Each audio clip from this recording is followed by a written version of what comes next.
ಶಿವರಾತ್ರಿಯ ಚಿಂತಕರಿಗೆ ವಂದನೆಗಳು. ಬಹಳ ದೊಡ್ಡದಾದ ಒಂದು ಆಡಿಟೋರಿಯಂ ನಮಗಾಗಿ ಕೊಡಮಾಡಿದ್ದೇ ಒಂದು ದೊಡ್ಡ ವಿಶೇಷ. ಇಷ್ಟು ದೊಡ್ಡ ಆಡಿಟೋರಿಯಮಲ್ಲಿ ಬಹಳ ಸುಂದರವಾದ ಒಂದು ಸಂಜೆಯನ್ನು ಕಳೆಯುವ ಭಾಗ್ಯ ನಮ್ಮದು. ಸುಮಾರಾಗಿ ಬೇರೆ ಕಡೆಯಲ್ಲಿ ನಿಂತರೆ ಬಹಳಷ್ಟು ದುಡ್ಡಿನ ಕೆಲಸ, ಇದು ಸುಲಭದಲ್ಲಿಲ್ಲ. ನಾವು ಬಹಳ ಮುಂದೆ ಇದ್ದೇವೆ, ಮಾತ್ರ ಭಾರಿ ಹಿಂದಿನ ದಿನಗಳಲ್ಲಿದ್ದೇವೆ. ಹಾಗೆ ಎರಡು ಒಟ್ಟಿಗೆ ಅಡ್ವಾನ್ಸ್ ಟೆಕ್ನಾಲಜಿಯಲ್ಲಿ ಓಲ್ಡ್ ಮೆನ್ಸ್ ಹಳೆಯ ಸಾಂಸ್ಕೃತಿಕವಾದ ಮೌಲ್ಯಗಳ ಚಿಂತನೆಗೆ ಅತ್ಯಾಧುನಿಕವಾದ ಒಂದು ಥಿಯೇಟರ್ನಲ್ಲಿ ಯಾವ್ಯಾವುದಕ್ಕೂ ಉಪಯೋಗಿಸುವ ಥಿಯೇಟರ್ ಒಂದು ಆಧ್ಯಾತ್ಮಿಕ ದೃಷ್ಟಿಯಲ್ಲಿ ಉಪಯೋಗಿಸಿಕೊಂಡಾಗ, ಯುಟಿಲೈಸ್ ಮಾಡಿಕೊಂಡಾಗ ಎಷ್ಟು ಅದ್ಭುತವಾಗಿ ಆಗ್ತದೆ ಎನ್ನುವುದಕ್ಕೆ ನಮಗೆ ಹೆಮ್ಮೆ ಅನಿಸ್ತದೆ. ಒಂದು ದೃಷ್ಟಿಯಿಂದ ಅಡ್ವಾನ್ಸ್ ಟೆಕ್ನಾಲಜಿಯನ್ನು ಬಹಳ ಸುಂದರವಾಗಿ ಉಪಯೋಗಿಸಿಕೊಳ್ಳುತ್ತೇವೆ. ಅದನ್ನು ತುಂಬ ತುಂಬ ತುಂಬ ಉಪಕಾರ ಆಗುವಾಗೆ ನಾವು ಮಾಡಿಕೊಳ್ಬೇಕು, ನನ್ನ ದೃಷ್ಟಿ ಹಾಗೆ.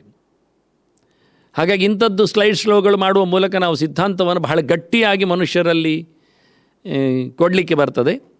ಆದರೆ ಇವತ್ತು ಜನರು ಹೊರಗಿದ್ದಾರೆ, ಆದ್ದರಿಂದ ನಮಗೆ ವಿಷಯ ಏನೋ ಚೆನ್ನಾಗಿದೆ, ಆದರೆ ಇಲ್ಲಿ ಬಂದು ಕೇಳುತ್ತಾ ಇಲ್ಲ, ಕೊಡುವುದಿಲ್ಲ, ಲೈವ್ ಮಾಡುವುದಿಲ್ಲ, ನಾಳೆ ಕೊಡುವುದಿಲ್ಲ ಇದನ್ನು ಅಂದರೆ ಜನರಿಗೆ ಲಾಸ್ ಆಗ್ತದೆ. ಇಲ್ಲಿ ಬರಲಿಕ್ಕೆ ಭಾಳ ಕಷ್ಟ ಆಗ್ತದೆ. ಒಂದು ಜಾಸ್ತಿ ಅಂದರೆ ನಾವು ಅದೆಲ್ಲ ನಿರ್ಬಂಧ ಮಾಡಿದರೆ ಇನ್ನೊಂದು 50 ಜನ ಹೆಚ್ಚು ಬರ್ಬೋದು, ಅಷ್ಟು ಹೊರತು ಬಿಟ್ಟರೆ. ಹಾಗಾಗಿ ಕೊಡದೆ ಹೋದರೆ ಅವರಿಗೆ ಲಾಸ್, ಆದರೆ ನಮಗೆ ಲಾಸ್ ಇಲ್ಲ. ಆದರೆ ನಮಗೆ ಅಂತ ಕೇಳಿದರೆ ದೊಡ್ಡ ಅಡುಗೆ ಮಾಡಿದಾಗ 50 ಜನ ಊಟ ಮಾಡಿ ಹೋದರೆ ಬೇಜಾರಾಗ್ತದೆ.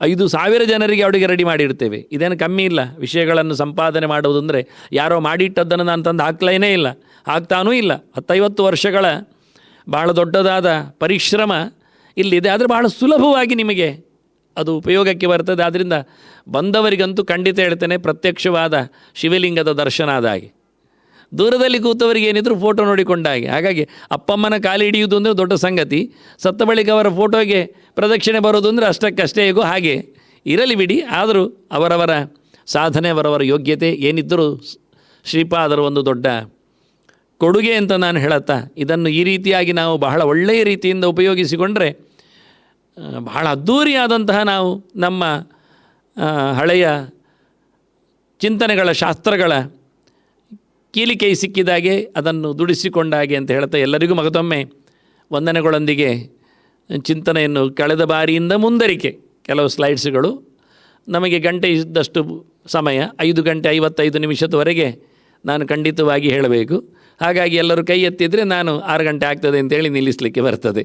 ಇರಲಿ, ಆದಷ್ಟು ಮುಂದುವರಿತೇನೆ. ಮುಂದೆ ಇಲ್ಲಿ ವಿಷಯ ಏನು ಕೇಳಿದರೆ ಪೂಜಾ ಕ್ಷೇತ್ರ ಅಂತ, ಮಾಡಬೇಕಾದ ವ್ರತಗಳು ಎಲ್ಲಿ ಅಂತ ಸ್ವಲ್ಪ ಹೊಡಿತದೆ ಅಂತ ಇಟ್ಕೊಳ್ಳುವ. ಎಲ್ಲ ಮಾತುಗಳು ಹಾಗೆ ಅಲ್ವ. ಇಂದ್ರನೇ ಸ್ವರ್ಗದಲ್ಲಿದ್ದಾಗ ಈ ನೆಲಕ್ಕೆ ಒಂದು ಕಾರ್ಯಕ್ರಮ ಮಾಡಿದ್ದಂತೆ, ಭಾರತಕ್ಕೆ ಬಂದು. ಹೇಗೆ ಅಂದರೆ ಅವನು ಹೇಳಿಕೊಂಡ, ಇದು ಸ್ವರ್ಗಭೂಮಿ ನನ್ನದು, ಇದು ಪುಣ್ಯಕ್ಷೇತ್ರ, ಇದು ಸಾಧನೆ ಮಾಡಲಿಕ್ಕೆ ಬರುವುದಿಲ್ಲ, ಇದು ಭೋಗಭೂಮಿ ಆಗ್ತದೆ, ನಾನು ಭಾರತಕ್ಕೆ ಬಂದು ಸಾಧನೆ ಮಾಡಬೇಕು ಅಂತೇಳಿ ಇಂದ್ರ ಯಜ್ಞ ಮಾಡಿದ್ದು ಬೃಹಸ್ಪತ್ಯಾಜನ ಕರ್ಕೊಂಡು ಬಂದು ಭಾರತ ದೇಶದಲ್ಲಿ. ಇದೆಲ್ಲ ಇತಿಹಾಸ. ಹಾಗಾಗಿ ಈ ಮಾತುಗಳನ್ನು ನಾನು ಸಂಗ್ರಹ ಮಾಡಿಟ್ಟಿದ್ದೇನೆ. ಇಹೈವ ಭಾರತೇ ವರ್ಷೇ ಶಿವರಾತ್ರಿಂ ಕರೋತಿ ಯಃ ಮೋದತೆ ಶಿವಲೋಕೆ ಚ ಸಪ್ತಮನ್ವಂತರಾವಧಿ ಅಂತ. ಇಲ್ಲಿಯೇ ಭಾರತ ದೇಶದಲ್ಲಿ ಮಾಡಿದಾಗ ಶಿವರಾತ್ರಿಗೆ ಮಹತ್ವ ಹೆಚ್ಚಿದೆ. ಅಂಥವನು ಶಿವಲೋಕಕ್ಕೆ ಬರ್ತಾನೆ, ಬಹಳ ಸಮಯದವರೆಗೆ ಇರ್ತಾನೆ ಅಂತ. ಮನ್ವಂತರಗಳ ಕಾಲದಲ್ಲಿ ಶಿವಲೋಕದಲ್ಲಿ ಅವನ ವ್ಯವಸ್ಥಿತಿ ಅನ್ನೋದೊಂದು ಬಹಳ ವಿಶೇಷವಾದಂತಹ ವ್ಯವಸ್ಥೆ. ಹೆಚ್ಚಿನವರೆಲ್ಲ ಕೇಳುವುದು ಎಲ್ಲಿ ಮಾಡಿದರೇನು ಅಂತ. ಹಾಗಾಗಿ ಬನ್ನಂಜಿಯವರೊಂದು ಮಾತು ಹೇಳಿದರು. ಅವರು ಉದಾಹರಣೆ ಕೊಡುವಾಗ ಬಹಳ ಚಂದವಾಗಿ, ತಮಗೆ ಗೊತ್ತಿದೆ, ಇಡೀ ಪ್ರಪಂಚವನ್ನೇ ನಾವು ಒಂದು ಮನೆಯ ಚಿಂತನೆಯಲ್ಲಿ ಪ್ರಾತಿನಿಧಿಕವಾಗಿ ಮಾಡಿಕೊಂಡ್ರೆ, ನಾವು ಮನೆಯಲ್ಲಿ ಊಟ ಎಲ್ಲಿ ಮಾಡುತ್ತೇವೆ ಅಂತ ಕೇಳಿದರೆ ಅದು ಅಡುಗೆ ಮನೆಯಲ್ಲಿ ಅಥವಾ ಭೋಜನ ಶಾಲೆಯಲ್ಲಿ ಅಥವಾ ಹೊರಗೆ ಬಂದು ಅಂತ ಚಾವಡಿಯಲ್ಲಿ, ಹಿಂದೆಲ್ಲ ಹಾಗಿರ್ತದೆ ಊಟದ ಕತೆ. ಹಾಗೆ ನಾವು ಪೂಜೆಯಲ್ಲಿ ಮಾಡುತ್ತೇವೆ, ಅದು ಬಾವಿಕಟ್ಟೆಯಲ್ಲಿ ಮಾಡುವುದಿಲ್ಲ. ದೇವ್ರ ಕೋಣೆ ಅಂತ ಒಂದು ಮಾಡ್ತೀವಿ. ಇವತ್ತು ದೇವ್ರ ಕೋಣೆ ಅಂತ ಮನೆ ಕಟ್ಟುವವರು ಕಷ್ಟ ಇಲ್ಲ, ದೇವ್ರ ಕೋಣೆಯಲ್ಲೇ ಮಾಡುತ್ತೇವೆ. ಜಪ ಪೂಜೆ ಎಲ್ಲ ವ್ರತ ಎಲ್ಲ ಮಾಡಿದರೆ ಸರಿ. ಮಲಗುವುದು ದೇವ್ರ ಕೋಣೆಯಲ್ಲಿ ಮಲಗುವುದಿಲ್ಲ, ಜಾಗ ತುಂಬ ಇರ್ತದೆ, ಅದು ಮಲಗಲಿಕ್ಕೆ ಕೋಣೆ ಉಂಟು ಬೇರೆ. ಆಗ ಚಾವಡಿಗೆಲ್ಲ ಹೋಗೋದಿಲ್ಲ, ಬಾವಿಕಟ್ಟೆ ಹೋಗೋದಿಲ್ಲ. ಅಲ್ಲ, 1-2 ಎಲ್ಲಿ ಮಾಡ್ತೀರಿ? ಕೇಳಬೇಡ್ರಿ ನೀವು, ಎಲ್ಲಿ ಅದನ್ನೆಲ್ಲ ಚಾವಡಿಯಲ್ಲಿ ಎದುರಲ್ಲಿ ಇವೆಲ್ಲ ಮಾಡ್ತಾರೆ. ಅದಕ್ಕೊಂದು ಪ್ರತ್ಯೇಕವಾದ ಒಂದು ಗೂಡಿನಾಗೆ ಯಾರ ಪಕ್ಕ ಹೋಗುವುದೇ ಇಲ್ಲ, ಅಲ್ಲಿ ಅಡ್ಡಕ್ಕೆಲ್ಲ ಇಟ್ಟಿರ್ತೇವೆ. ಸರಿ ತಾನೆ? ಹಾಗೆ ಇಡೀ ಪ್ರಪಂಚ ಅಂದಾಗ ಒಂದು ಮನೆ ಅಂತ ಇಟ್ಕೊಂಡ್ರೆ ಅಲ್ಲಿ ಊಟದ ಕೋಣೆ, ಅಡುಗೆ ಕೋಣೆ, ಚಾವಡಿ, ಮಲಗೋ ಕೋಣೆ, ಆಟದ ವ್ಯವಸ್ಥೆ, ಗೆಸ್ಟ್ ರೂಮು, ಹಾಗೆ ದೇವರ ಕೋಣೆ ಎಲ್ಲ ಇರ್ತದೆ. ನಮ್ಮ ಸಾಧನೆಗಳೆಲ್ಲ ಆಗಬೇಕಾದ್ದು ದೇವರ ಕೋಣೆಯಲ್ಲಿ ಅಲ್ವಾ. ಹಾಗಾಗಿ ಅದನ್ನು ಅಡುಗೆ ಕೋಣೆಯಲ್ಲಿ ಮಾಡುತ್ತೇನೆ ಕೇಳಿದರೆ ಅದು ಉಪಯೋಗಕ್ಕೆ ಬರೋದು. ಯಾಕೆಂದರೆ ಅಲ್ಲಿ ಊಟ ಕಾಣ್ತಾ ಇರ್ತದೆ, ಒಗ್ಗರಣೆ ಹಾಕಿದ್ದು ಸೀದಿದ್ದು ಮೂಗಿಗೆ ಹೊಡಿತಾ ಇರ್ತದೆ, ಅದನ್ನು ಜಪ ಮುಂದೆ ಹೋಗೋದಿಲ್ಲ. ಹಾಗಾಗಿ ಮತ್ತು ನಾವೇ ಕೇಳ್ತೇವೆ ಸ್ವಲ್ಪ ಒಳ್ಳೆ ಕೆಲಗೆ ಸಣ್ಣದು ಮಾಡೋ ಎಲ್ಲ, ಮತ್ತು ಇಲ್ಲಿ ಜಪ ಮಾಡೋದನ್ನೇ ಹೇಳಿಕೊಡ್ಬೇಕಾಗ್ತದೆ. ಅದೆಲ್ಲ ಆಗೋದಿಲ್ಲ. ಈಗ ಸ್ವಲ್ಪ ಕಾಯಿಲಿ ದೋಸೆ ಸ್ವಲ್ಪ ಹಾಗೆ ಇರಲಿ, ಅದೆಲ್ಲ ಹೇಳಬೇಕಾಗತ್ತೆ. ಅದರ ಬದಲಿಗೆ ಅದು ಕಾಣದೇ ಇದ್ದರೆ ಭಾರಿ ಚಂದ, ಏನು ಮಾಡ್ತಾರೆ ಅದು ಒಳ್ಳೆಯದು. ಹಾಗೆ ಈಗ ಜಪ ಮಾಡುವುದು ಎಲ್ಲ ಕಡೆ ಮಾಡ್ಬೋದಲ್ಲ, ಮಲಗಿಯೂ ನಾವು ಹರೇರಾಮ್ ಹೇಳೋದಿಲ್ಲ. ಹೇಳ್ತೀರಿ ಯಾಕೆ ನಿದ್ದೆ ಬರಲಿಕ್ಕೆ ಅಂತ, ಇಲ್ಲಾದರೆ ಎಲ್ಲಿ ಹೇಳ್ತೀರಿ ನೀವು? ಹೇಳಿ ದೇವರ ನೆನಪು ಮಾಡಿಕೊಳ್ಳಿಕ್ಕೆ ಎಲ್ಲಿಯೂ ಇಲ್ಲ ಅಂತಲ್ಲ, ಆದರೆ ಒಂದು ಪರ್ಟಿಕ್ಯುಲರ್ ಪ್ಲೇಸ್ ಮಾಡಿದರೆ ಭಾಳ ಚಂದ ಇರ್ತದೆ. ಹಾಗೆ ಬಾಯಿಕಾನೆಯಲ್ಲಿ ಕೃಷ್ಣ ಹೇಳಬಾರ್ದು ಅಂದೇನು ಹೇಳಲಿಲ್ಲ, ಕೃಷ್ಣ ಓಡಿಸುವುದಿಲ್ಲ. ಎಲ್ಲಿ ಬೇಕಾದರೂ ದೇವರ ಚಿಂತನೆಗೆ ತಪ್ಪಿಲ್ಲ. ಆದರೆ ಒಂದು ಎಕ್ಸ್ಕ್ಲೂಸಿವ್ಲಿ ನಾವೊಂದು ದೇವರ ಕೋಣೆ ಅಂದಾಗ ನಮಗೂ ಮೆಂಟಲಿ ಫ್ರೀನೆಸ್ ಇರ್ತದೆ, ಉಳಿದ ಗಲಾಟೆಗಳು ಇರುವುದಿಲ್ಲ. ಎಲ್ಲ ಒಂದೇ ಕೋಣೆಯಲ್ಲಿ ಎಲ್ಲ ಇದ್ದವರಿಗೆಲ್ಲ ಮಾಡಲಿಕ್ಕೆ ಏನು ಬರುವುದಿಲ್ಲ, ಅಂದರೆ ಫ್ರೀ ಆಗಿದ್ದಾಗ. ಹಾಗಾಗಿ ಇವತ್ತು ನಮಗೆ ಭಾರತ ಪುಣ್ಯಭೂಮಿ, ದೇವಾಲಯಗಳ ನಾಡು ಎಲ್ಲ ಇದ್ದಾಗ, ತೀರ್ಥಕ್ಷೇತ್ರಗಳು ಇರುವಾಗ, ಹಳೆಯವರೆಲ್ಲ ಬಂದು ಸಾಧನೆ ಮಾಡಿ ನಮಗದರ ಬೆನಿಫಿಟ್ ಕೊಟ್ಟಿರುವಾಗ ನಾವು ಅದನ್ನು ಕಳ್ಕೊಳ್ಳೋದ್ರಲ್ಲಿ ಅರ್ಥ ಇಲ್ಲ. ಅನಿವಾರ್ಯವಾಗಿ ನಾವು ಹೋಗಿದ್ದೇವೆ, ಹೋಗಲೇಬೇಕಾಗತ್ತೆ, ಬದುಕು ಹಾಗೆ ಅಂತ ಹೇಳಿದರೆ ಕಷ್ಟ ಇಲ್ಲ. ಉಳಿದ ಕಡೆಯಲ್ಲಿ ಮಾಡಬಾರ್ದು ಅಂತ ಹೇಳುವುದಿಲ್ಲ. ಚಾವಡಿಯಲ್ಲಿ ಮಾಡಿದಾಗ ಪೂಜೆಯನ್ನು ತಪ್ಪು ಕಾಣುವುದಿಲ್ಲ. ಸ್ವಾಮಿಗಳೆಲ್ಲ ಬಂದಾಗ ಹೊರಗೆ ಮಾಡುವುದಿಲ್ವ, ನನ್ನ ಹತ್ರ ಕೆಲವರು ಗಲಾಟೆ ಮಾಡೋದು, ಅದು ವರ್ಷಕ್ಕೊಮ್ಮೆ ಅಲ್ವೇ ಹೇಳ್ತೇನೆ ನಾನು. ಇರಲಿ ಹಾಗೆ ಇರಲಿ ಅಂತೂ ಎಲ್ಲರೂ ಕಾಣುವಂತೆ ಮಾಡುವಾಗ ನಾವು ದೇವರ ಮಂಟಪವನ್ನು ಹೊರಗಿಡಬಹುದು. ಆದರೂ ಭಾರತ ಭೂಮಿಗೆ ಅದರದ್ದೇ ಆಗಿರತಕ್ಕ ಒಂದು ಶಕ್ತಿ, ಒಂದು ದೃಷ್ಟಿಯಿಂದ ಅಲ್ಲಿನ ಒಂದು ಕಂಪನ, ವೈಬ್ರೇಷನ್, ಅದನ್ನು ನಾವು ಪಡೀಲೇಬೇಕು ಅಂದಾಗ ಶಾಸ್ತ್ರಕಾರರು ಭಾರಿ ಒತ್ತು ಕೊಟ್ಟಿದ್ದಾರೆ. ಬೇರೆ ಕಡೆ ಮಾಡಿದ್ದಕ್ಕೆ ಹೆಚ್ಚು ಫಲ ಇಲ್ವ ಕೇಳಬೇಡಿ, ಇದೆ, ಇಷ್ಟರಲ್ಲಿ ಅಲ್ಲ ಎನ್ನುವುದಂತೂ ಗ್ಯಾರಂಟಿ. ಯಾಕೆಂದರೆ ಅಲ್ಲಿನ ವಾತಾವರಣ ಆಗಲಿ, ವ್ಯವಸ್ಥೆ ಆಗಲಿ, ಕ್ರಮ ಆಗಲಿ, ಬದ್ಧತೆ ಆಗಲಿ ಬಹಳಷ್ಟು ಕಡಿಮೆ ಆಗ್ತದೆ. ಕೆಲವರು ಹೇಳಿದ್ರು ನಿಮಗಿಂತ ನಾವು ಚೆಂದ ಮಾಡ್ತೇವೆ ಅಂತ, ಅದು ಸತ್ಯ, ಒಪ್ತೇನೆ ನಾನು. ಕೆಲವೊಮ್ಮೆ ಪ್ರಾಕ್ಟಿಷಿಯಲ್ಲಿ ನೋಡಿಕೊಳ್ಳುವಾಗ ಭಾರತ ಭೂಮಿಯಲ್ಲಿ ಮಾಡತಕ್ಕಂಥ ಏನೊಂದು ಅನಿವಾರ್ಯತೆಯೋ ಅಥವಾ ಬಲಾತ್ಕಾರವೋ ಅಥವಾ ಇನ್ನೇನೋ ಬೂಟಾಟಿಕೆಯೋ ಇರಲಿಕ್ಕೆ ಹೋಗಿ ಅವರು ಶುದ್ಧ ಮನಸ್ಸಿನಿಂದ ಚಂದ ಮಾಡಿ ಒಂದು 10 ನಿಮಿಷ ಜಪ ಮಾಡ್ತಾರೆ ಅಂದರೆ ದೇ ಡೆಡಿಕೇಟ್ 10 ಮಿನಿಟ್ಸ್ ಅಂತ ಹೇಳಿಕೊಂಡಾಗೆ ತುಂಬ ಪ್ರಾಮಾಣಿಕವಾಗಿ ಮಾಡ್ತಾರೆ. ಅದು ಒಳ್ಳೆಯದೇ. ಕಂಪೇರ್ ಮಾಡಿದರೆ ಶಾಸ್ತ್ರವು ಕೆನ್ನೆಗೆ ಹೊಡೆದಿದೆ. ವಿಪ್ರಾಟ್ ದ್ವಿಷಡ್ಗುಣಯುತಾತ್ ಅರವಿಂದನಾಭ ಪಾದಾರವಿಂದ ವಿಮುಖಾತ್ ಪ್ರಪಂಚಂ ವರಿಷ್ಠ ಬಂದಿದೆ. ಡೈಜೆಸ್ಟ್ ಆಗ್ತಾ ಇಲ್ಲ ಈ ಗೆರೆ. ಇದು ಭಾಗವತದ್ದೇ ಮಾತು, ವೇದವ್ಯಾಸರದ್ದೇ ಮಾತು. ಒಬ್ಬ ದೇವರ ಭಕ್ತಿ ಇಲ್ಲದ ಬ್ರಾಹ್ಮಣ ವಿಪ್ರಾತ್ ದ್ವಿಷಡ್ಗುಣಯುತಾತ್ 12 ಅವನಲ್ಲಿ ಕ್ವಾಲಿಟೀಸ್ ಇದೆ. ಸತ್ಯವಂತ, ದಯಾವಂತ, ಎಲ್ಲ ಇಂಥದ್ದು. ಇಂಥ 12 ಕ್ವಾಲಿಟಿ ಇದ್ದರೂ ಅವನಲ್ಲಿ ಭಗವಂತನ ಮೇಲೆ ಪ್ರೀತಿ ಅನ್ನೋದು ಸರಿಯಾಗಿಲ್ಲದಿದ್ದರೆ, ಅರವಿಂದನಾಭ ಪಾದಾರವಿಂದ ವಿಮುಖಾತ್, ಕೃಷ್ಣನ ಮೇಲೆ ಅವನಿಗೆ ದಯೆ ಇಲ್ಲ, ಪ್ರೀತಿ ಇಲ್ಲ, ವಿಶ್ವಾಸ ಇಲ್ಲ, ಭಕ್ತಿ ಇಲ್ಲ ಅಂತಾದರೆ ಅವನಿಗಿಂತ ನಾಯಿ ಬೇಯಿಸಿ ತಿನ್ನುವ ಚಂಡಾಲ ಒಳ್ಳೆಯವ ಅಂತಾನೆ. ಸ್ವಲ್ಪ ಜಾಗ್ರತೆ. ನನ್ನಲ್ಲಿ ಅದುಂಟು ಇದುಂಟು ಅಂತ ಹೇಳಿಕೊಳ್ಳುವುದು ಬೇಡ. ಇರಬೇಕಾದ ಭಗವಂತನಲ್ಲಿನ ಅಟ್ಯಾಚ್ಮೆಂಟ್. ಅದರಿಂದ ಭಕ್ತಿಯಿಂದ ಎಲ್ಲಿ ಕೂತರೂ ದೇವರು ಸಿಗ್ತಾನೆ ಎನ್ನುವುದು ಸತ್ಯ. ಆದರೆ ಭಕ್ತಿಯ ಜೊತೆಯಲ್ಲಿ ಇದೆಲ್ಲ ಇದ್ದುಕೊಂಡಾಗ ಇದು ಎಷ್ಟು ಬೇಗನೆ ಭಕ್ತಿಯ ಜೊತೆಯಲ್ಲಿ ಭಾರತ ಭೂಮಿಯಲ್ಲಿ ಬಹಳಷ್ಟು ಬೇಗನೆ ಗುಡ್ ಕ್ವಾಲಿಟೀಸ್ಗಳು ಆತ್ಮಸಾಕ್ತ ಆಗ್ತದೆ. ಈ ನೆಲೆಯಲ್ಲಿ ಮಾತಾಡ್ತೇನೆ ಹೊರತು ನಾವು ಸಾರಾಸಕಟ್ಟಾಗಿ ಅವ ಆಗುವುದಿಲ್ಲ, ಇವ ಬೇಕೇ ಬೇಕು ಅಂತಲ್ಲ.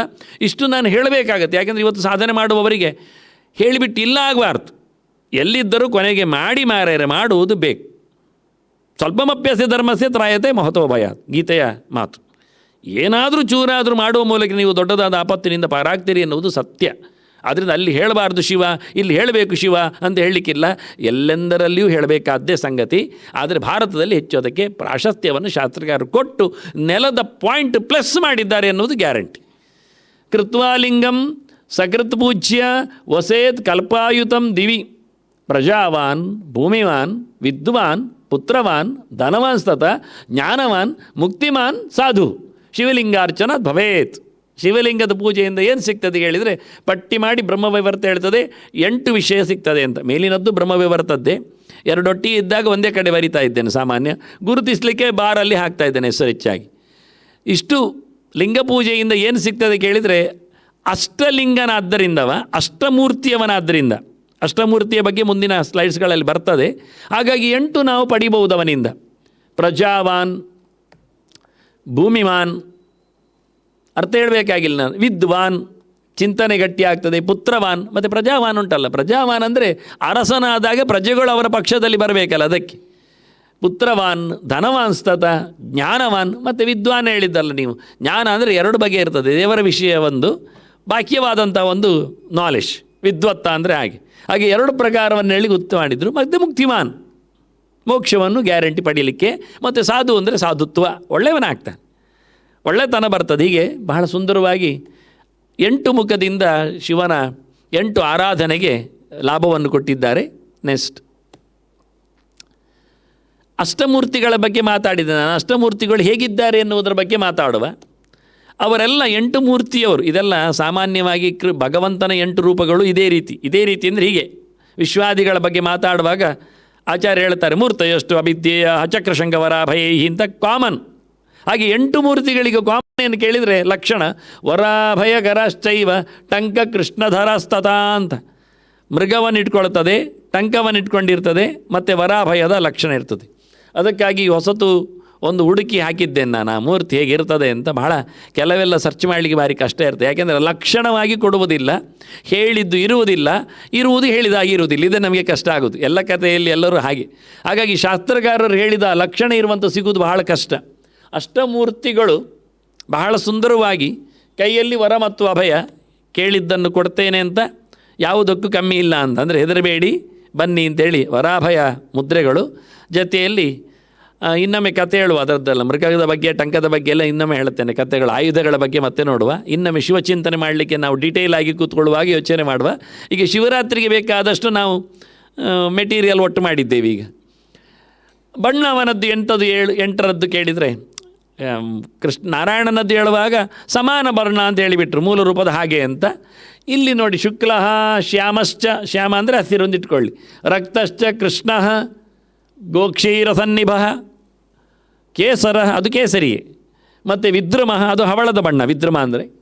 ನೀಲ ಅಂದರೆ ಕಪ್ಪಿನ ಪಕ್ಕದಲ್ಲಿದ್ದದ್ದು. ಭವಾದೀನಾಂಚ ವರ್ಣತಃ, ಭವ ಅಂತ ಹೆಸರುಗಳು ಶುರುವಾಗೋದು. ಭವ, ಉಗ್ರ, ಭೀಮ ಅಂತ 8 ಜನರ ಹೆಸರು ಮುಂದೆ ಪಟ್ಟಿಯಲ್ಲಿ ಬರ್ತದೆ. ಆ 8 ಜನರ ಬಣ್ಣವೂ ನಿಮಗೆ ರ್ಯಾರ್, ಸಿಗುವುದು ಕಷ್ಟ, ವಿರಳ, ಹೇಳುವುದು ಯಾರು ಕೇಳುವುದಿಲ್ಲ. ಅದು ಯಾಕೆ 8 ಬೇಕೆನ್ನುವುದು ಮುಂದೆ ಹೇಳುತ್ತೆ ನಾನು, ಬರುತ್ತೆ. ಮೂರ್ತಯ ಅಷ್ಟೌ ಶಿವಸ್ಯೈತಾ ಪೂರ್ವಾದಿ ಕ್ರಮಯೋಗತಃ ಆಗ್ನೇಯಾಂತಹ ಪ್ರಭುಜ್ಯಾಸ್ತಾ ವೇದ್ಯಾಂ ಲಿಂಗೇ ಶಿವಂ ಯಜೇತ್. ಇದೊಂದು ದೊಡ್ಡ ವಿಷಯ. ಮೊದಲು ಹೇಳಿದ ನಾನು ಲಕ್ಷಣ ಎಲ್ಲ ಶೈವಾಗಬದ್ಧ, ಆದರೆ ಇದು ಭವಿಷ್ಯ ಪುರಾಣದಲ್ಲಿ ವ್ಯಾಸರು ಹೇಳ್ತಾರೆ 8 ಜನರನ್ನು ಪೂಜೆ ಮಾಡಲಿಕ್ಕೆ ಉಂಟು. ನಾವಿಲ್ಲಿ ಬರುವ ಹೃದಯದ ಮಧ್ಯದಲ್ಲಿ ನಾರಾಯಣ, ಅಷ್ಟದಳ ಪದ್ಮ, ಅದರಲ್ಲಿ 8 ದಳದಲ್ಲಿ 8 ಜನ ವಿಶ್ವಾದಿಗಳು, ಕ್ರಮ ಹೃದಯೇಷ್ಟದಳಂ ಪದ್ಮ ಅಂತ ನೋಡುವ ಕ್ರಮ. ಹಾಗೆ ಶಿವನ ಪೂಜೆಯಲ್ಲಿ ಲಿಂಗ ಪೂಜೆ ಮಾಡುವಾಗ 8 ಜನರನ್ನು ಸುತ್ತ ಪೂಜೆ ಮಾಡಲಿಕ್ಕೆ ಉಂಟು. ನನಗೆ ಯಾವತ್ತೂ ಕೆಲವರೆಲ್ಲ ಶ್ಲೋಕ ಆಗಿದ ತಕ್ಷಣ ಬೈಯುವುದು ಇದರಲ್ಲೇ ಅಂತಂದರೆ, ಪೂಜೆ ಮಾಡಲಿಕ್ಕೆ ಎಲ್ಲಿ ಉಂಟು? Knowledge for the sake of knowledge ಮಾತ್ರ ಅಲ್ಲ, ಟು ಪ್ರಾಕ್ಟೀಸ್. ಅದು ಯೋಚನೆ ಮಾಡಿ, ತಿಳ್ಕೊಳ್ಬೇಕೆನ್ನುವುದು ಸತ್ಯ. ತಿಳಿದ ನಂತರ ಎಂತ ಮಾಡಬೇಕಲ್ಲ, ತಿಳಿಯುವುದೇ ಒಂದು ದೊಡ್ಡ ಸಂಗತಿ, ಅದೇ ಬ್ಲಿಸ್. ಆದರೂ ಪ್ರಯೋಗದಲ್ಲಿ ತಂದರೆ ಭಾರಿ ವಿಷಯ ಇರ್ತದೆ. ಆದ್ದರಿಂದ ಎಷ್ಟೋ ವಾಕ್ಯಗಳು ಪೂಜೆ ಮಾಡಲಿಕ್ಕೆ ಹೇಳಿವೆ. ನನ್ನ ಹತ್ರ ಇವತ್ತು ಕೆಲವರೆಲ್ಲ ಆಪಾದನೆ ಮಾಡೋದು ಹಾಗೆ, ಹೇಳಿದ ತಕ್ಷಣ ಕೊಟ್ಟ ತಕ್ಷಣ ಅದು ಪೂಜೆ ಮಾಡಬೇಕು ಅಂತ ಉಂಟಾ? ಮತ್ತು ನನ್ನ ತಲೆಯಲ್ಲಿ ಮಾತ್ರ ಇರಬೇಕು ಅಂತ ಇರುತ್ತಾ? ಪೂಜೆ ಮಾಡೋರನ್ನು ತೊಗೊಂಡ್ರೆ ಏನಾಗ್ತದೆ ಅಂದರೆ, ಒಂದು ದೃಷ್ಟಿ ಏನಾಗಿದೆ, ಇವತ್ತು ಹೇಳುವವರು ಒಂದು ಕಡೆ, ಅದನ್ನು ಹೊತ್ಕೊಂಡು ಹೋಗೋರು ಮತ್ತೊಂದು ಕಡೆ. ಅಂದರೆ ಪುರೋಹಿತರು, ಪ್ರವಚನಕಾರರು, ಇವರಿಗೆ ಬ್ರಿಡ್ಜೇ ಇಲ್ಲ. ಪುರೋಹಿತರಿಗೆ ತಿಳ್ಕೊಳ್ಬೇಕು ಅಂತಿಲ್ಲ, ಪ್ರವಚನಕಾರರಿಗೆ ಪ್ರಯೋಗಕ್ಕೆ ಬರಬೇಕು ಅಂತಿಲ್ಲ. ಸೋತದ್ದೊದ್ದಾಗೆ ನಮಗೆ ಅಂಥ ಇರಾದೆ ಇಲ್ಲ. ನಾವು ಹೇಳುವುದು ಮಾಡುವವರಿಗೆ ಮಾಡಲಿಕ್ಕೋಸ್ಕರವೇ, ಆದಷ್ಟು ಮಾಡಿ ಅಂತ. ಅವರಿಗೆ ತಿಳ್ಕೊಳ್ಬೇಕಾಗಿಲ್ಲ, ಉಂಟಲ್ಲ ಪ್ರಾಕ್ಟೀಸ್, ಬಂದಿದೆ ಇಲ್ಲ ಹಿಂದಿನ ಹಾಗೆ. ಅದು ಎಷ್ಟು ತಪ್ಪಾಗಿದೆ, ಎಷ್ಟು ಬಿದ್ದೋಗಿದೆ ಅದು ನೋಡಿಕೊಳ್ಳುವುದೇ ಇಲ್ಲ. ಶ್ರಾದ್ದ ಮಾಡುವಾಗ ಬೆಕ್ಕನ್ನು ಕಟ್ಟಿದ್ದಾರೆ ಒಬ್ಬರು, ಮನೆಯಲ್ಲಿ ಓಡಾಡ್ತಾ ಇದ್ದು ಬಾಬದು ಮತ್ತೆ ಹವಿಸು ಮುಡ್ತದೆ ಅಂತ. ಅವ ನೋಡಿಕೊಂಡು ಫೋಟೋ ತಗೊಂಡದನ್ನು ಕಳಿಸಿ, ನೋಡಿ ಮಾರೆ ಶ್ರಾದ್ದ ಮಾಡಬೇಕು ಕಟ್ಟಬೇಕೋ ಬೇಡೋ ನೀವು ಹೇಳಿ. ಹೊರಗಿನ 4 ಮನೆದು ತಂದು ಕಟ್ಟಿ ಅದು ಶ್ರಾದ್ದ ಮಾಡ್ತಾನೆ. ಈಗ ಸಂಬಂಧ ಇಲ್ಲ ಮಾರ ಹೇಳಿದರೆ ಅದು ಆಗುವುದೇ ಇಲ್ಲ. ನಮ್ಮ ಅಜ್ಜ ಹಾಗೆ ಮಾಡ್ತಿದ್ದು ಗೊತ್ತಿಲ್ಲ ನಿಮಗೆ, ನೀವೊಂದು ಪುರೋಹಿತರೇ ಅಲ್ಲ ಮತ್ತೆ ನೋಡ್ಲಿಕ್ಕೆ ಹೋದ್ರಿ. ಆದರೆ ಇದು ಆಗಿದೆ ಏನು ಗೊತ್ತುಂಟು, ಬೆಪ್ಪ ಸಂಪ್ರದಾಯದಲ್ಲಿ ಬರಲಿಕ್ಕೆ ಹೋಗಿ, ನಾನು ಅದನ್ನು ಒಪ್ಪು ಸಂಪ್ರದಾಯ ಹೇಳೋದಿಲ್ಲ ಅದಕ್ಕೆ ಅಂತ ಬರಲಿಕ್ಕೆ ಹೋಗಿ ನಾವು ಸಿಕ್ಕಿಬಿದ್ದಿದ್ದೇವೆ. ಅದಕ್ಕೆ ನಾನು ಈ ಗೆರೆಗಳನ್ನೀಗ ಹುಡುಕಿ ಆಗೋದು, ಮಾಡಬೇಕು ಅಂತ ಹೇಳಿದ್ದಂತ ಅಂದಾಗ್ತಾ ಇದ್ದೇನೆ. ಅದನ್ನು ಕೆಲವೊಮ್ಮೆ ಮೈತೋಷನೇ ಕೇಳ್ತಾನೆ, ಕೆಲವೊಮ್ಮೆ ಅದು ಪೂಜೆ ಮಾಡಬೇಕಂತ ಎಲ್ಲಿ ಹೇಳಿದ್ದಾರೆ? ಮರಾಯ ಪ್ರಭೂಜ್ಯಾಹತಾಹ. ನೋಡಿ, ಆ ಮೂರ್ತಿಗಳನ್ನು ಪೂಜೆ ಮಾಡಲಿಕ್ಕೆ ಉಂಟು. ಇದು ಹೊಚ್ಚೋಸೋದು. ಇವತ್ತಿನವರೆಗೆ ನೀವು ಎಲ್ಲಿಯೂ ಶಿವರಾತ್ರಿ ಆಗಲಿ, ಶಿವಪೂಜೆ ಆಗಲಿ, ಶೈವರಾಗಲಿ, ಶಿವಚಿಂತಕರಾಗಲಿ ಅವರಲ್ಲಿ ಇದನ್ನು ಉಂಟು ಅಂತ ಹೇಳಲಿಕ್ಕೆ ಹೋಗಬೇಡಿ, ಕಾಣುವುದಿಲ್ಲ. ಇನ್ನು ನಾನು ಕೊಟ್ಟ ನಂತರ ಮೇಲೆ ಅಡಿಯಿಂದ ತೆಗೆದು ಕಾಗದಲ್ಲಿ ಇಲ್ಲಿ ಉಂಟು, ಕೇರಳದಲ್ಲಿ ಬಂದಿದೆ, ಬಪ್ಪನಾಡಲ್ಲಿ ಸಿಕ್ಕಿದೆ ಎಲ್ಲ ಹೇಳಿ ಶುರು ಮಾಡ್ತಾರೆ. ತುಂಬ 100ಕ್ಕೆ 100 ಸುಳ್ಳು ಇರ್ತದೆ. ಹೇಳಿದನಂದರೆ ಎಲ್ಲರೂ ದೊಡ್ಡವರಾಗ್ತಾರೆ. ಮೊದಲವರು ಬಿಸಾಡ್ತಾರಲ್ಲ, ಅದನ್ನು ನೋಡಬೇಕು ಮೊದಲು. ಅದನ್ನು ನೆಕ್ಕಿದ್ದ ಹೆಕ್ಕಿದ್ದ ಅಂತ. ಅಷ್ಟೌ ಮೂರ್ತಯ ಶಿವಸ್ಯ ಏತಾಹ, ಶಿವನ 8 ಮೂರ್ತಿಗಳು ಪೂರ್ವಾದಿ ಕ್ರಮಯೋಗದ ಆಗ್ನೇಯ ಅಂತಹ, ಪೂರ್ವದಿಂದ ಹಿಡಿದು ಆಗ್ನೇಯದವರೆಗೆ. That means anticlockwise. ಪೂರ್ವದಿಂದ ಈಶಾನ್ಯಕ್ಕೆ, ಉತ್ತರಕ್ಕೆ, ವಾಯುವ್ಯಕ್ಕೆ, ಪಶ್ಚಿಮಕ್ಕೆ, ಮತ್ತು ನೈಋತ್ಯಕ್ಕೆ, ದಕ್ಷಿಣಕ್ಕೆ, ಮತ್ತು ಆಗ್ನೇಯ. ಆ್ಯಂಟಿ ಕ್ಲಾಕ್ ವೈಸಲ್ಲಿ ಹೇಳಿದ್ದಾರೆ. ಇದೆಲ್ಲ ಗಮನಿಸಬೇಕಾದ ಕಥೆಗಳು. ಪ್ರಪೂಜ್ಯಾಹ ತಾಹ, ಅವುಗಳನ್ನು ಪೂಜೆ ಮಾಡಬೇಕು. ಮತ್ತು ಮಧ್ಯದಲ್ಲಿ ಯಾರನ್ನು? ಮಧ್ಯದಲ್ಲಿ ವೇದ್ಯಾಂ ಲಿಂಗೆ ಶಿವಂ ವ್ಯಜೇತ್. ಮಧ್ಯದಲ್ಲಿ ಲಿಂಗ ಇಟ್ಟು ಶಿವನನ್ನು ಪೂಜೆ ಮಾಡಲಿಕ್ಕೆ ನೋಡಿ. ಲಿಂಗ ಮಧ್ಯದಲ್ಲಿಟ್ಟು 8 ಜನರನ್ನಿಟ್ಟು ಪೂಜೆ ಮಾಡಿದ್ದು ನೋಡಿದ್ದೀರಾ?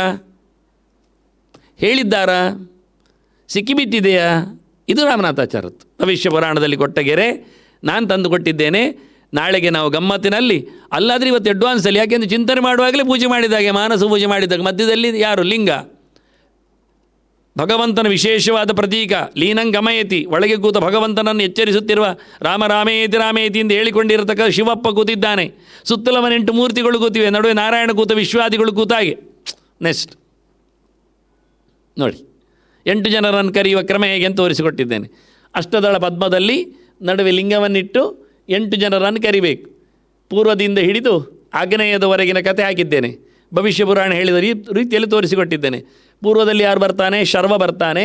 ಭವ, ರುದ್ರ, ಉಗ್ರ, ಶಿವ, ಭೀಮ, ಸ್ವಾರಿ, ಪಶುಪತಿ, ಮಹಾದೇವ, ಈಶಾನ ಅಂತ.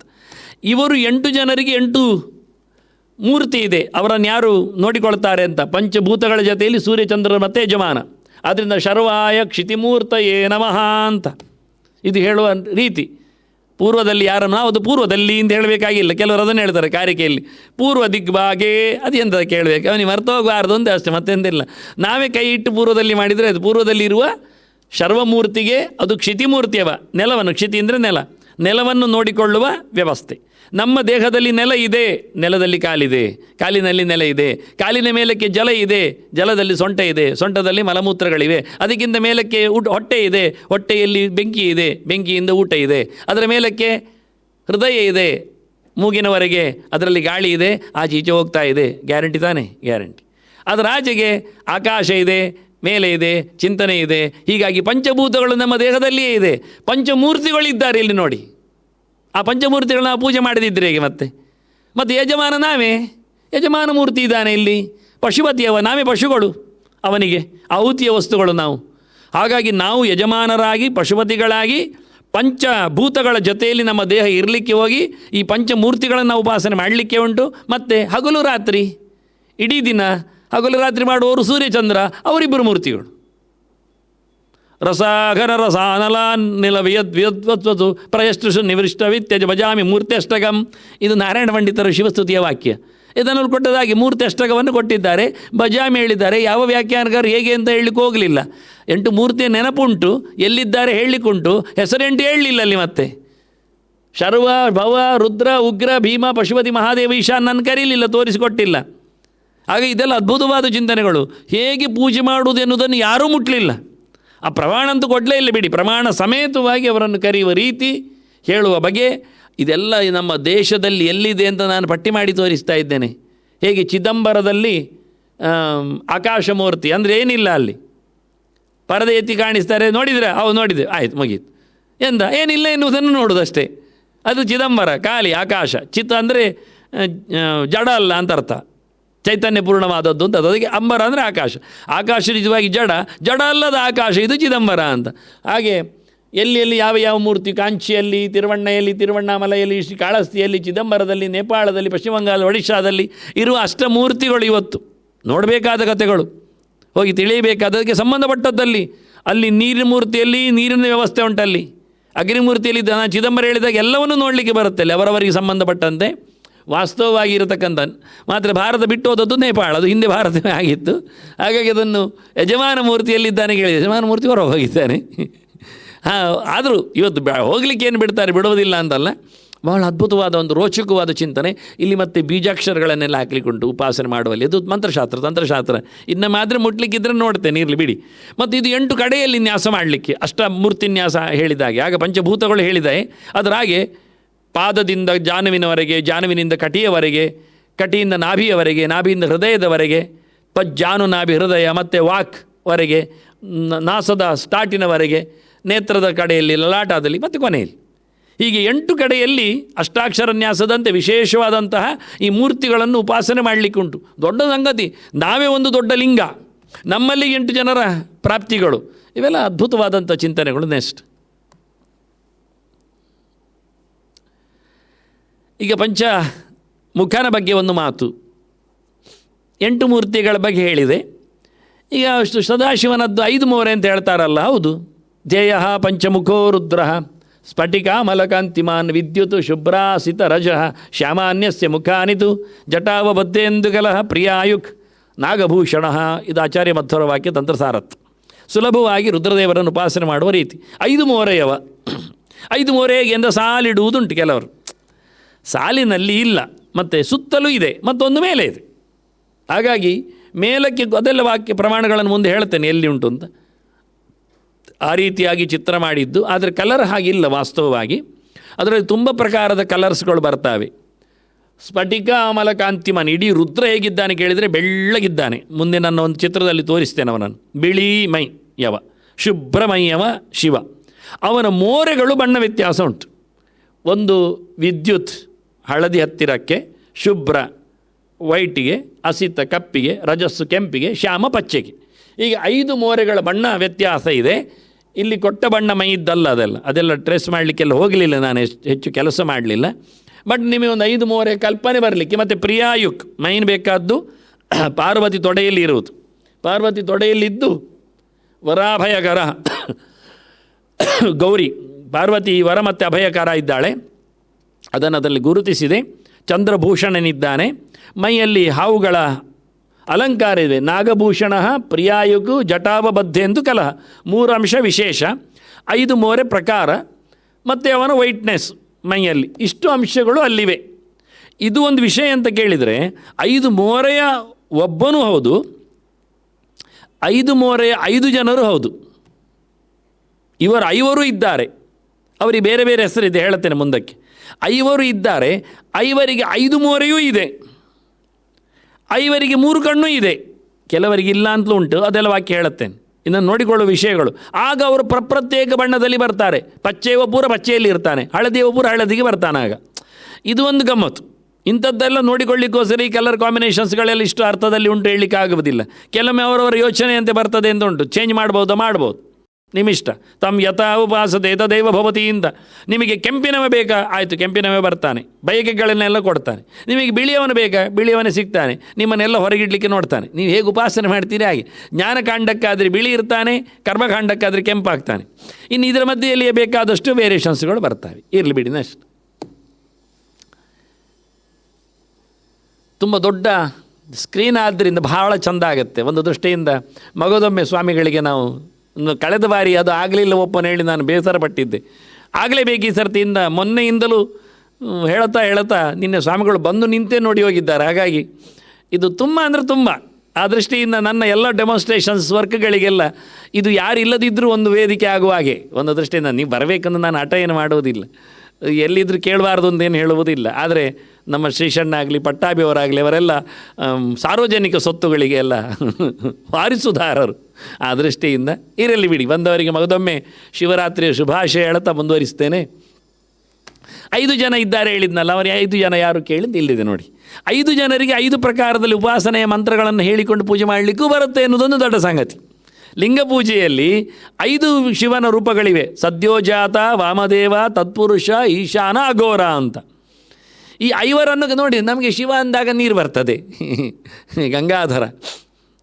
ಇಲ್ಲಿ ಮುಂದೆ ಹೇಳ್ತೇನೆ, ಏನೇವು ಆಗಲಿ ಆಕಾಶಗಂಗೆ. ಸದ್ಯೇನ ಆವಾಹನಂ ಪ್ರೋಕ್ತಂ ನೋಡಿ. ಸದ್ಯ ಎನ್ನತಕ್ಕ ಮಾತಿನಿಂದ ಮಂತ್ರ ಉಂಟು. ಸದ್ಯೋಜಾತಂ ಪ್ರಪದ್ಯೆಯಮೆಲ್ಲ ಬಿಡಿ, ಇನ್ನೊಮ್ಮೆ ಮಂತ್ರದ ಬಗ್ಗೆ ಚಿಂತನೆ ಮತ್ತೆ ಮಾಡುವ. ನಾವು ಸಾಮಾನ್ಯ ಜನರನ್ನಿಟ್ಟುಕೊಂಡು ಸುಲಭವಾದ ಚಿಂತನೆ ಮಾಡಲಿಕ್ಕೋಸ್ಕರ ಸದ್ಯಾಯ ನಮಃ ಹೇಳ್ಬೋದು. ಸದ್ಯೋಜಾತಾಯ ನಮಃ ಅಂತ ಹೇಳುವ. ಅವನ ಇಡೀ ಹೆಸರು ತುಂಡ ಹೆಸರಲ್ಲಿ ಕರೀಲಿಕ್ಕೆ ಏನು ತಪ್ಪಿಲ್ಲ. ಭೀಮಸೇನನ್ನು ಭೀಮ ಹೇಳೋದಿಲ್ವ ನಾವು? ಸತ್ಯಭಾಮಿಯನ್ನು ಭಾಮೆ ಅಂತ ಕರೀದಿಲ್ವ? ಏನು ಬೇಜಾರು ಅವರಿಗೆ ಆಗೋದಿಲ್ಲ, ಅವರೇ ಹೇಳ್ತಾರೆ ಕರೀರಿ ಅಂತ. ಮತ್ತೆಂಥದ್ದು ಹಾಗೆ ಕರೀಲಿ. ತುಂಡೆ ಹೆಸರಿಂದ ಕರೆದ ತಕ್ಷಣ ಏನೋ ಕಳೆದೋಗ್ತದೆ ಅಂತ ಹೇಳಬೇಡಿ. ಅದು ಒಂದು ಚಂದ, ಅದು ಇಡಿಯೇ ಯಾಕೆ ಅಲ್ಲ ಆಗ್ತದೆ. ಹೀಗಾಗಿ ಸದ್ಯೇನ ಸದ್ಯಾಯ ನಮಃ ಅಂತೇಳಿಯೇ ದೇವರನ್ನು ಆವಾಹನೆ ಮಾಡೋದು. ಆವಾಹನೆ ಅಂದರೆ ಕೆಳಗೆ ಕೊಟ್ಟಿದ್ದು ಆವಾಹನೆ ಮುದ್ರೆ ಅಂತ, ಕರೀಲಿಕ್ಕೆ ಕ್ರಮ, ದೇವರನ್ನು ಕರೆಯುವುದು ಹೇಗೆ ಅಂತ. ಆನಂತರ ವಾಮೇನ ಸ್ಥಾಪನಂತತ, ವಾಮದೇವ ಅಂತ ಹೆಸರು. ದೈವ ಬಿಡಿ ಮಾರ್ಯಾರೆ, ವಾಮ ನನ್ನ ಹೆಸರು ಅಂತಾರೆ. ವಾಮ ಅಂದರೆ ಚಂದ ಅಂತ. ವಾಮ ಮಂತ್ರದಿಂದ ಅದರಿಂದ ಸ್ಥಾಪನೆ ಮಾಡಲಿಕ್ಕೆ, ದೇವರನ್ನು ಕುಳ್ಳಿರಿಸಲಿಕ್ಕೆ, ಕರೀಲಿಕ್ಕೆ ಕುಳ್ಳಿರಿಸಲಿಕ್ಕೆ. ಮತ್ತು ನಿರೋಧನ ಅಘೋರೇಣ, ಅವನು ಅಘೋರ. ಘೋರ ಇಲ್ಲ, ನಮ್ಮ ದೇವರು ಭಾಳ ಸೌಮ್ಯ ಇದ್ದಾನೆ ಹೇಳಲಿಕ್ಕೆ ಅಘೋರ. ಮತ್ತು ಕೆಟ್ಟವರಿಗೆ ಭಾರಿ ಘೋರ ಅತಿಘೋರ ಹೇಳಲಿಕ್ಕೋಸ್ಕರ ಅಘೋರ ಅಂತಾನೆ. ಅಘೋರಾಯ ನಮಃ ಹೇಳಿ ಅವನನ್ನು ಬಿಟ್ಟು ಹೋಗಬೇಡ ಅಂತ ದಮ್ಮೆ ಹಾಕಲಿಕ್ಕೆ ನಿರೋಧ. ಮತ್ತು ಪುಂಸ ಸಾನ್ನಿಧ್ಯ ಕಲ್ಪನಂ. ಪುಂಸ ಅಂದರೆ ಪುರುಷ ಮಂತ್ರದಿಂದ ತತ್ಪುರುಷಾಯ ವಿದ್ಮೆ ತತ್ಪುರುಷ ಅಂದರೆ ಹೆಸರು ಅವನಿಗೆ. ತತ್ ಯಾಕೆ ಮಾರ್ಯಾರೆ, ಖಾಲಿ ಪುರುಷ ಆಗ್ಬೋದು, ಆಯಿತು ಮಾರಾಯ. ಅದು ಅವನು ದೇವರ ಪುರುಷನಾದ್ರಿಂದ ತತ್ಪುರುಷ ಹೇಳಿದೆ ಇರಲಿ, ಖಾಲಿ ಪುರುಷ ಮಂತ್ರ ಪುರುಷಾಯ ನಮಃ. ಸಾನ್ನಿಧ್ಯವನ್ನು ನೀನು ಇಲ್ಲೇ ಇರಬೇಕು ಎಂದೇಳು, ಹೋಗಬೇಡ ಹೇಳಿ ಇಲ್ಲು ಅಂತ ಹೇಳೋದು. ಕೊನೆಗೆ ಈಶಾನೇನ ಅರ್ಚನಂ, ಈಶಾನಾಯ ನಮಃ ಹೇಳಿ ನಮ್ದು ಎಂಥ ಪೂಜೆ ಪುನಸ್ಕಾರ ಉಂಟು ಅದನ್ನು ಸಮರ್ಪಿಸಲಿಕ್ಕೆ. ಹೀಗೆ ಪಂಚರೂಪದಿಂದ ಮುಗಿದೋಯ್ತು. ದೇವರನ್ನು ಕರೆದಾಯಿತು, ಕುಳ್ಳಿರಿಸಿ ಆಯಿತು, ಅವನಿಗೆ ಬೇಕಾದ್ದನ್ನು ಕೊಳ್ಳಿಕ್ಕೆ ಶುರು ಮಾಡಿ ಆಯಿತು. ಅಲ್ಲಿಗೆ ಇಡೀ ಇದು ವಿಚಿತ್ರ. ಲಕ್ಷಣ ಸಂಹಿತೆಯಿಂದ ಭಾರಿ ಓಲ್ಡ್, ಎಲ್ಲ ತಂತ್ರಗಳಿಗೂ ಚಿಂತನೆಗೂ ಮೂಲ ಸಂಗತಿ ಅದು ಲಕ್ಷಣ ಸಂಹಿತ. ಅದರಲ್ಲಿ ಅದರಲ್ಲಿ ಭಾರಿ ಅಪೂರ್ವವಾದ ಕೆಲವು ಮಾಹಿತಿಗಳೆಲ್ಲ ಇವೆ. ಅಂದರೆ ಇವತ್ತು ಚಾಲ್ತಿಗೆ ಅದು ತರುವುದು ಭಾಳ ಯಾರು ಹೆಚ್ಚು ಮಾಡಿಲ್ಲ, ನೋಡಿದ್ದಾರೆ, ತರಲಿಲ್ಲ. ಭಾಳ ಸುಂದರವಾಗಿರತಕ್ಕಂಥ ಇದು 4 ಮುದ್ರೆಗಳ ಜೊತೆಯಲ್ಲಿ, ಮುದ್ರೆಗಳು ನಿಮಗೆ ನನ್ನ ಮುದ್ರಾ ಸಮೀಕ್ಷೆಯಲ್ಲಿ ಸಿಗ್ತದೆ ವಿವರಣೆಗಳು ವಾಸ್ತವವಾಗಿ. ಆದರೆ ಇಲ್ಲಿಗೆ ಸಂಬಂಧಪಟ್ಟಂತೆ 4 ಮುದ್ರೆಗಳನ್ನು ಹಾಕಿ ಕರೆಯುವುದು ಹೇಗೆ, ಬರಬೇಕು, ಕೂತ್ಕೊಳ್ಬೇಕು, ತಪ್ಪಿಸಿ ಹೋಗಬಾರ್ದು, ಇಲ್ಲೇ ಇರಬಿಡು ಅಂತ ಹೇಳತಕ್ಕಂಥ 4 ಮುದ್ರೆಗಳ ಪ್ರಕಾರಗಳು. ನೆಕ್ಸ್ಟ್ ಈಗ ಪಂಚ ಉಪಚಾರದಲ್ಲಿಯೂ ಪಂಚರೂಪಗಳಿಗೂ ಪಂಚಭೂತಗಳಿಗೂ ಒಂದು ಸಂಬಂಧ ಇದೆ. ಮತ್ತೆ ಅಷ್ಟಮೂರ್ತಿಯ ಬಗ್ಗೆ ಮಾತಾಡಿದೆ. ಪಂಚಭೂತಗಳು ನಮ್ಮ ದೇಹದಲ್ಲಿ ಇರಲಿಕ್ಕೆ ಹೋಗಿ ಪಂಚಭೂತಗಳ ಚಿಂತನೆ ಹೇಗೆ ಉಂಟು ಹೇಳಲಿಕ್ಕೆ ಪಂಚರೂಪಗಳು ಪಂಚಪಂಚಾತ್ಮಕವಾಗಿ. ಇನ್ನೊಂದು ಸತ್ಯದಲ್ಲಿ ನಿನ್ನ ವಿಶೇಷವಾಗಿ ತರ್ತೇನೆ ಇರಲಿ. ತ್ರಿಲೋಚನಾನಿ ಸರ್ವಾಣಿ ವಾಮದೇವಂ ತ್ರಿಲೋಚನ. ಪಂಚರೂಪಗಳಲ್ಲಿ ಎಲ್ಲರಿಗೂ 3 ಕಣ್ಣಿದೆ, ವಾಮದೇವನಿಗೆ 2 ಕಣ್ಣು. ಯಾಕೆಂದರೆ ಅವನು ವಾಮ ಅಂದರೆ ಸುಂದರ ಇದ್ದಾನೆ ಅಂತ, ಭಾಳ ಚೆಲುವ ಇದ್ದಾನೆ. ಅವನು ಚೆಲುವ ಇರಲಿಕ್ಕೆ ಹೋಗಿ ಏನಾಗಿದೆ, ಅವನಿಗೆ 3 ಕಣ್ಣಾಗಿದ್ದರೆ ಒಂಥರ ವಿಕಾರ ಕಾಣ್ತದೆ ಹೇಳಿ 2 ಕಣ್ಣು ಅಂದುಬಿಟ್ಟಿದ್ದಾನೆ. ಹೀಗಾಗಿ 2 ಕಣ್ಣಿನ ವ್ಯಕ್ತಿಯವನು. ತ್ರಿಲೋಚನಾನಿ ಸದ್ಯೋಜಾತಂ ಮಹೀಪ್ರೋಕ್ತ, ಅಲ್ಲಿ ಯಾವುದು ಎನ್ನುವ ಬಗ್ಗೆ ಮಾತಿದೆ. ಅದರಲ್ಲಿ ಸದ್ಯೋಜಾತ ಎನ್ನುವ ನೆಲ ಇದ್ದಾನೆ, ಮಣ್ಣು ಇದ್ದಾನೆ. ವಾಮದೇವಂ ತಥಾ ಜಲಂ, ವಾಮದೇವನು ನೀರು ಇದ್ದಾನೆ. ತೇಜಸ್ತು ಅಘೋರಂ ವಿದ್ಯಾತ್ತಂ, ಅಘೋರ ಅವನು ಬೆಂಕಿಯಾಗಿದ್ದಾನೆ. ವಾಯುಸ್ತತ್ಪುರುಷಂ ಮತಂ, ವಾಯು ಯಾವುದು ಕೇಳಿದೆ ತತ್ಪುರುಷ. ಈಶಾನೇಚ ತಥಾಕಾಶಂ, ಈಶಾನ ಅವನ ಆಕಾಶ. ಊರ್ಧ್ವಸ್ಥಂ ಪಂಚಮಂ ಮುಖಂ, ಈಶಾನ ಎನ್ನುವುದು ಮೇಲಕ್ಕಿರುವಂಥ ಮುಖ, ಮತ್ತು 4 ಸುತ್ತಿನಲ್ಲಿರುವ ಮುಖ ಅಂತೇಳಿ ವಿಷ್ಣು ಧರ್ಮೋತ್ತರದ ರೆಫರೆನ್ಸ್. ಇವರನ್ನು ಎಲ್ಲಿ ನೋಡಲಿಕ್ಕೆ ಕೇಳಿದರೆ ಹೃದಯ ಅಘೋರ ಪುಮಾನ್ ವಕ್ತ್ರೆ ಮೂರ್ಧ್ನೀಶಾನಃ ತಥೈವ ಚ ಸದ್ಯಸ್ತು ಪಾದಯೋ ಗುಹ್ಯೇ ವಾಮದೇವ ಕ್ರಮಾತ್ ಭವೇತ್. ಇದು ಲಕ್ಷಣ ಸಂಹಿತೆಯ ಮಾತು. ಹೃದಯದಲ್ಲಿ ಅಘೋರ ಇದ್ದಾನೆ ಅಂದರೆ ಘೋರ ಇಲ್ಲ, ಹೃದಯ ತುಂಬ ಸಾಫ್ಟ್. ಪುಮಾನ್ ವಕ್ತ್ರೆ ಪುರುಷ ಮೋರೆಯಲ್ಲಿದ್ದಾನೆ ಅಂದರೆ ಒಳ್ಳೆ ತೇಜಸ್ಸು. ಮೂರ್ಧ್ನೀಶಾನಃ ಕಮಾಂಡಿಂಗ್ ಮಾಡತಕ್ಕವನು ಈಶಾನ ಮೇಲೆ ತಲೆಯಲ್ಲಿದ್ದಾನೆ. ಸದ್ಯಸ್ತು ಪಾದಯೋ, ಸದ್ಯೋಜಾತ ನೆಲ ಆದ್ದರಿಂದ ಅವನು ಕಾಲಿನಲ್ಲಿದ್ದಾನೆ. ಗುಹ್ಯೇ ವಾಮದೇವ, ನಡುವಿನಲ್ಲಿ ಪ್ರಜಾ ಸಂಪತ್ತು ಕೊಡುವ ಶಿವ ಅವನು ವಾಮದೇವನಾಗಿ ಚೆಲುವನಾಗಿ ಇದ್ದಾನೆ ಅಂತ. ಹೀಗೆ ಪಂಚರೂಪಗಳು ಎಲ್ಲಿವೆ, ಇವರು ಹೇಗಿದ್ದಾರೆ ಎನ್ನುವುದೊಂದು ಆಯುಧ ಲಕ್ಷಣ. ಸ್ವಲ್ಪ ವಿಶೇಷ ಇದು ಸಮರಾಂಗಣ ಸೂತ್ರಧಾರದಿಂದ ನಾನು ಹೆಕ್ಕಿದ್ದು. ವೇದಾಕ್ಷವರಾಭಯ ಇದು ಮೊದಲಿನವಲ್ಲ ಲಕ್ಷಣ. ಸದ್ಯ ಲಕ್ಷಣ ವೇದ ಕೈಯಲ್ಲಿ ಪುಸ್ತಕ ಹಿಡಿದಿದ್ದಾನೆ, ಅಕ್ಷಮಾಲೆ ಹಿಡಿದಿದ್ದಾನೆ, ವರಾಭಯ ಹಿಡಿದಿದ್ದಾನೆ, 4 ಕೈಯವ. ವರಾಭಯ ಅಕ್ಷ ಟಂಕ ಅದು 2ನೆಯವ ವಾಮದೇವ. ವರಾಭಯ ಕಾಮನ್ ಆಗಿದೆ, ಆಗ ಅಕ್ಷಮಾಲೆ ಉಂಟಲ್ಲಿ, ಅವನಲ್ಲಿ ಬದಲಾಗಿದೆ ಟಂಕ. ವೇದದ ಬದಲಿಗೆ ಆಯುಧ ಹಿಡಿದಿದ್ದಾನೆ. ಟಂಕ ಅಂದರೆ ಕೆತ್ತುವಂಥದ್ದು. ಶಿಲ್ಪಿಯ ಕೈಯಲ್ಲಿರುವ ಸುತ್ತೆಯ ಬದಲಿಗೆ ಇನ್ನೊಂದುಂಟಲ್ಲ, ಅದು ಟಂಕ. ಹೀಗಿಟ್ಕೊಳ್ತಾರೆ ಅವನು. ಕಬ್ಬಿಣದ ಒಂದು ತುಂಡು ಕೆತ್ತಲಿಕ್ಕೆ ಬೇಕಾದಾಗ ಕೈಯಲ್ಲಿ ಹಿಡ್ಕೊಂಡು ಹೊಡಿತಾನೆ. ಇದಕ್ಕೆ ಟಂಕ ಅಂತ ಹೆಸರು. ಕುಟಾರ, ವೇದ, ಅಂಕುಶ, ಪಾಶ, ಶೂಲ, ಕಪಾಲ, ಡಕ್ಕೆ, ಅಕ್ಷ 8 ಕೈಯವನ 3ನೆಯವ ಅಘೋರ. ಅವನು 8 ಕೈ ಇದೆ. ಕುಟಾರ ಅಂದರೆ ಕೊಡಲಿ ಇದ್ದಾಗೆ.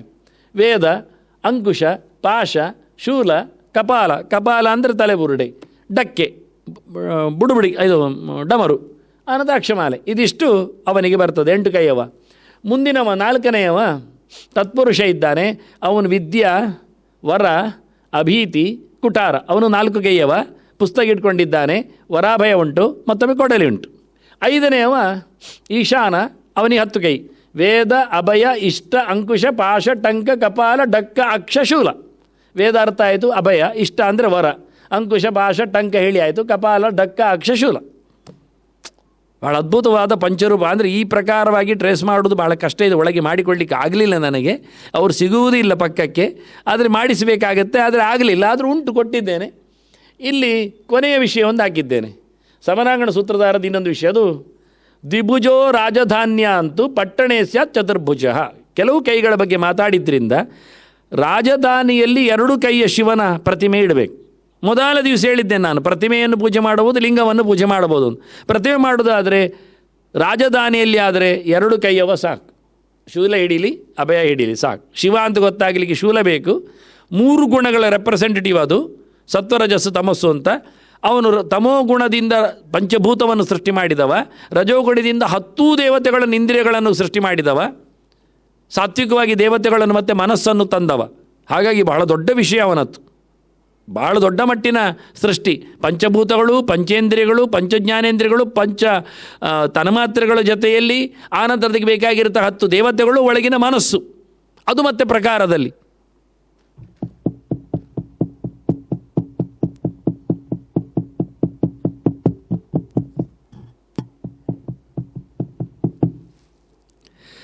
ಹೀಗೆ ಅಂದರೆ ಅಷ್ಟು ಸೂಕ್ಷ್ಮ. ಎಲ್ಲಿ ಯಾವ ಒಂದು ಲೆಟರು ಸಹ ನಿಲ್ಸಲ್ಬಿಟ್ರು ನಾನು ಗೊತ್ತಾಗುತ್ತೆ, ಗಮನಿಸ್ತಾ ಇರ್ತೇನೆ. ಇರಲಿ ಬಿಡಿ. ಮತ್ತು ಪಟ್ಟಣದಲ್ಲಿ ಆಗುವಾಗ 4 ಕೈಯವ, 2 ಕೈ ಅಂದರೆ ಇಲ್ಲಿಗೇನು ತೊಂದರೆ ಆಗೋದಿಲ್ಲ. ನಾನು ಬೊಬ್ಬೆ ಹೊಡೆದು ಹೇಳಿದ್ರು ಕೇಳ್ತದಿಲ್ಲ, ಅಷ್ಟು ಗಟ್ಟಿ. ಹಿಂದೆ ಮೈಕಿಲ್ಲದೆ ಮಾತಾಡಿದ್ದುಂಟು ನಾನು. ಆದರೆ ಹೊರಗೆ ಕೂತವರೆಲ್ಲ ಕೆಲವೊಮ್ಮೆ ಡೈರೆಕ್ಟ್ ಫೋನ್ ಮಾಡ್ತಾರೆ, ಕೇಳ್ತಾ ಇಲ್ಲ, ಫಾಸಲ್ಲಿ ಆಗಿದೆ, ಮ್ಯೂಟಲ್ಲಿ ಕೊಟ್ಟಿದ್ದೀರಿ ಅಂತ ಕೊಡ್ತಾ ಇರ್ತಾರೆ ಅವರು ಕೆಲವೊಮ್ಮೆ. ಹಾಗಾಗಿ ಎಷ್ಟೋ ಜನ ಹೊರಗಿಂದ ಸೈಮಲ್ಟೇನಿಯಸ್ಲಿ ಕೇಳೋರಿದ್ದಾರೆ. ಈಗ ಲೈವ್ ಇದ್ದರೆ ಇಲ್ಲಾದರೂ ನಾಳೆ ಕೇಳ್ತಾರೆ ಬಿಡಿ. ಪಟ್ಟಣೇ ಸ್ಯಾತ್ ಚತುರ್ಭುಜ, ಪಟ್ಟಣದಲ್ಲಿ ಇಡೋದಾದರೆ 4 ಕೈಯವನನ್ನು ಇಡಲಿಕ್ಕೆ. ಅದೇ ಹಾಗೆ ಹೇಳಿದಾಗೆ ಮೃಗವನ್ನು ಇಟ್ಟುಕೊಂಡು ಅಥವಾ ವರಾಭಯ ಪದ್ಧತಿಯಲ್ಲಿ ವೇದಾಂಕುಶ ತಂದು ಏನಾದರೂ ಒಂದು. ಅಂತೂ ಸಾಮಾನ್ಯವಾಗಿ 2 ಕೈಯವ ಸಾಕು, 4 ಕೈಯವ ಓವರ್, ಅದರ ಆಚೆಗೆ ಬೇಡ. ಬೇಕಾದರೆ ಎಲ್ಲಿದ್ದಾನೆ ಕೇಳಿ, ಕರ್ತವ್ಯ 20 ಭುಜ ಸ್ಮಶಾನ ಅರಣ್ಯ ಮಧ್ಯಗ. ಕಾಡಿನಲ್ಲೆಲ್ಲ ಹೋದಾಗ, ಮಸಣಕ್ಕೆಲ್ಲ ಬಂದಾಗ ಅಲ್ಲೆಲ್ಲ ಒಂದೊಮ್ಮೆ ಶಿವನನ್ನು ನಿಲ್ಲಿಸುವುದಾದರೆ 23. ಇದೆಲ್ಲ ಟಿಬೇಟಲ್ಲೆಲ್ಲ ಮಾಡಿದ್ದಾರೆ ಇಂಥ ದೇವರನ್ನಾದರೂ. ಅವರ ಕೃತೆ ಹಾಗೆ. ಅವರು ಊರಿನ ಮಧ್ಯೆಯಲ್ಲೆಲ್ಲ ದೇವಸ್ಥಾನ ಕಟ್ಟುವುದಿಲ್ಲ ನಮ್ಮ ಹಾಗೆ. ಕಾಲೆಡಿಗೆ ಸಿಕ್ಕುವ ಹಾಗೆ ಬ್ರೆಡ್ ಬೇಕರಿಯ ಪಕ್ಕದಲ್ಲೇ ದೇವರಿಗೆ ಆ ದೋಸೆ ಹಾಕಿದ್ದವರಿಗೆ ಪರಿಮಳ ಬರಬೇಕು, ಅದೆಲ್ಲ ಮಾಡುವುದಿಲ್ಲ. ಅಲ್ಲೇ ಮಾಡೋದು, ಅದೆಲ್ಲ ಇಲ್ಲಿಯೇ. ಅಲ್ಲಿ ಅಲ್ಲ, ದೇವಸ್ಥಾನಕ್ಕೆ ಅಂದರೆ ಒಂದು ಬೇರೆ, ಬೇಕಾದವರು ಬರಲಿಕ್ಕೆ. ಇಲ್ಲಿ ಕಾಲೆಡಿಗೆ ಸಿಗುವ ಹಾಗೆಲ್ಲ ಇಲ್ಲೇ ಇಲ್ಲ. ಅದಾದರೆ ಗುಂಗಿನಲ್ಲಿ ಇದು ಸಂತೆ ಹೋಗುವಾಗಲೂ ಒಂದು ಹೋಗಿ ಬರುವ, ಆ ಚಿಲ್ಲರೆ ಉಳಿದದ್ದು ಹಾಕಿ ಹೋಗುವ, ಅದೆಲ್ಲ ಇಲ್ಲೇ ಇಲ್ಲ, ಅಲ್ಲೆಲ್ಲ ಇಂಥದ್ದು. ಹಾಗಾಗಿ ಸ್ಮಶಾನ ಅರಣ್ಯಗಳಲ್ಲಿ 20 ಕೈಯವರೆಗೆ ಹೋಗಲಿಕ್ಕೆ, 10ರವರೆಗೆ ಸಾಕಾಯಿತು ನಮಗೆ ಹೇಳಿದ್ದು. 20 ಕೈಗೆ ಹೋಗಿಬಿಟ್ಟಿದ್ದಾರೆ ಅವರು, ಭಾರಿ ಜೋರಿದ್ದಾರೆ. ರುದ್ರ ಬೇಕಾ? ನನ್ನ ಹತ್ರ ಬೇಕಾದಷ್ಟು ಶಿವ ಇದ್ದಾನೆ, ಅದು ಬಿಡಿ. ನೆಕ್ಸ್ಟ್,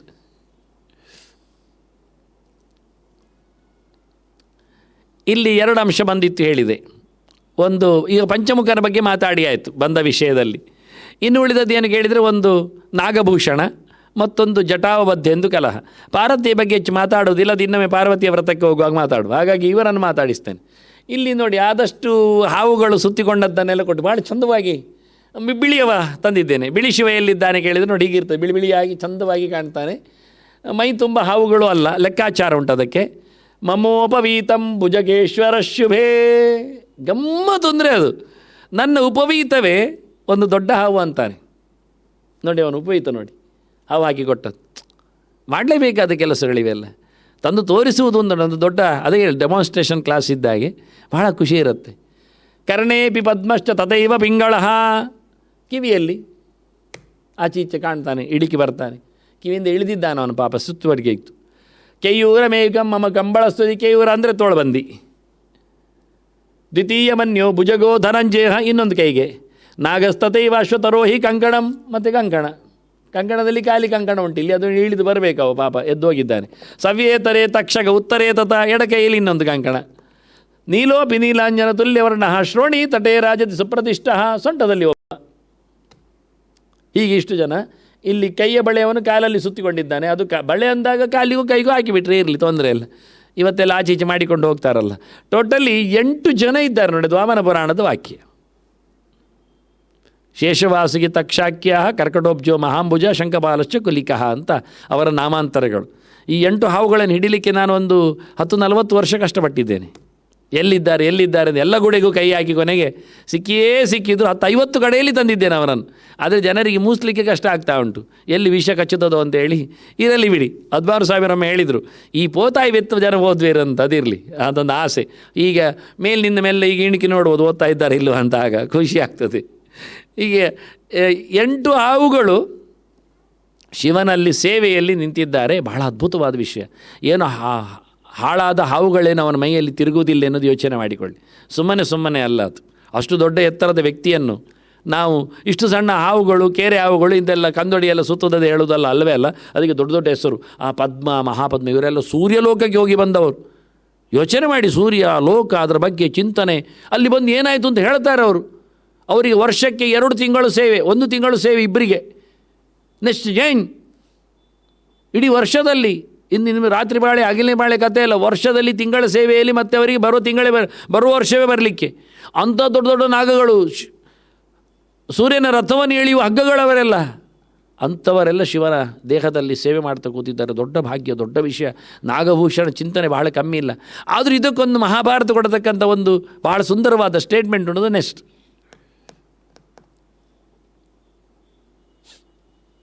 ತ್ರಿಪುರವದಾರ್ಥಂ ದೀಕ್ಷಾಮುಪಗತಸ್ಯ ರುದ್ರಸ್ಯ ಉಶನಸ ಜಟಾಃ ಶಿರಸಃ ಉತ್ಕೃತ್ಯ ಅಗ್ನೋ ಪ್ರಯುಕ್ತಾಃ ತತ ಪ್ರಾದುರ್ಭೂತಾಃ ಭುಜಗಾಃ ತೈ ಪೀಡ್ಯಮಾನೋಸ್ಯ ಕಂಠಃ ನೀಲತಾಮುಪಗತಃ. ಅವ ತ್ರಿಪುರ ಸಂಹಾರ ಮಾಡಲಿಕ್ಕೆ ಅಂತ ರುದ್ರ ಕೂತಂತೆ ಜಪಕ್ಕೆ, ದೇವರ ಜಪ ಮಾಡಲಿಕ್ಕೆ ಶಕ್ತಿ ಬರಬೇಕಲ್ಲ. ಆಗ ದೈತ್ಯರಿಗೆ ಸಹಾಯ ಮಾಡುವವ ಗುರು ಆಚಾರ್ಯ ಸ್ಥಾನದಲ್ಲಿರುವವ ಶುಕ್ರಾಚಾರ್ಯ, ನಿನ್ನೆಯ ವಾರದ ಅಧಿಪತಿ. ಅವ ಅದನ್ನು ತಪ್ಪಿಸಬೇಕು ಅಂತೇಳಿ ಏನು ಮಾಡಿದ ಅಂದರೆ ಸಿಟ್ಟು ಬಂದಂತೆ. ಏನು, ತ್ರಿಪುರನ ಸಂಹಾರ ಮಾಡ್ತಾನ, ಜಪ ಕೂತಿದ್ದಾನೆ ಶಕ್ತಿ ತರಲಿಕ್ಕೆ, ಬಿಡುವುದಿಲ್ಲ ಹೇಳಿ ಅವನು ಜಟೆಯನ್ನು ಕಿತ್ತುಕೊಂಡಂತೆ. ಶುಕ್ರಾಚಾರ್ಯ ಜಟೆಯನ್ನು ಕಿತ್ತು ಬೆಂಕಿಗೆ ಹಾಕಿದ. ಬೆಂಕಿಯಿಂದ ಮೇಲೆ ಬಂದ ಹಾವುಗಳು ಸೀದೋಗಿ ಹಾವುಗಳೆಲ್ಲ ಶಿವನ ಮೇಲೆ ಹಾರಿದವು. ಶಿವ ಸಿಂಹನ ಕೂತಿದ್ದಾನೆ. ಹೋಗಿ ಮನುಷ್ಯ ಆದಷ್ಟು ಅಟ್ಯಾಕ್ ಮಾಡೋದಿಲ್ಲ, ಪ್ರಾಣಿಗಳೆಲ್ಲ ನೋಡಿ ಕುತ್ತಿಗೆ ಹಿಡಿಯುವುದು, ಅದು ಮುಗಿಯುವುದು ಅಂತ ಅವುಗಳಿಗೆ ಗೊತ್ತುಂಟು, ಕುತ್ತಿಗೆ ಹಿಡಿದ್ರೆ ಹೋಗ್ತಾನೆ ಅಂತ. ಹಾಗೆ ನಾವೆಲ್ಲ ಖಾಲಿ ಎಳಿಲಿಕ್ಕೆ ಹೋಗೋದು, ಖಾಲಿ ಎಳಿದ್ರೆ ಎಲ್ಲಿ ಬೀಳ್ತಾನೆ ಪಾಪ ಪುಣ್ಯಾತ್ಮ. ಅದು ಕಬಡ್ಡಿಯಲ್ಲಿ ಮಾತ್ರ ಅದರಿಂದ ಉಪಯೋಗ ಆಗಲಿಲ್ಲ, ನಮಗೆ ಗೊತ್ತಿಲ್ಲ ಎಲ್ಲಿ ಹಿಡಿಬೇಕಂತ. ಕುತ್ತಿಗೆ ಹಿಡಿದು ಬಿಟ್ಟಿದ್ದಾನೆ. ಸಾಮಾನ್ಯವಾಗಿ ಹೊರಗೆ ತಳ್ಳುವಾಗ ಅರ್ಧಚಂದ್ರ ಪ್ರಯೋಗ ಅಂತಾರೆ, ದುಡುದು ಒಂದು ಕುತ್ತಿಗೆ ದುಡುದು, ಮತ್ತೆಲ್ಲ ದುಡಿದ್ರೆ ಹೋಗೋದಿಲ್ಲವ. ಹಾಗಾಗಿ ಕುತ್ತಿಗೆಗೆ ಹೋಗಿ ಹಾವುಗಳೆಲ್ಲ ಸುತ್ತಿಕೊಂಡವು. ಹೀಗಾಗಿ ಅವನ ಕುತ್ತಿಗೆ ಕಪ್ಪಾಗಿ ಹೋಯಿತು. ಹೀಗೆ ಹಾವುಗಳು ಸುತ್ತಿದ್ದು ಅಂತ ಕಥೆಯಲ್ಲಿ ಭುಜಗ, ಅದು ಭುಜಗ ಭೂಷಣ ಅಲ್ಲ, ಅದು ಭುಜಗ ಪೀಡಿತ. ಅವುಗಳನ್ನು ಆಗಲೇ ಎಸೆದು ಬಿಟ್ಟಿದ್ದಾನೆ ಬಿಡಿ. ಆ ಹಾವುಗಳೇ ಬೇರೆ, ಈ ಪ್ರಯೋಗವೇ ಬೇರೆ. ಅಂದರೆ ಪ್ರಯೋಗವನ್ನು ನೋಡಿ ನಾಳೆ ಹೇಳೋದೋಳ ಅವನಿಗದು ಪೆಟ್ಟಾದದ್ದಲ್ಲ ಮಾರ್ಯಾರೆ ಅಂತ. ಪೆಟ್ಟಾದದ್ದು ನಾಗಗಳು ಬೇರೆ, ಅವುಗಳಲ್ಲ. ಅದು ಶುಕ್ರಾಚಾರ್ಯ ಮಾಡಿದ ಅಭಿಚಾರಿಕ ಕರ್ಮ. ಆ ಹಾವುಗಳೆಲ್ಲ ಅವನ ಕುತ್ತಿಗೆಯಲ್ಲಿ ಏನಾಗ್ತದೆ, ಸುತ್ತಿಕೊಳ್ತಾವೆ. ಅವನು ಒಂದು ಉಸಿರು ಗಟ್ಟಿ ಬಿಟ್ಟರೆ ಹೊಡೆದೋಗ್ತವೆ, ಪ್ರಯೋಜನ ಇಲ್ಲ. ಏನು ಅವನ ಸುಮ್ಮನೆ ದಾರ ಕಟ್ಟಿದಾಗ ಆಗ್ತದೆ, ಅದರ ಪ್ರಯೋಜನ ಆಗಲಿ. ಆದರೂ ಹೇಳಿದ್ದು ಅವನು ಕುತ್ತಿಗೆ ಯಾಕೆ ಕಪ್ಪಾಯಿತು ಕೇಳಿದರೆ, ಅವುಗಳು ಟೈಟ್ ಮಾಡಿ ಇಟ್ಕೊಂಡವು, ಮತ್ತೆಂತ ಆಗೋದಿಲ್ಲ ಗೊತ್ತಾಯಿತು. ಹೋದು ಅವುಗಳು ಟೈಟ್ ಮಾಡಿ ಇಟ್ಕೊಂಡದಕ್ಕೆ ಶುಕ್ರಾಚಾರ್ಯ ಒಬ್ಬ ಬ್ರಾಹ್ಮಣ ಅವನು ಪ್ರಯೋಗ ಮಾಡಿದ್ದು ಒಂದು ಮಂತ್ರ ಹೇಳಿಕೊಂಡು, ದೇವರು ಇಲ್ಲಿ ಒಂಚೂರು ಕಪ್ಪಾಯಿತು ಅಂತ ಮಾಡ್ತೇನೆ ಅಂದ್ಬಿಟ್ಟು ಅಷ್ಟೇ. ಮತ್ತೆಲ್ಲ ಕನ್ನೆತ್ತು ಹೋಗುವುದು ಅಂತ ಹೇಳೋದಿಲ್ಲ. ಸಮ ಗುದ್ದಿದ್ರೆ ಅಲ್ಲಿಗೆ ಒಂಥರ ಅಚ್ಚು ಬರ್ತದೆ, ಹಾಗೆ ಅಚ್ಚಾಗಿತ್ತು ಅಂತ ಮತ್ತೆಂದು ವಿಷಯ ಇಲ್ಲ ಅಂತೇಳಿ ಅದನ್ನು ಲೇವಡಿ ಮಾಡಿಬಿಟ್ರು. ಮತ್ತು ಇನ್ನೊಂದು ವಿಷಯ ಉಂಟಲ್ಲಿ, ಅಮೃತೋತ್ಪಾದನೆ ಪುನರ್ಭಕ್ಷಣತಾಂ ವಾಯು ಸಮೀಕೃತಸ್ಯ ವಿಷಸ್ಯ ಉಪಗತಶ್ಚ ತದ್ಭಕ್ಷಣಮಿತಿ ತನ್ನಿಮಿತ್ತಮೇವ ಚಂದ್ರಕಲಾ ಬ್ರಹ್ಮಣ ನಿಹಿತ. ಭಾಳ ಚಂದವಾದ ಒಂದು ವಿಷಯ. ಶಿವ ವಿಷ ಕುಡಿದ ಅಂತ ಒಂದುಂಟು, ನಂಜುಂಡ ಸ್ವಾಮಿ ಅಂತ. ಶಿವ ವಿಷ ಕುಡಿದದ್ದೇನು ಸತ್ಯ, ಆದರೆ ವಿಷವೇ ಕುಡಿದದ್ದ ಅಥವಾ ಅದರದ್ದು ಜೊಗಟ್ಟು ಕೊಜಂಟಿ, ಉಳಿದದ್ದು ಹಿಂಡಿ ಹಿಪ್ಪೆ ಮಾಡಿದ್ದು ನಿಸ್ಸಾರವಾದದ್ದು ಕುಡಿದದ್ದ ಅಂತ ಜನರಿಗೆ ಗೊತ್ತಿಲ್ಲ. ವಾಸ್ತವ ಏನು ಕೇಳಿದರೆ, ಎಲ್ಲ ಏನು ಬಂದರೂ ಜನರಿಗೂ ಹಿತ ಮಾಡುವಂಥದ್ದು ಪ್ರಾಣನ ಕತೆ. ಯಾಕೆ, ಉಸಿರಾಟ ಚೆನ್ನಾಗಿದ್ದರೆ ಎಲ್ಲ ಆಯಿತು ಅಂತ. ಉಸಿರು ಕಟ್ತಾ ಉಂಟು ವಿಷ ಬಂದಾಗ. ಅದಕ್ಕೆ ದೇವರು ಹೇಳಿದ, ವಾಯುಂಚೋಚೆ ಪ್ರಶಾಂತಯೇ, ವಾಯುದೇವರೇ ಸ್ವಲ್ಪ ತಣ್ಣಗೆ ಮಾಡಿ ಅಂತ, ವಿಷವನ್ನು ಕಬಳಿಸಿ ಅಂತ. ಸರಿ ಹೇಳಿ ಬಂಗಾರದ ಪಾತ್ರೆಯಲ್ಲಿ ವಿಷವನ್ನು ಹಾಕ್ಕೊಂಡು ವಾಯುದೇವರು ಕುಡಿಲಿಕ್ಕೆ ಹೋದರು. ಕೇಶಿ ವಿಷಸ್ಯ ಪಾತ್ರೆನೇ ರುದ್ರೇಣ ಬಿಭತ್ಸಹ ಅಂತ ಕುಡಿಲಿಕ್ಕೆ ಹೋದಾಗ ಇವ ಶಿವ ಕೇಳ್ತಾನೆ, ನನಗೊಂಚೂರು ಕೊಡಿ ಅಂತ. ಹೀಗೆ ನೋಡಿದ, ಮತ್ತೆ ಎಲ್ಲಿಯಾದರೂ ಕೊಟ್ಟು ಬಿಟ್ಟು ಸತ್ಯ ಹೋದರೆ ಕೊನೆಗೆ ಒಂಚೂರು ಕೈಯಲ್ಲಿ ತೆಗೆದು ಅದನ್ನು ಹಿಚಿಕಿ ನಿಸ್ಸಾರ ಮಾಡಿ ಕೊಜಂಟಿ ಮಾತ್ರ ಅವನಿಗೆ ಕೊಟ್ಟ, ತಗೋ ಅಂತ. ಚೂರಿ ಅದು ಚೂರು ತಿಂದದ್ದೇ ಅವನಿಗೆ ಗರ್ಮಿ ಆಯ್ತಲ್ಲ. ಆಗ ಗಮ್ಮತ್ತುಂಟು, ತಿಂದ ವಿಷಯ ಮತ್ತೆ ಹೇಳ್ತೇನೆ ಇರಲಿ. ಆಗ ಅವನು ಹೇಳ್ತಾನೆ, ಪಾರ್ವತಿ ಕೇಳ್ತಾಳೆ, ನೀವೆಂಥದಕ್ಕೆ ಗ್ರಾಚಾರ ಮಾಡಲಿಕ್ಕೆ ವಿಷಯ ಎಲ್ಲ ತೊಗೊಂಡಿಗೆ ಹೋದದ್ದು, ಎಂಥ ಆತ್ಮಹತ್ಯೆ ಕೇಸ ಎಲ್ಲ ಜೋರು ಮಾಡಿದ್ರು, ಮತ್ತು ನನ್ನ ಮಂಗಲ ಭಾಗ್ಯದ ಕಥೆ ಎಂಥದ್ದು? ಇಲ್ಲ ಮಾರಾಯಿತಿ, ನಾನು ವಿಷಯ ಕುಡ್ದದ್ದು ಹೌದು, ಅವನ ಹತ್ರ ಕೇಳಿ ನಟ್ಟಿ ಪಡೆದದ್ದು ಸರಿ, ಆದರೆ ನಾನು ಒಂದು ಧೈರ್ಯದಲ್ಲಿ ತೊಗೊಂಡಿದ್ದೆ. ಎಂಥ ಧೈರ್ಯ ಅದು? ಹಾಂ, ಇತಿ ನಾಮತ್ರಯೇಣೈವ ಪೀತನ್ ದೇವಿ ಮಯಾ ವಿಷಂ, ನಾನು ಅಚ್ಯುತಾಯ ನಮಃ ಅನಂತಾಯ ನಮಃ ಗೋವಿಂದಾಯ ನಮಃ ಹೇಳಿ ಗುಳ್ಮ ಮಾಡಿದ್ದೇನೆ ಅಂದ. ಗಮ್ಮತ್ತು ನೋಡಿ, ನಾಮತ್ರಯದ ಪ್ರಭಾವದಲ್ಲಿ ನಾನು ಸಾಯಲಿಲ್ಲ, ಸೈಡ್ ಎಫೆಕ್ಟ್ ಆಗಲಿಲ್ಲ, ನನಗೆ ಮತ್ತೇನು ಸಹ ಚ್ಯುತಿ ಬರಲಿಲ್ಲ, ಕೈಕಾಲುಗಳು ಕಳೆದೋಗುವುದಾ, ಮೂರ್ಛೆ ತಪ್ಪುವುದಾ ಎಂತ ಆಗಲಿಲ್ಲ, ಎಚ್ಚರ ಉಂಟು. ಕೆಲವರು ಸಮ ಇರ್ತಾರೆ, ಮೈಂಡ್ ಆಫ್ ಆಗ್ತದೆ, ಮತ್ತೆಲ್ಲ ಸಮ ಉಂಟು, ತಿನ್ನೋದು ಸಮ ತಿಂತಾರೆ, ಏನು ಅದರಲ್ಲಿ ಮೈಂಡ್ ಆಫ್ ಏನಿಲ್ಲ, ಬೇಕಾದ್ರೆ 2 ಸತಿ ಊಟ ಕೂತ್ಕೊಳ್ತಾರೆ. ನಾವು ಹೇಳ್ಬೇಕು, ಈಗ ಕೈ ತೊಳ್ತದಲ್ಲ, ಇಲ್ಲಿ ಪರವಾಗಿಲ್ಲ ಅಂದು ಮತ್ತೆ ತಿನ್ನಿಸೋದು ತಿಂತಾರೆ. ಆದರೆ ನೀವು ಹೇಳ್ತಾರೆ, ಅಚ್ಯುತ ನನಗೆಂಥದ್ದು ಕಳೆದೋಗಲಿಲ್ಲ, ಅನಂತ ನನಗಂತೂ ಸಾವು ಬರಲಿಲ್ಲ, ಗೋವಿಂದ ಎಚ್ಚರ ಸರಿ ಉಂಟಲ್ಲ ಅಂತಾನೆ ಅವ, ಮತ್ತೆಂಥದ್ದು ಬೇಕು, ಕುಡದೆ ಬಿಟ್ಟದ್ದು ಅಂತ. ನಾಮತ್ರಯದ ಜಪದ ಪ್ರವರ್ ಎಷ್ಟು ನೋಡಿ. ಇದು ಹೆಂಡತಿಗೆ ಹೇಳೋದು ಸೀಕ್ರೆಟ್, ವಿಷ ಕುಡಿದಿದ್ದೇನೆ ಏನಾಗಲಿಲ್ಲ ಅಂತ. ಹಾಗಾಗಿ ವಾಯು ಸಮೀಕೃತಸ್ಯ ವಿಷಸ್ಯ ಉಪಗತಶ್ಚ, ಸ್ಪಷ್ಟವಾಗಿ ಮಹಾಭಾರತ ಹೇಳ್ತದೆ, ವಾಯುದೇವರದನ್ನು ಅಪ್ಪಚ್ಚಿ ಮಾಡಿ ಹಿಚುಕಿ ಕೊಟ್ಟದ್ದು, ಅದನ್ನು ತಿಂದದ್ದು. ಆದರೂ ಅವನಿಗೆ ಸ್ವಲ್ಪ ಗರ್ಮಿ ಆಯಿತು, ಹೆಚ್ಚು ಕಡಿಮೆ ಆಯಿತು, ತಲೆ ತಿರುಗುವ ಹಾಗೆಲ್ಲ ಆಯಿತು. ಅದಕ್ಕೆ ಕೂಡಲೇ ಬ್ರಹ್ಮದೇವರೊಂದು ಉಪಾಯ ಮಾಡಿದರು, ತಣ್ಣಗೆ ಮಾಡಿ, ಅದು ಭಯಂಕರ ಘಾಟಂತೆ ಕಾಲಕೂಟ ವಿಷ. ಅದಕ್ಕೆ ಅವನನ್ನು ತಂಪು ಮಾಡಲಿಕ್ಕೆ ನಾವಿವತ್ತು ಕ್ಯೂಬ್ ಎಲ್ಲ ಇಟ್ಕೊಳ್ಳೋದಿಲ್ಲ, ಐಸ್ ಕ್ಯೂಬ್ ಎಲ್ಲ ಇಟ್ಕೊಳ್ಳೋದಿಲ್ಲ, ಹಾಗೆ ಅವನಿಗೆ ಚಂದ್ರಕಲೆಯನ್ನು ಕೊಟ್ಟದ್ದು ಅಂತ ತಲೆ ಮೇಲೆ ಇದು ಇಟ್ಟುಬಿಟ್ಟ ಟಪಕ್ಕ. ಯಾಕೆ ಇಟ್ಟ? ಬ್ರಹ್ಮದೇವ ಕೇಳಿದರೆ, ಸೋಮೋಭೂತ್ ಬ್ರಹ್ಮಣೋಂಶೇನ ದತ್ತೋ ವಿಷ್ಣೋಸ್ತು ಯೋಗವಿತ್ ದುರ್ವಾಸ ಶಂಕರಸ್ಯಾಂಶಃ. ಅತ್ರಿಯ 3 ಮಕ್ಕಳಲ್ಲಿ ಒಬ್ಬ ದುರ್ವಾಸ, ಅವ ಶಿವ, ಮುಂದೆ ಅವನ ಅವತಾರದಲ್ಲಿ ಬರ್ತದೆ ನೆಕ್ಸ್ಟ್. ಹಾಗಾಗಿ ಈ ಇನ್ನೊಬ್ಬ ದತ್ತಾತ್ರೇಯನೇ, ಅವನು ವಿಷ್ಣುವೇ. ಮತ್ತೊಬ್ಬ ಬ್ರಹ್ಮದೇವರ ಅಂಶದಲ್ಲಿ ಹುಟ್ಟಿದವ, ಬ್ರಹ್ಮ ಹುಟ್ಟಿ ಬರುವುದಿಲ್ಲ, ಆದ್ದರಿಂದ ಚಂದ್ರ.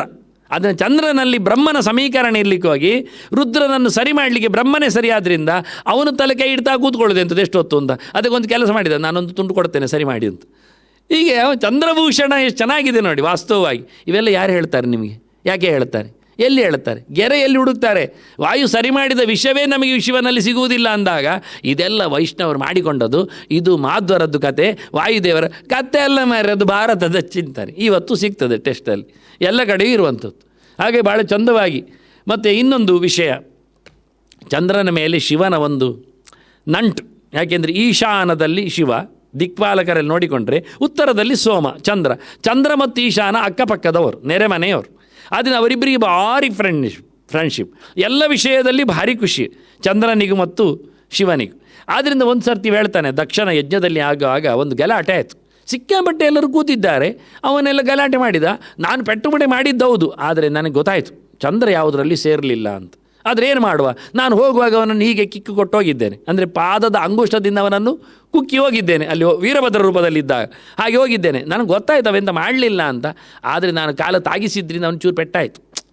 ಆದರೂ ಮತ್ತೆ ಅವನು ದಮ್ಮೆ ಹಾಕಿದ್ದಾನೆ, ನನಗೆ ನಮಸ್ಕಾರ ಮಾಡಿ, ಅಯ್ಯೋ ಇಲ್ಲ ನಾನೆಂತ ಸಾರಿ ಎಲ್ಲ ಹೇಳಿ ನನ್ನನ್ನು ಭಾರಿ ಪ್ರೀತಿಸಿದ್ದಾನೆ. ಅವನಿಗೆ ಕಾಲು ಅವನೇ ನಾನೇ ತಾಗಿಸಿದ್ದು, ಆದರೆ ಯೋಚನೆ ಮಾಡಿದ್ದು ಕಾಲು ತಾಗಿದ್ದಕ್ಕೆ ಅವನೇ ಸಾರಿ ಹೇಳ್ತಾ ಇದ್ದಾನೆ.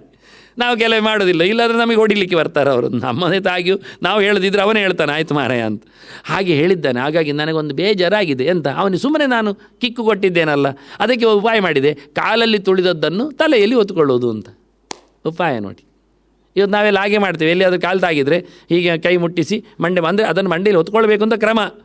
ಅದು ಯಾರದ್ದಾದರೂ ಕಾಲು ತಾಗಿದಾಗ ಅವರ ಮಂಡೆಯನ್ನು ಇಟ್ಕೊಂಡ್ರೆ ಎಲ್ಲಿ ಆಗ್ತದೆ? ಅವ್ರಿಗೆ ನಾವು ಮಂಡೆ ಬಗ್ಗಿಸಿದ್ರೆ ಒಳ್ಳೆಯದು, ಅದರ ಬದಲು ಕಾಲನ್ನು ಎತ್ತಿನ ಮಂಡೆ ಹಾಕಿದ್ರೆ ಅವ್ರ ಮಂಡೆ ಕೆಳಗೆ ಹೋಗೋದಿಲ್ವ? ಅದಾಗೋದಿಲ್ಲ. ಅದೆಲ್ಲ ಸಾಂಸ್ಕೃತಿಕವಾದ ಮೌಲ್ಯಗಳು ಎಷ್ಟು ಚೆನ್ನಾಗಿದೆ ಅಂತ. ಸೋಮಸ್ತತ್ರ ಮಯಾದೇವಿ ಕುಪಿತೆ ನಭೃಷಾರ್ಧಿತ. ಅಲ್ಲಿ ಯಜ್ಞಮಂಟಪದಲ್ಲಿ ನಾನು ಭಾಳ ಜೋರಾಗಿ ಕಿಕ್ಕು ಕೊಟ್ಟಿದ್ದುಂಟು. ಹೇಗೆ? ಪಶ್ಯಶ್ಚ ಅನಪರಾಧೀಸನ್, ನನಗೆ ಗೊತ್ತುಂಟು ಅವ ಅಪರಾಧ ಮಾಡಲಿಲ್ಲ ಅಂತಲೂ. ಆದರೂ ಪಾದಾಂಗುಷ್ಟೇನ ತಾಡಿತ, ಕಾಲಿನ ಅಂಗುಷ್ಟದಿಂದ ಕಿಕ್ ಮಾಡಿದ್ದೇನೆ. ತಥಾಪಿ ವಿಗೃತೇನಾಹಂ ಸಾಮಪೂರ್ವಂ ಪ್ರಸಾದಿತ. ಅಷ್ಟು ಮಾಡಿದರೂ ಅವನೇ ನಮಗೆ ಸಾರಿ ಹೇಳಿದ್ದಾನೆ. ತನಮೇ ಚಿಂತೆಯತಶ್ಚಾಸೀತ್ ಪಶ್ಚಾತ್ತಾಪ ಪುರಾಪ್ರಿಯೆ. ಪಾರ್ವತಿ ಹತ್ರ ಹೇಳ್ತಾನೆ, ನನಗೆ ಹಿಂದೆ ಹಾಗೆ ಮಾಡಿದ್ದಕ್ಕೆ ಬೇಜಾರಾಗಿತ್ತು, ಎಂತ ಮಾಡುವ? ತದಾ ಪ್ರಭೃತಿ ಸೋಮಂ ವೈ ಶಿರಸಾ ಧಾರಯಾಮ್ಯಂ. ಆವತ್ತಿನಿಂದ ನಾನು ಅವನ ಕಲೆಯನ್ನು ಮೇಲಕ್ಕೆ ಹೊತ್ಕೊಂಡಿದ್ದೆ. ಏವಮ್ಮೇ ಪಾಪ ಹಾನಿಸ್ತು ಭವೇದಿತಿ ಮತ್ತೇನು ಹೀಗೆ ನಾನು ಮಾಡಿದ ತಪ್ಪಿಗೊಂದು ಪ್ರಾಯಶ್ಚಿತ್ತ ಆಗ್ತದೆ ಅಂದರೆ ಬೆಲೆ. ಚಂದ್ರನನ್ನು ಹೊತ್ತುಕೊಂಡದ್ದನ್ನು ಚಂದ್ರ ಅಂತಲ್ಲ, ಅಲ್ಲಿ ಬ್ರಹ್ಮ ಇದ್ದಾನೆ ಅಂತ. ವಿಜ್ಞಾನಮಯ ಕೋಶದ ಅಧಿಪತಿ ಅಪ್ಪನನ್ನು ಮೆರೈಸುವುದು ಸಂಗತಿ ಅಲ್ಲವೇ ಅಲ್ಲ. ಹೀಗೆ ಒಂದು ಅದ್ಭುತವಾದ ಒಂದು ಚಿಂತನೆಯನ್ನು ಮಹಾಭಾರತ, ಎಷ್ಟು ವಿಷಯ ಉಂಟುಂಡ್ರೆ ಆದರೆ ನೋಡುವುದಿಲ್ಲ, ಹೇಳುವುದಿಲ್ಲ, ಕೇಳುವುದಿಲ್ಲ ಅಂದರೆ ಆಶ್ಚರ್ಯ ಆಗುತ್ತೆ. ಆ ಗೆರೆಗಳು ಎಷ್ಟು ಒಳ್ಳೆದಿದೆ, ಎಷ್ಟು ಚೆನ್ನಾಗಿರುತ್ತದೆ. ಮತ್ತು ಅವನಿಗೆ ರೋಗ ಬಂದಾಗ ಬಂದದ್ದೆಲ್ಲ ಉಂಟು, ಅದು ಬೇರೆ ಕತೆ. ಅವನು ಚಂದ್ರ ಕೇಳಿಕೊಳ್ತಾನೆ, ವೈದ್ಯ ಹೇಳಿಕೊಂಡು ತಲೆ ಮೇಲೆ ಕೂತ್ಕೊಂತ ಹೇಳ್ತಾನೆ, ಎಲ್ಲ ಶಾಂತಿ ಸರಿ. ಆದರೆ ಇದರದ್ದೇ ಆಗಿರತಕ್ಕ ಒಂದು ಪಿಕ್ಚರ್ ಭಾಳ ಚೆನ್ನಾಗಿದೆ. ಹಾಗಾಗಿ ನಾನು ಚಂದ್ರಕ ಮಂದಿರನನ್ನು ಚಂದ್ರೇಶ್ವರನನ್ನು ಕೊಟ್ಟಿದ್ದೇನೆ. ಚಂದ್ರ ಮೌಳೀಶ್ವರ ಹೇಳಬೇಕಾಗಿಲ್ಲ, ಚಂದ್ರೇಶ್ವರ ಹೇಳಿ ಸಾಕಾಗುತ್ತೆ. ಇರಲಿ, ಚಂದ್ರ ಮೌಳಿಯಲ್ಲಿದ್ದ ಈಶ್ವರ. ಹಾಗಾಗಿ ನಮ್ಮ ಪಕ್ಕದ ದೇವರು ಇಲ್ಲೇ ಇದ್ದಾನೆ. ಶಿವರಾತ್ರಿಗೆ ಇವತ್ತೇ ನೋಡಿ ಕೈ ಮುಗಿಲಿಕ್ಕೆ ಆಗುತ್ತದೆ ಚಂದ್ರಮೌಳೀಶ್ವರ. ನೆಕ್ಸ್ಟ್ ಪಶ್ಚಿಮೇತು ಮುಖ್ಯೇ ಸದ್ಯ ವಾಮದೇವಸ್ತತೋತ್ತರೇ ಪೂರ್ವೇ ತತ್ಪುರುಷಂ ವಿದ್ಯಾತ್ ಅಘೋರಂ ಚಾಪಿ ದಕ್ಷಿಣೆ ಈಶಾನಃ ಪಂಚಮೋ ಮಧ್ಯೆ ಸರ್ವೇಷಾಮುಪರಿಸ್ಥಿತಃ. ಇವರು 5 ಜನ ಎಲ್ಲಿದ್ದಾರೆ ಅಂತ ಹೇಳುವುದಕ್ಕೆ ಆಗ ಒಬ್ಬನನ್ನು ಮಾತ್ರ ಮೇಲಕ್ಕಿದ್ದದನ್ನು ತೋರಿಸಿಕೊಟ್ಟಿದೆ ಈಶಾನ ಅಂತ. ಪಶ್ಚಿಮದಲ್ಲಿರುವವನು ಸದ್ಯೋಜಾತ ಹಸಿರು ಮೋರೆಯವ, ವಾಮದೇವ ಉತ್ತರದಲ್ಲಿದ್ದಾನೆ ಕೆಂಪು ಮೋರೆಯವ, ಪೂರ್ವದಲ್ಲಿ ತತ್ಪುರುಷ ಇದ್ದಾನೆ ಹಳದಿಯವ, ಅಘೋರಂ ಅವನು ಕಪ್ಪು ಇದ್ದಾನೆ ದಕ್ಷಿಣದಲ್ಲಿ, ಈಶಾನ ಬಿಳಿ ಇದ್ದಾನೆ. ಅದಕ್ಕೆ ಅವರು PPT ಕೆಲಸ ಮಾಡುವವರಂದ್ರೆ ಪ್ರೋಗ್ರಾಮಲ್ಲಿ ಕೊಡುವವರೆಲ್ಲ ಚೆನ್ನಾಗಿ ಮಾಡಿ ಅದೇ ಬಣ್ಣ ಎಲ್ಲ ಹಾಕ್ಕೊಂಡು ಇಬ್ಬರಿಬ್ಬರು ಈ ಸರ್ತಿ ಶ್ರೀನಿಧಿ ಇದ್ದ, ಸಚಿನ್ ಇದ್ದಾರೆ, ಅವರಿಬ್ಬರಿಗೂ ನಾನು ಇದರ ಮಧ್ಯೆಯಲ್ಲಿ ಧನ್ಯವಾದ ಹೇಳ್ತಾ ಇರ್ತೇನೆ. ಅಂದರೆ ಭಾಳ ಸುಂದರವಾದ ಕೆಲಸ, ಹೇಳಿದ ಹಾಗೆ ಮಾಡಿಕೊಡ್ತಾರೆ. ಅದು ಅವರವರು ಹಾಗೆ ಬರಲಿ ಆಯಿತು ಅಂತಾರೆ, ಆಗ್ತಾರೆ, ನನ್ನ ಇಷ್ಟಕ್ಕೋಸ್ಕರ ಆಗ್ತಾರೆ, ಜನರು ಇಷ್ಟ ಆಗಲಿಂದ ನನ್ನ ವಿಷಯ ಇರಲಿ. ಭಾಳ ಚಂದವಾಗಿ ಇವನ ಅಘೋರನ ಚಿಂತನೆ ಹೇಗಿರ್ತದೆ ಅಂತ, ಸುಮಾರು ಕೈಗಳು ಬಂದಾಗ ಹೇಗಿರ್ತದೆ ಅಂತ 8 ಕೈ ಅವನ ಬಗ್ಗೆ ಎಲ್ಲೋ ಒಂದು ಹುಡುಕಿ ಕೆಲವು ಕೆಲಸ ಮಾಡಿದ್ದೇನೆ, ಬಹಳ ಸುಂದರವಾಗಿ. ಅಂದರೆ ಕೆಂಪು ಇರುವವನು ಹೇಗಿರ್ತಾನೆ ಅಂದರೆ ಇಡೀ ಮೈ ಕೆಂಪಾದಾಗ ಹೇಗಿರ್ತದೆ ಅಂತ ತೋರಿಸ್ಲಿಕ್ಕೆ ಒಬ್ಬರೊಬ್ಬರು ಇದರ ಮಧ್ಯೆಯಲ್ಲಿ ಬರ್ತಾ ಇರ್ತಾರೆ ನೋಡಲಿಕ್ಕೆ. ಪಕ್ಕದಲ್ಲಿಯೂ ಗಮನಿಸುವುದು ಒಂದು ದೊಡ್ಡ ವಿಷಯವೇ. ಹೀಗೆ ಪಂಚರೂಪನಿಗೆ ಪಂಚಾಮೃತದ ಅಭಿಷೇಕ ಒಂದು ವಿಶೇಷ. ಪಯೋ ದಧಿ ಘೃತ ಕ್ಷೌದ್ರ ಶರ್ಕರಾದ್ಯೈ ಅನುಕ್ರಮಾತ್ ಈಶಾದಿಮಂತ್ರೈ ಸಂಸ್ಥಾಪ್ಯ ಶಿವಲೋಕ ಮಮಾಪ್ನುಯಾತ್. ಪಂಚಮಂತ್ರಗಳು ಇವರೇ: ಈಶಾನ, ಸದ್ಯೋಜಾತ, ವಾಮದೇವ, ತತ್ಪುರುಷ, ಅಘೋರ. ಈ 5 ಜನರಿಗೋಸ್ಕರವೇ 5 ಆಹುತಿಗಳು, ಅಭಿಷೇಕದಲ್ಲಿ ಇರತಕ್ಕಂಥ ವಸ್ತುಗಳು. ಪಯಸ್ಸು ಅಂದರೆ ಹಾಲು, ದಧಿ ಅಂದರೆ ಮೊಸರಾಗಲಿಕ್ಕೆ ನಿನ್ನೆದಾಗಬೇಕು ಅಂತ ಕ್ರಮ. 1 ದಿನದ ಹಿಂದಿನ ಹಾಲೇ ಹೆಪ್ಪುಗಟ್ಟಿದ್ದೇ ಮೊಸರು. ಈಗ ಮಾಡುವಂಥದ್ದಲ್ಲ, 2 ದಿನದ ಹಿಂದಿನದ್ದು ಆಗುವುದಿಲ್ಲ. ಹೇಳಲಿಕ್ಕೋಸ್ಕರ ನಾನು ಹೇಳ್ತಾ ಇದ್ದೇನೆ, 1 ದಿನದ ಹಿಂದಿನದ್ದು ಮೊಸರು ಉಪಯೋಗಕ್ಕೆ, ಅದು ಪಂಚಾಮೃತಕ್ಕಿರಲಿ, ಪಂಚಗವ್ಯಕ್ಕಿರಲಿ, ಎಲ್ಲ ಯಾವುದಕ್ಕೆ ಇರಲಿ. ಮೊಸರು ಅಂದರೆ ಮೊನ್ನೆದ್ದಲ್ಲ, ಇವತ್ತಿದ್ದು ಅಲ್ಲ. ಹಾಗೆ ಘೃತ ತುಪ್ಪ, ಮತ್ತು ಕ್ಷೌದ್ರ ಅಂದರೆ ಜೇನುತುಪ್ಪ, ಮತ್ತು ಶರ್ಕರ ಅದು ಕಬ್ಬಿನ ರಸ, ವಾಸ್ತವವಾಗಿ ಅಂದರೆ ಚೆನ್ನಾಗಿ ಹಿಂಡಿದ್ದು ಅಂತ ಅರ್ಥ. ಹೀಗೆ ಪಂಚ ಅಮೃತದಿಂದ 5 ರಸದಿಂದ, ಇವತ್ತು ಕಬ್ಬಿನ ಹಾಲಿನ ಬದಲಿಗೆ ಕಬ್ಬು ಹಿಂಡಿದ್ರೆ ಬರ್ತದೆ, ಒಳ್ಳೆ ತಂದು ಸಿಪ್ಪೆ ತೆಗೆದಾಗ ಕೈಯಲ್ಲಿ ಹೀಗೆ ಮಾಡಿದರೆ ಇಳಿದದೆ, ಇಲ್ಲ ಜಜ್ಜಿದ್ರು ಬರ್ತದೆ. ಮತ್ತು ಒಂದೊಮ್ಮೆ ಮಿಕ್ಸಿ ಹಾಕಿದರೂ ತೆಗಿಬೋದು, ಏನು ಮೈಲಿಗೇನು ಆಗುವುದಿಲ್ಲ. ಯಾಕೆಂದರೆ ಒರಿಜಿನಲ್ ಅದೇ ನೀರೆಲ್ಲ ಹಾಕಲಿಲ್ಲ, ಸೀದವಾಗಿ ತೆಗೆಯುವ ರಸ ಅದು. ಹೀಗೆ ಕ್ರಮ. ಅದು ಮತ್ತು ಹೆಂಟೆ ಬೆಲ್ಲ ಇಡುವುದಾಗಲಿ, ಸಕ್ಕರೆಯನ್ನು ಗೋಣಿಯಲ್ಲಿ ಸುರಿಪುವುದಾಗಲಿ ಸಮ ಇಲ್ಲದ ವಿಷಯ. ವಾಸ್ತವವಾಗಿ ಮಾಡಬೇಕಾದ್ದು ಹಾಗೆ. ದೇವರ ಮಣ್ಣೆ ಮೇಲೆ ಒಂದುಂಡೆ ಬೆಲ್ಲ ಇಡುವುದು ಅದೆಲ್ಲ ಮಾಡಲಿಕ್ಕೆಲ್ಲ. ಇಲ್ಲಿರೋದು ಪಂಚಾಮೃತ ಅಂದರೆ 5 ಅಮೃತ ಅಂದರೆ ವಾಟರ್, ನೀರು. 5 ನೀರುಗಳು, ದ್ರವಗಳು ಅಂತ ಅರ್ಥ. ಜೇನುತುಪ್ಪ ದ್ರವ, ತುಪ್ಪ ದ್ರವ, ದಧಿ ದ್ರವ, ಪಯದ್ರವ. ಅದರಂತೆ ವಾಸ್ತವವಾಗಿ ಕಬ್ಬಿನ ರಸ. Okay, next. ಈಗ ಗಂಗಾಧರನ ಬಗ್ಗೆ, ಅಭಿಷೇಕ ಪ್ರಿಯನಾದಂತಹ ರುದ್ರನನ್ನು ನೀವೆಲ್ಲ ಮಾಡದಿದ್ದರೆ ಅವನೇ ಮಾಡಿಕೊಳ್ತಾನೆ ನೋಡಿ. 4 ಕೈಗಳಿಂದ ಹಾಕೊಳ್ತಾನೆ ನೀರು, ಮತ್ತೆರಡು ತರ್ತಾನೆ, ಇನ್ನು ಕೊಡಿ ಅಂತ. ಭಾಳ ಚೆನ್ನಾಗಿರುತ್ತೆ. ಅಂದರೆ ಇದೆಲ್ಲ ಅದ್ಭುತವಾದಂಥ ಚಿಂತನೆಗಳು ಅವನಲ್ಲಿ. ಯಚ್ಚೌಚ ನಿಸೃತ ಸರಿತ್ ಪ್ರವರೋಧಗೇನ ತೀರ್ಥೇನ ಮೂರ್ತಿ ಅಧಿಧೃತೇನ ಶಿವಭೂತ್. ಭಾಗವತದಲ್ಲಿ ಶಿವನೇ ಇದ್ದಾನೆ, ಶುಕ. ಅವನೇ ಹೇಳ್ತಾನೆ, ನಾನು ಶಿವ ಅಲ್ವಾ? ಹೌದು. ನಾನು ಅಶಿವನ? ಅಲ್ಲಪ್ಪ, ನೀನು ಅಶಿವನೇ. ಶಿವ ಯಾಕೆ? ಮೈಲಿಗೆ ಅಲ್ವ ನೀನು? ಯಾಕೆ? ನೀನು ಮಸಣದಲ್ಲಿ ಇರೋದು ಮೈಲಿಗೆ. ಮಸಣಕ್ಕೆ ಹೋಗಿ ಬಂದವರೇ ಮೈಲಿಗೆ, ಹೋಗಿ ಬಂದವರನ್ನು ಮುಟ್ಟಿದವರು ಮೈಲಿಗೆ. ಮತ್ತು ನೀನು ಇರುವವನು ಮೈಲಿಗೆ ಅಲ್ವಾ? ಹೆಣದ ಜೊತೆಯಲ್ಲಿ ಇರ್ತಿ, ಸ್ಮಶಾನದ ಬೂದಿಯನ್ನು ಹೊತ್ಕೊಳ್ತಿ, ಕೈಯಲ್ಲಿ ಕಪಾಲಿಟ್ಕೊಳ್ತಿ, ದಿಗಂಬರನಾಗಿ ಇರ್ತಿ. ನೀನು ಎಷ್ಟು ಮೈಲಿಗೆ ಕೇಳಿದರೆ ಎಲ್ಲ ಸರಿ ನೀನು ಹೇಳಿದ್ದು, ಮತ್ತು ಮುಂದುವರಿಸು. ನನ್ನ ಲಕ್ಷಣ, ನನ್ನ ಬಣ್ಣನೆ ಆಗಲಿ. ಮತ್ತು ಎಲ್ಲ ನೋಡು, ಮೋರೆ ನೋಡಿದಿ, ಕೈ ನೋಡಿದಿ, ಕಾಲು ನೋಡಿದಿ, ಬಾಯಿ ನೋಡು, ತಲೆ ನೋಡು. ಎಂಥದ್ದು ತಲೆ ನೋಡು? ಗಂಗೆ ಮತ್ತು ಮಡಿ ಅಲ್ವ ಅದು? ದೇವರ ಪಾದೋದಕ ಅಲ್ವಾ? ದೇವರ ಪಾದೋದಕವನ್ನು ನಿರಂತರ ನಾನು ಧರಿಸಿದ್ದರಿಂದ ನಾನು ಎಲ್ಲಿದ್ದರೂ ಮಡಿ ಅಂದ. ಮುಗಿದೋಯ್ತು. ಯಚ್ಚೌಚ ನಿಸೃತ ಸರಿತ್ ಪ್ರವರೋದಕೇನ. ತೀರ್ಥದಲ್ಲೇ ದೊಡ್ಡ ತೀರ್ಥ ಪ್ರವರ ಉದಕ, ಅದು ನದಿಗಳಲ್ಲೇ ದೊಡ್ಡ ವಿಷಯ. ಗಂಗೆ ತೀರ್ಥೇನ, ಅದು ಭಗವಂತನ ಪಾದದಿಂದ ಚಿಮ್ಮಿ ಬಂದದ್ದು. ಮೂರ್ಧ್ನಿ ಅಧಿಧೃತೇನ, ತಲೆಯ ಮೇಲೆ ನಾನು ಅಧಿಕವಾಗಿ ಪ್ರೀತಿಯಿಂದ ಹೊತ್ಕೊಂಡಿದ್ದೇನೆ, ಅಧಿಧೃತ ಹೊತ್ತುಕೊಳ್ಬೇಕು ಅಂತ ಹೊತ್ಕೊಂಡಿದ್ದೇನೆ ಪ್ರೀತಿಯಿಂದ ದೇವರ ತೀರ್ಥ ಅಂತೇಳಿ, ನಾನೀಗ ಮೇಲಿಗೆ ಅವನ ತೀರ್ಥ ಹಾಕಿದರೆ ಎಲ್ಲ ಕಡೆ ಮಡಿಯಾಗುತ್ತೆ ಅಂತ ಹೇಳ್ತಾರೆ ಅವರು. ತೀರ್ಥ ಪ್ರೋಕ್ಷಣೆ ಮಾಡಿ ಎಲ್ಲ ಕಡೆ ಹಾಕಿ ಅಂತಾರೆ, ಮಡಿ ಆಗ್ತದೆ ನೋಡಿ. ಎಣ್ಣೆ ಇದ್ದಲ್ಲಿ ತೀರ್ಥ ಹಾಕಿದರೆ ಮಡಿ ಆಗುತ್ತೆ, ಎಣ್ಣೆ ತೆಗೆದ ನಂತರ. ಮತ್ತು ಹೋದಂದ್ರೆ ಹೇಳ್ತಾರೆ ಅವರು, ಸೆಗಣಿ ನೀರೆಲ್ಲ ಹಾಕಿ ಪ್ರೋಕ್ಷಣೆ ಮಾಡಿ ಮತ್ತು ತೀರ್ಥ ಹಾಕಿ ಬಿಡಿ, ಮಡಿ ಆಗ್ತದೆ. ಆಯ್ತಲ್ಲ, ತೀರ್ಥ ಹಾಕಿದರೆ ಮಡಿ ಆಗೋದಾದರೆ ತೀರ್ಥ ತಲೆಯಲ್ಲೇ ಹೊತ್ಕೊಂಡವನಿನ್ನು ಎಷ್ಟು ಮಡಿ ಇಲ್ಲ. ನಾನು ಮಡಿ ಅಂದವನು. ಶಿವೋಭೂತ್, ಶಿವ ಆಗಲಿಕ್ಕೆ ಕಾರಣವೇ ಭಗವಂತನ ಪಾದೋದಕ ತಲೆಯಲ್ಲಿ, ಬಾಯಲ್ಲಿ ಭಗವಂತನ ನಾಮ. ರಾಮನಾಮ ಹೇಳ್ತಾ ಇರ್ತಾನೆ, ಕೃಷ್ಣ ಕೃಷ್ಣ ಅಂತ ಇರ್ತಾನೆ, ಮಡಿಯಾಗದೇ ಇರ್ತದ? ನಾವು ಬೇಡದಿದ್ದದ್ದು ಹೇಳ್ತಾ ಇರ್ತೇವೆ, ಮಡಿ ಅಂತೇಳಿ ಬೊಬ್ಬೆ ಹೊಡಿತೇವೆ ಎಂದು ಉಪಯೋಗ ಹೊಂಟಿಗೆ ಹೇಳ್ತಾರೆ. ತಲೆಯಲ್ಲಿ ಬೇಡದಿದ್ದದ್ದು ಬಾಯಲ್ಲಿ ಪರ್ಕಟ್, ಇಂಥ ವಿಷಯದಲ್ಲಿ ನಾವು ಮಡಿ ಆಗುವುದು ಹೇಗೆ? ಅವನ ತಲೆಯಲ್ಲಿ ಗಂಗೆ, ಬಾಯಲ್ಲಿ ಭಗವಂತ. ಏನು ಹೇಳು, ಎಷ್ಟು ಸುಂದರವಾಗಿದೆ. ಸ್ತುತಿ ಪ್ರಿಯೋ ಮಹಾವಿಷ್ಣು ಅವಿವೇಕ ಪ್ರಿಯ ಶಿವ. ಇದು ಪ್ರಮಾಣವನ್ನು ಮಂತ್ರಮೋದಿ ಇದ್ದು ಹಾಕಿದ್ದೇನೆ, ಮತ್ತೆ ಬೈಯೋದು ಬೇಡ ಅಂತ. ಎಲ್ಲಿದ್ದು ಅಂತ ಅವನು ಕೆಲವೊಮ್ಮೆ ನಾನು ಹೇಳಿಕೊಡುವಾಗಲೂ ಕೇಳಿದ್ದುಂಟು ಶ್ರೀನಿಧಿ ನನ್ನ ಹತ್ರ, ಇದು ಎಲ್ಲಿದ್ದು ಹೇಳಿ ಅಂತ. ಅವನಿಗೆ ಕ್ಯೂರಿಯಾಸಿಟಿ ಕೆಲವೊಮ್ಮೆ.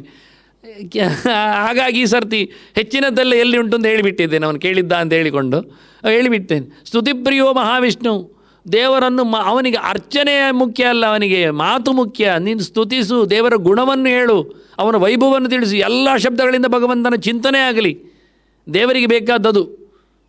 ಆನಂತರ ಇವನಿಗೆ ಬೇಕಾದ್ದು ಇದು ಅಭಿಷೇಕ ಪ್ರಿಯ. ಅಧಾರೇಯಂ ಸುನಿರಂತರ ಶ್ರುತಜಲ ಕಾರ್ಯಾಚಯಾಮತ್ರಯಂ. ಲಕ್ಷಣ ಸಂಹಿತೆಯಲ್ಲಿ ಉಂಟು. ಶಿವಲಿಂಗದ ಮೇಲೆ ಒಂದು ಗಂಗಾ ಪಾತ್ರೆ ಅಂತ ಇರ್ತದೆ, ಗಂಗಾಳ ಅಂತ ಕರೀತಾರೆ. ಇವತ್ತು ಗಂಗಾ ಜಲ ಅಂತ ಅರ್ಥ ಅದು ವಾಸ್ತವವಾಗಿ.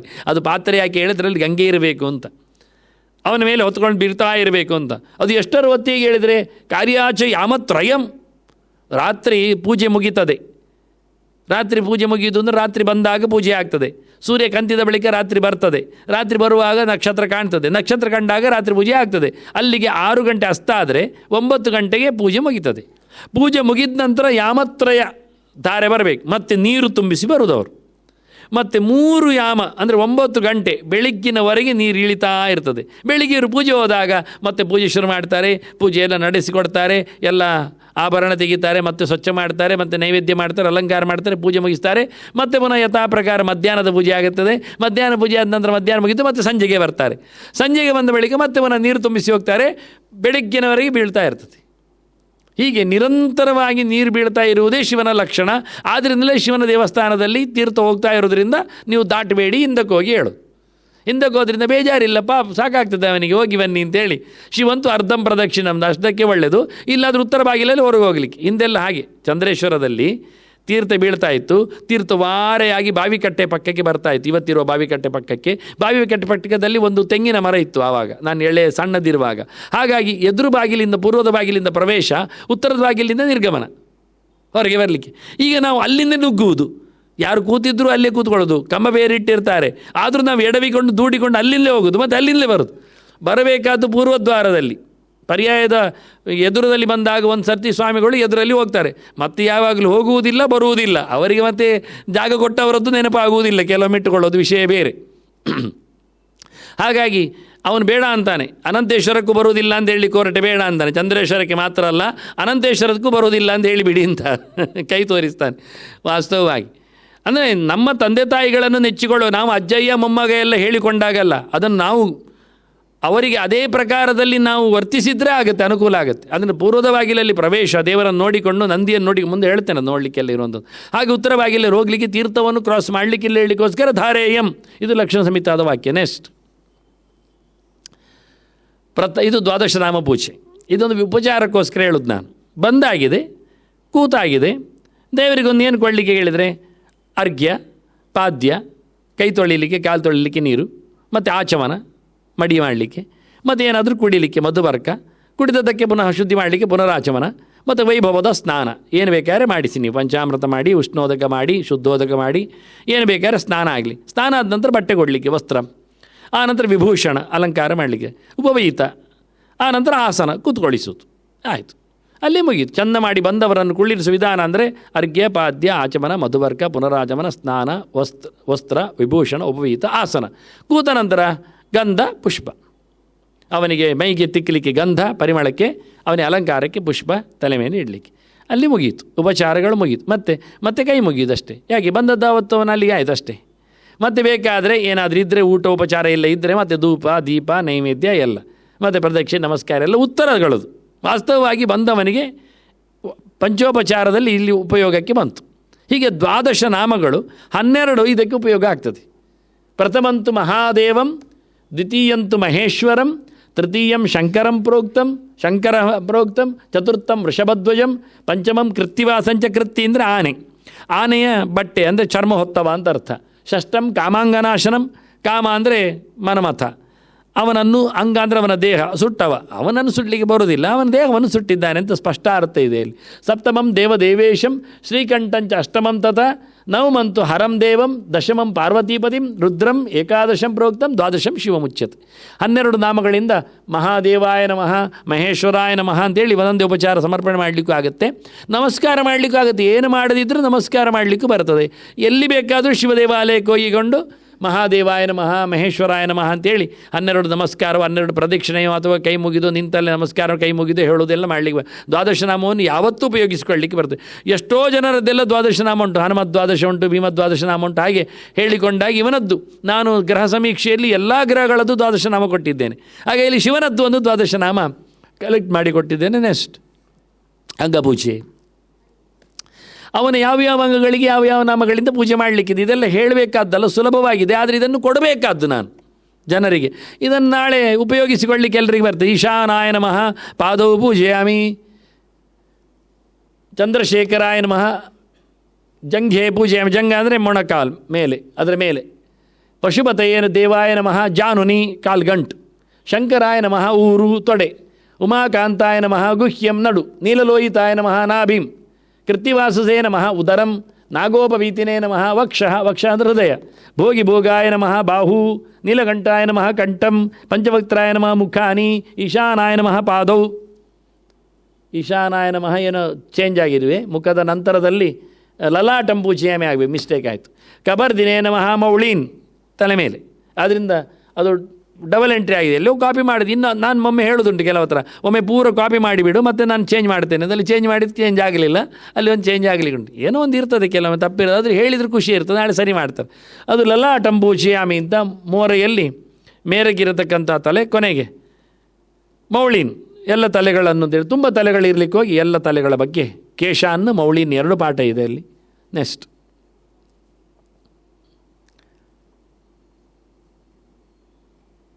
ನವಶಕ್ತಿ ಪೂಜೆ. ಇದನ್ನೆಲ್ಲ ಕೇಳ್ತಾರೆ ಕೆಲವರು.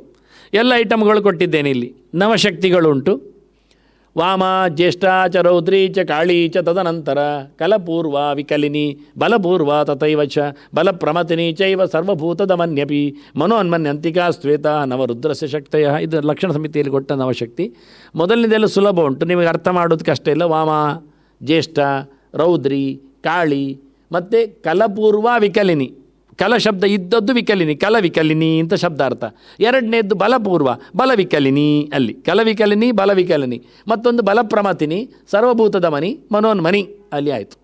ವಿಶ್ವತ್ಸೇನೋ ಹರೇರುಕ್ತಃ ಚಂಡೇಶ್ವರ ಉಮಾಪತೇ. ಇಲ್ಲಿ ನಿರ್ಮಾಲ್ಯಧಾರಿಗಳ ವಿಷಯ. ವಿಷ್ಣುವಿಗಾಗುವಾದ ನಿರ್ಮಾಲ್ಯವನ್ನು ಹೊತ್ತುಕೊಳ್ಳುವ ವಿಶ್ವತ್ಸೇನ, ವಾಯುವಿನ ಮಗ. ಇವ ಚಂಡೇಶ್ವರ ಪ್ರಾಣ. ಇವನಿಗೆ ಶಿವನಿಗಾಗುವಾಗ ನಿರ್ಮಾಲ್ಯ ಹೊತ್ತುಕೊಳ್ಳುವವನ ಹೆಸರು ಚಂಡೇಶ್ವರ ಅಂತ. ಹಾಗಾಗಿ ಸಾಮಾನ್ಯವಾಗಿ ಪ್ರದಕ್ಷಿಣೆ ಸುತ್ತು ಬಂದಾಗ ಮುಗಿಯೊತ್ತಿನಲ್ಲಿ ತೀರ್ಥ ಬೀಳುವ ಹೊತ್ತಿನಲ್ಲಿ ಒಂದು ಎತ್ತರದ ಲಿಂಗ ಇರ್ತದೆ. ಅದು ಶಿವಲಿಂಗ ಅಲ್ಲ, ಅದು ಚಂಡೇಶ್ವರ, ಅವನ ಅಸಿಸ್ಟೆಂಟ್, ನಿರ್ಮಾಲ್ಯ ಹೊತ್ತುಕೊಳ್ಳುವ. ಆದ್ದರಿಂದ ದೇವರ ಹೂವನ್ನು ಎತ್ತಿದರೆ ತಂದು ಅಲ್ಲಿ ಹಾಕಲಿಕ್ಕೆ, ಅವನ ತಲೆ ಮೇಲೆ ಹಾಕಲಿಕ್ಕೆ. ಹಿಂದೆಲ್ಲ ಹಾಕ್ತಿದ್ರು, ಅಲ್ಲಿಂದ ಬೇಕಾದರೂ ಹೊತ್ಕೊಂಡು ಹೋಗ್ತಿದ್ರು. ಈಗ ಅದನ್ನು ಆಚೆ ಬದಿಗೆ ಹಾಕಿ ಚಂಡೇಶ್ವರ ಖಾಲಿ ಇದ್ದಾನೆ. ಇವರೆಲ್ಲ ಚಂಡೇಶ್ವರನಿಗೆ ಒಂದು ಸುತ್ತು ಬಂದವನಿಗೆ ಚಿಟಿಕೆಯಲ್ಲಿ ಹಾಕಿ ಒಂದು ಗುದ್ದಿ ಅವನಿಗೆ ಕೆಲವೆಲ್ಲ ಹೋಗ್ತಾರೆ. ಇನ್ನು ಸಣ್ಣ ಮಕ್ಕಳಿದ್ದ ಮೇಲೆ ಕೂತೆಲ್ಲ ಹೋಗುವುದು ಉಂಟು, ಅದು ಬಿಡಿ. ಅಂತೂ ಚಂಡೇಶ್ವರ ಎಲ್ಲಿದ್ದಾನೆ? ದೇವಸ್ಥಾನದಲ್ಲಿ ಬದಿಯಲ್ಲಿ ಎತ್ತರದ ಲಿಂಗದಿರುವ ಲಿಂಗ ಅಲ್ಲವ ಚಂಡೇಶ್ವರ, ಅವನ ನಿರ್ಮಾಲ್ಯದರೆ ಅದರ ಮೇಲೆ ಹೂ ಇಡಲಿಕ್ಕೆ. ಈಗೇನು ಮಾಡ್ತಾರೆ ಅವರು? ಪ್ರಸಾದ ಅಂತ ಕೊಟ್ಟಲ್ಲಿ ಹೂವನ್ನು, ಗಂಧವನ್ನು ಅವನ ಮಂಡೆ ಮೇಲಿಟ್ಟು ಹೋಗ್ತಾರೆ. ಕೆಲವರು ಹೇಗೆ ಓದ್ಕೊಳ್ತಾನಲ್ಲ, ನಮ್ಮದು ಓದ್ಕೊಳ್ಳಿ ಅಂತೇಳಿ. ಇನ್ನು ಸ್ತ್ರೀಯರಿಗಾಗುವಾಗ ನಾವು ಹೇಗೆ ಹೇಳ್ಬೋದು ಅಂತ ಕೆಲವರು ಕೇಳ್ತಾರೆ. ಅದಕ್ಕೊಂದು ಗೆರೆ ಕೊಟ್ಟಿದ್ದೇನೆ, ಮಂತ್ರ ಮಹೋದಧಿ ಹೇಳುವಂಥದ್ದು. ಅದು 2 ಮಂತ್ರ ಮಹೋದದ್ದಿದ್ದೆ. ನಮೋಂತೇನ ಶಿವೇನೈವ ಸ್ತ್ರೀಣಾಂ ಪೂಜಾ ವಿಧೀಯತೆ ಅಂತ. ಸಾಮಾನ್ಯವಾಗಿ ನಮಃ ಶಿವಾಯ ಅಂತ ಕೇಳುವುದು ಮಂತ್ರದ ಕ್ರಮ, ಪಂಚಾಕ್ಷರಿ. ಆದರೆ ಹೆಂಗಸರಾಗುವಾಗ ನಮಃ ಶಬ್ದವನ್ನು ಕೊನೆಯಲ್ಲಿ ಹಾಕಿ ಅಂದರು. ಶಿವಾಯ ನಮಃ ಅವರಿಗೆ ಶಿವಾಯ ನಮಃ, ಉಳಿದವರಿಗೆ ನಮಃ ಶಿವಾಯ. ಇದು 2 ಚೇಂಜಸ್. ಇದೊಂದು ವಿಶೇಷವಾದಂಥ ಅಪ್ಲಿಕೇಶನ್ಸ್. ವಾಸ್ತವವಾಗಿ ಗೊತ್ತಿನ ನಾವೆಲ್ಲ ಹೇಗೆ ಹೇಳೋದು ಅಂತ ಕೆಲವರು ಕೇಳಿ, ನೀವೆಲ್ಲ ಶಿವಾಯ ನಮಃ ಹೇಳಲಿಕ್ಕೆ ಪಂಚಾಕ್ಷರ ಅಂತ ಅರ್ಥ ಆಗುವಾಗೆ ಕೊಡಲಿಕ್ಕೋಸ್ಕರ ಒಂದು ಪ್ರಮಾಣಗೆರೆಯನ್ನು ಕೊಟ್ಟಿದ್ದೇನೆ. ಮತ್ತು ಮನೆಯಲ್ಲಿ ಎಷ್ಟು ಇರ್ಬೋದು ಕೇಳಿದೆ, ಗೃಹೇ ಲಿಂಗದ್ವಯಂ ನಾರ್ಚ್ಯಂ.